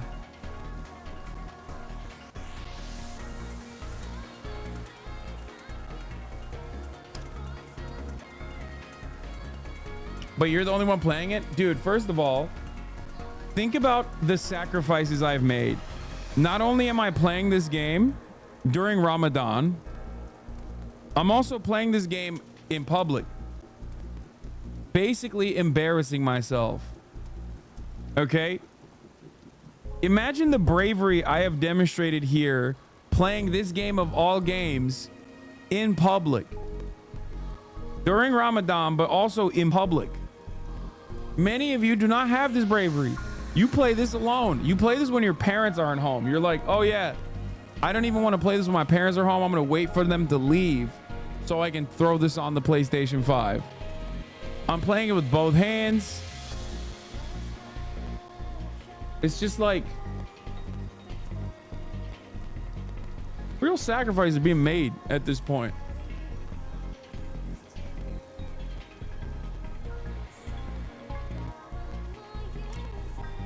You can access gear sockets in the equipment tab by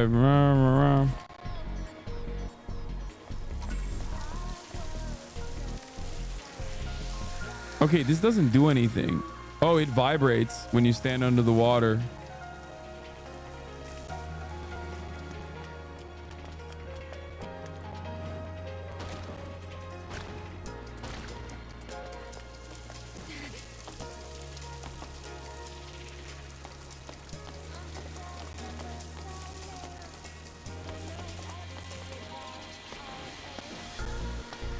I'm doing this for I'm basically quality assurance right now. I'm beta testing.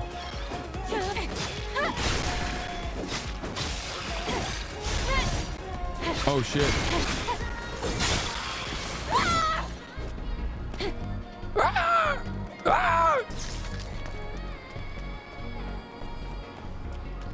Dude, I love this music. It's so like, I think it's so weird to play this music. I've never thought about having this kind of music in a game like this. You know what I mean? It's like kind of funny. I guess maybe it's because I don't play a lot of like Asian games that much, or like all the music. I mean, all the Asian games I play are like JRPGs that aren't like this.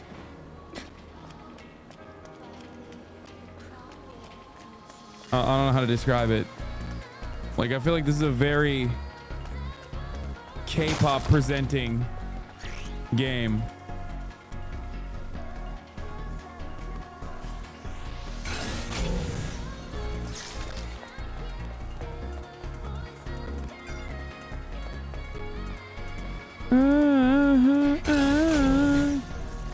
Where's the place I can jump off to? Where are the ledges at? Are other cities in a similar state? By comparison, this city is looking pretty good.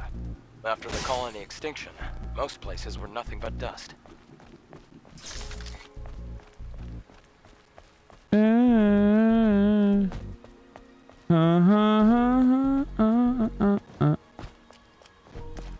Yeah, this is a Democrat-run city. Don't worry, babe. I'll save you from the Democrat-run cities, babe. Huh? Wait, there's a fusion cell. Let's open the car's hood. Oh, surprise. At least This is Los Angeles. Fusion cell? Nicest neighborhood in LA. battery. Thanks to that, Earth's night isn't dark yet. Oh, it's the previous generation of the Infinity Cell. Be sure to keep that. It's very valuable.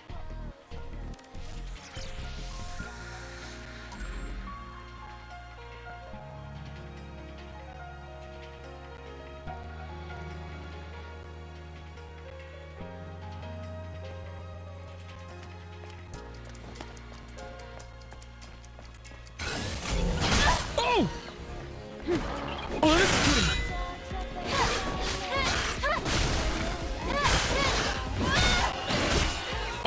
Oh, come on. Oh my God, he's ripping my ass, dude.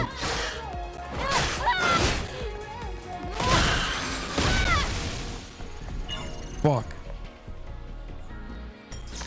This game is hard, chat.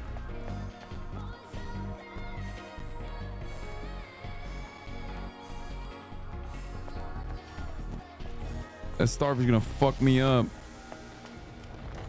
Oh no, no, no, no. What now?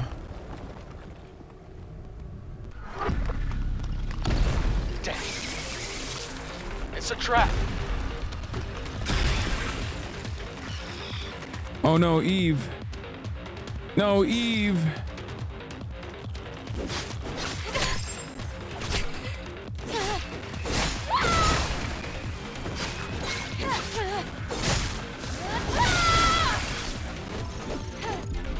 Wait, how do I attack the drone to blow it up? Nice.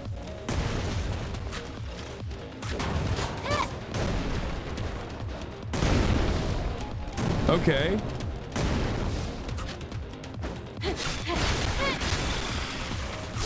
Oh shit.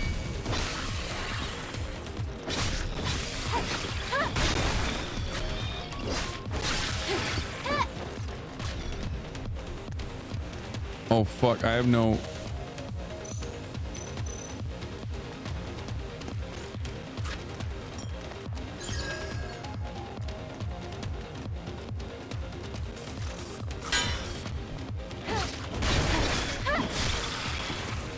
Dude, I handled that shit.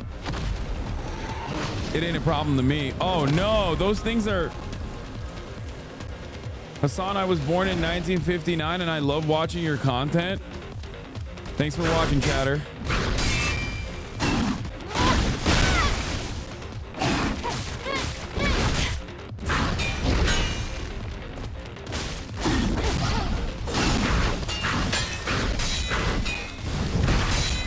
Oh my God, that's not doing shit. Oh, I died. I have to pee. I'm old too, chatter. Old enough to know that at the top of the hour, there's a 3-minute ad break. Boom.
Hasan went to Jorkit? No.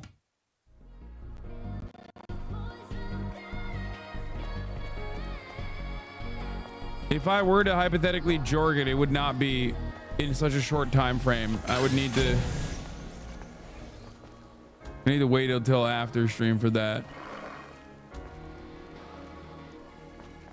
Oh, come on. I thought I could have dodged it. What the fuck? He shot me through the wall.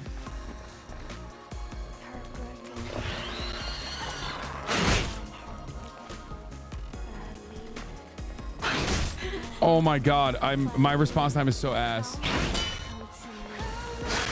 I still don't I don't know how to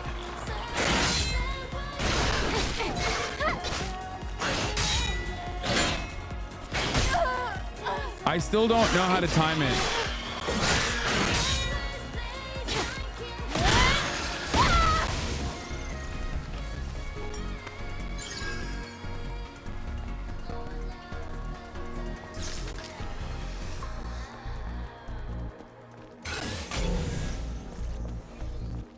Is that the starfish enemy?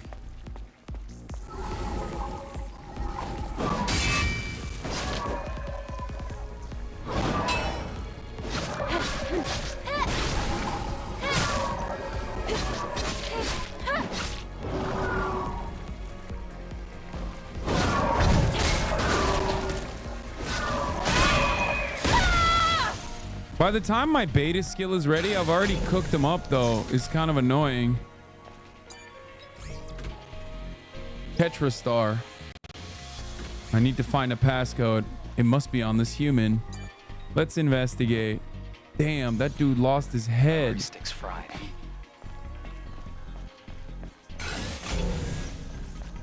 Gotta be another human. Oh, he's over there. Bitcoin. Where is he?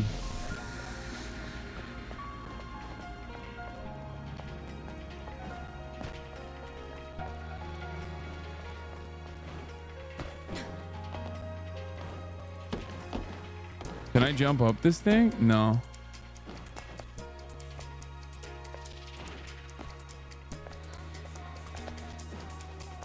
Chatter's right. Passcode is written on the moon. Wait, really? Where? Can I see the moon from here? You think it's Eidos? The passcode, I mean? Like that?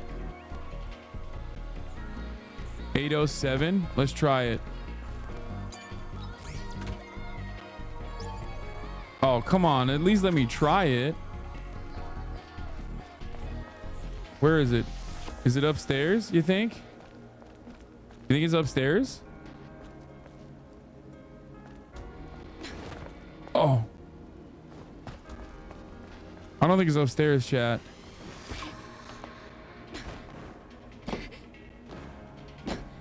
Let me try. I can't reach up there.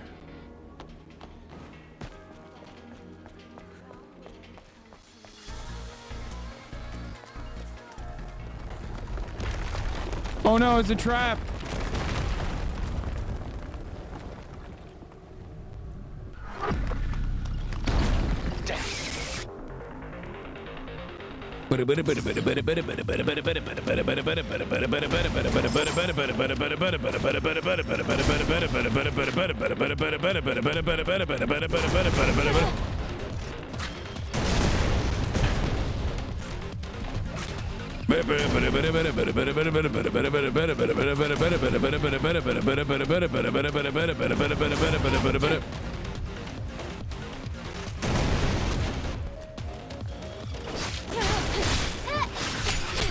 Oh shit!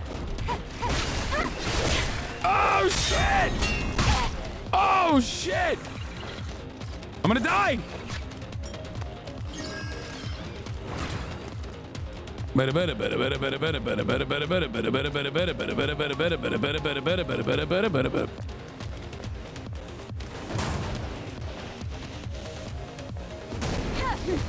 Oh, you can't kill those things. Okay, those things are gonna attack me no matter what. I see you. I see you. Once I'm done with the smoke on these little shits. Oh, what the fuck? I'm locked in here. I'm not trapped in here with you. You're trapped in here with me. Oh, shit.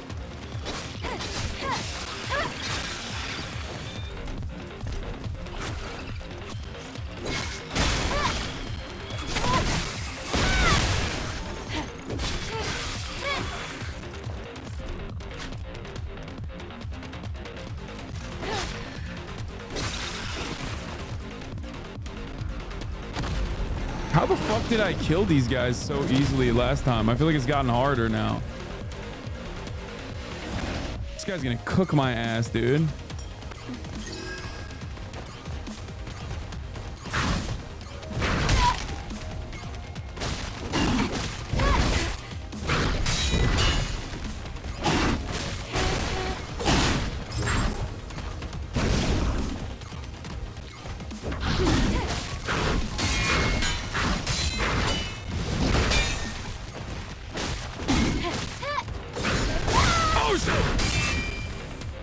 Wait, did that not work? Ah! Wait, did I die? I thought I killed her. Oh my god. Why can't you dodge or block, bruh? Dude, because I suck, okay? This game is hard.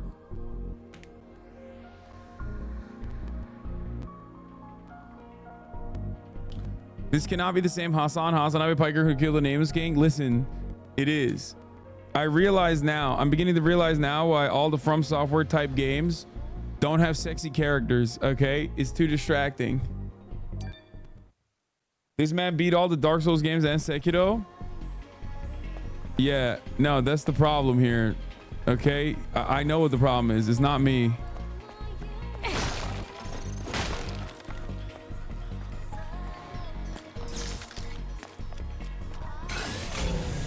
This game is too distracting. My soul's like muscles have atrophied. Yeah, 100%, 100p.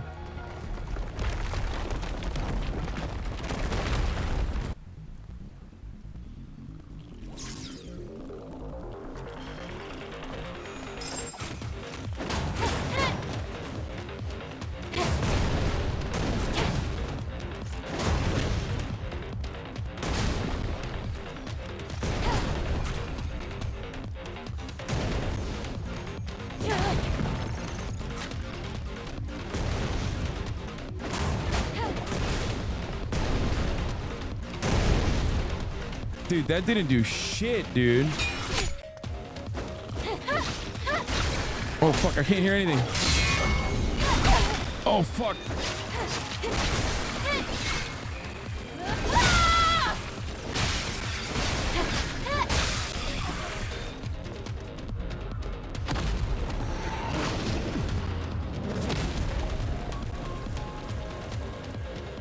Do I have your blessing to make fan art in her outfit? Sure.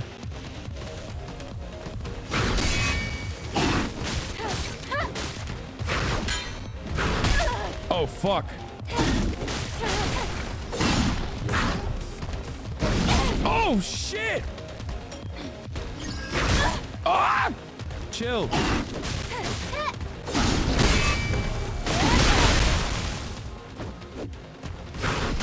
Oh, come on. Oh my God.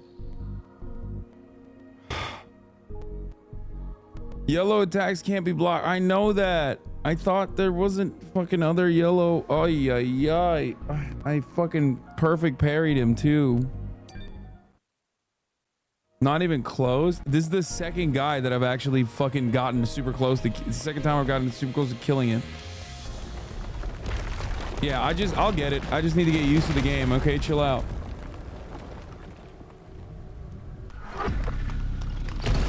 Damn. It's a trap.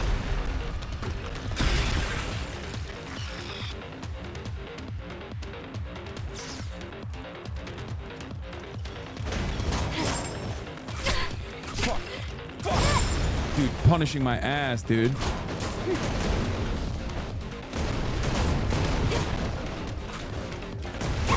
Ah! I'm eating my own shit. Ah! Come on. They're tanking this damage pretty hard. Come on, come on. Come on, little ones. Follow me around. Are there any drums left? Fuck, I used up all the drums.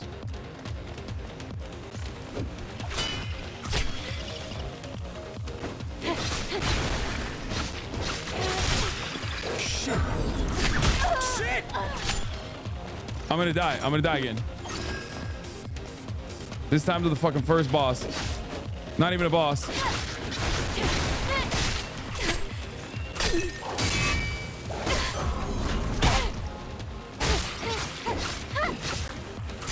I'm gonna die. I'm gonna die. I'm gonna die again. I'm gonna die again. Fuck me. Okay, I'm done. I'm done. I'm done. I quit. No way this game is that hard. It's not that hard. I feel like it's getting increasingly harder for me. I'm done. I'm done. I'm done. I'm done. I'm done. I'm done. I'm not rage quitting. And I'm done. For now. I'll finish it tomorrow.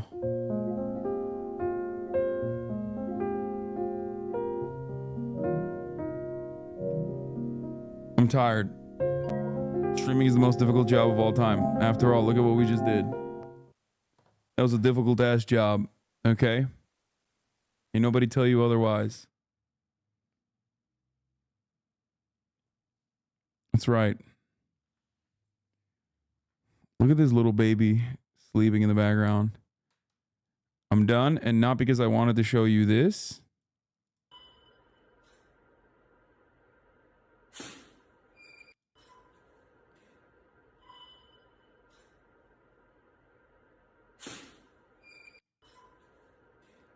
That's crazy that this is a real person. Jaw drops to the floor, eyes pop out of sockets, accompanied by trumpets, heart beats out of chest. That is not the same woman, Lamau. Okay, her body is much more normal looking here. Yes, her proportions are not completely out of whack here. Like her proportions are normal here. Like she has a normal shoulder to ass ratio. Whereas in the game, her shoulder to ass, this is for science, by the way. I'm not doing this because this is not like horny posting. This is just for science. Awooga.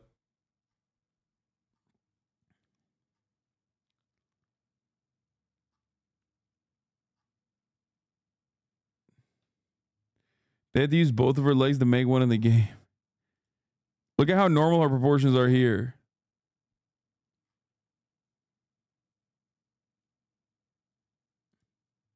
This is so funny.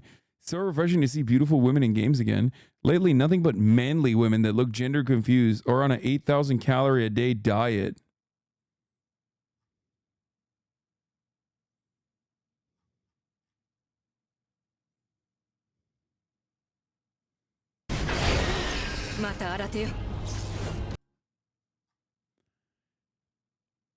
For science, one day you will come to Brazil and see the proportions here.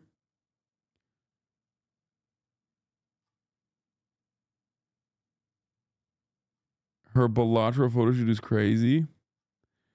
Anyway, that's all for now. This game will ruin so many children. Wait, why?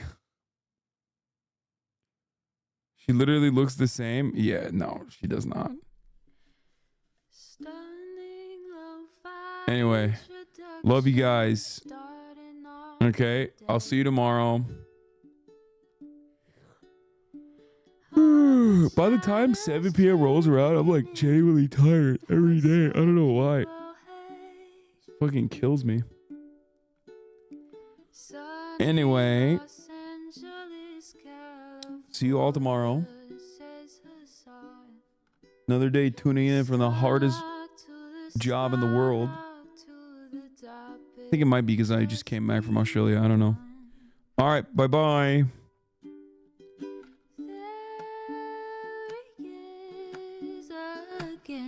Hasan is streaming. Hasan is streaming. There he is again. Hasan is streaming. Hasan is streaming. Reviewing the P.O. box. Uncle Uger's face. Sudden discord at your prop. Great names take embrace. Tiny Bernie Sanders, LGBTQ Air Force. The whole left at your fingertips. Ane at your door. H3 crowded debate, the Young Turks online show. 3 full fucking years of this, plenty more to go. 90-day fiance, talks of champagne bourgeoisie. A Trump rally live reaction, a mass riot at DC. There he is again, Hasan is streaming. Hasan is streaming.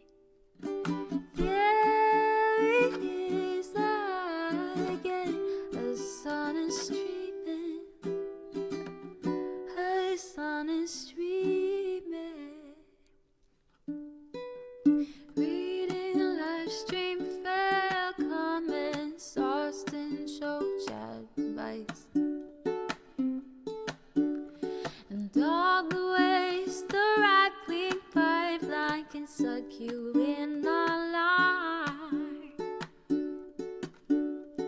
JCS react, Lord frame gets broken, cover blown. A full-blown mass pandemic, monster streaming at your home. Total radicalization coming out to find. The system you were taught to trust in was broken the whole time. All these daily streams, whether big or whether small, have helped me in so many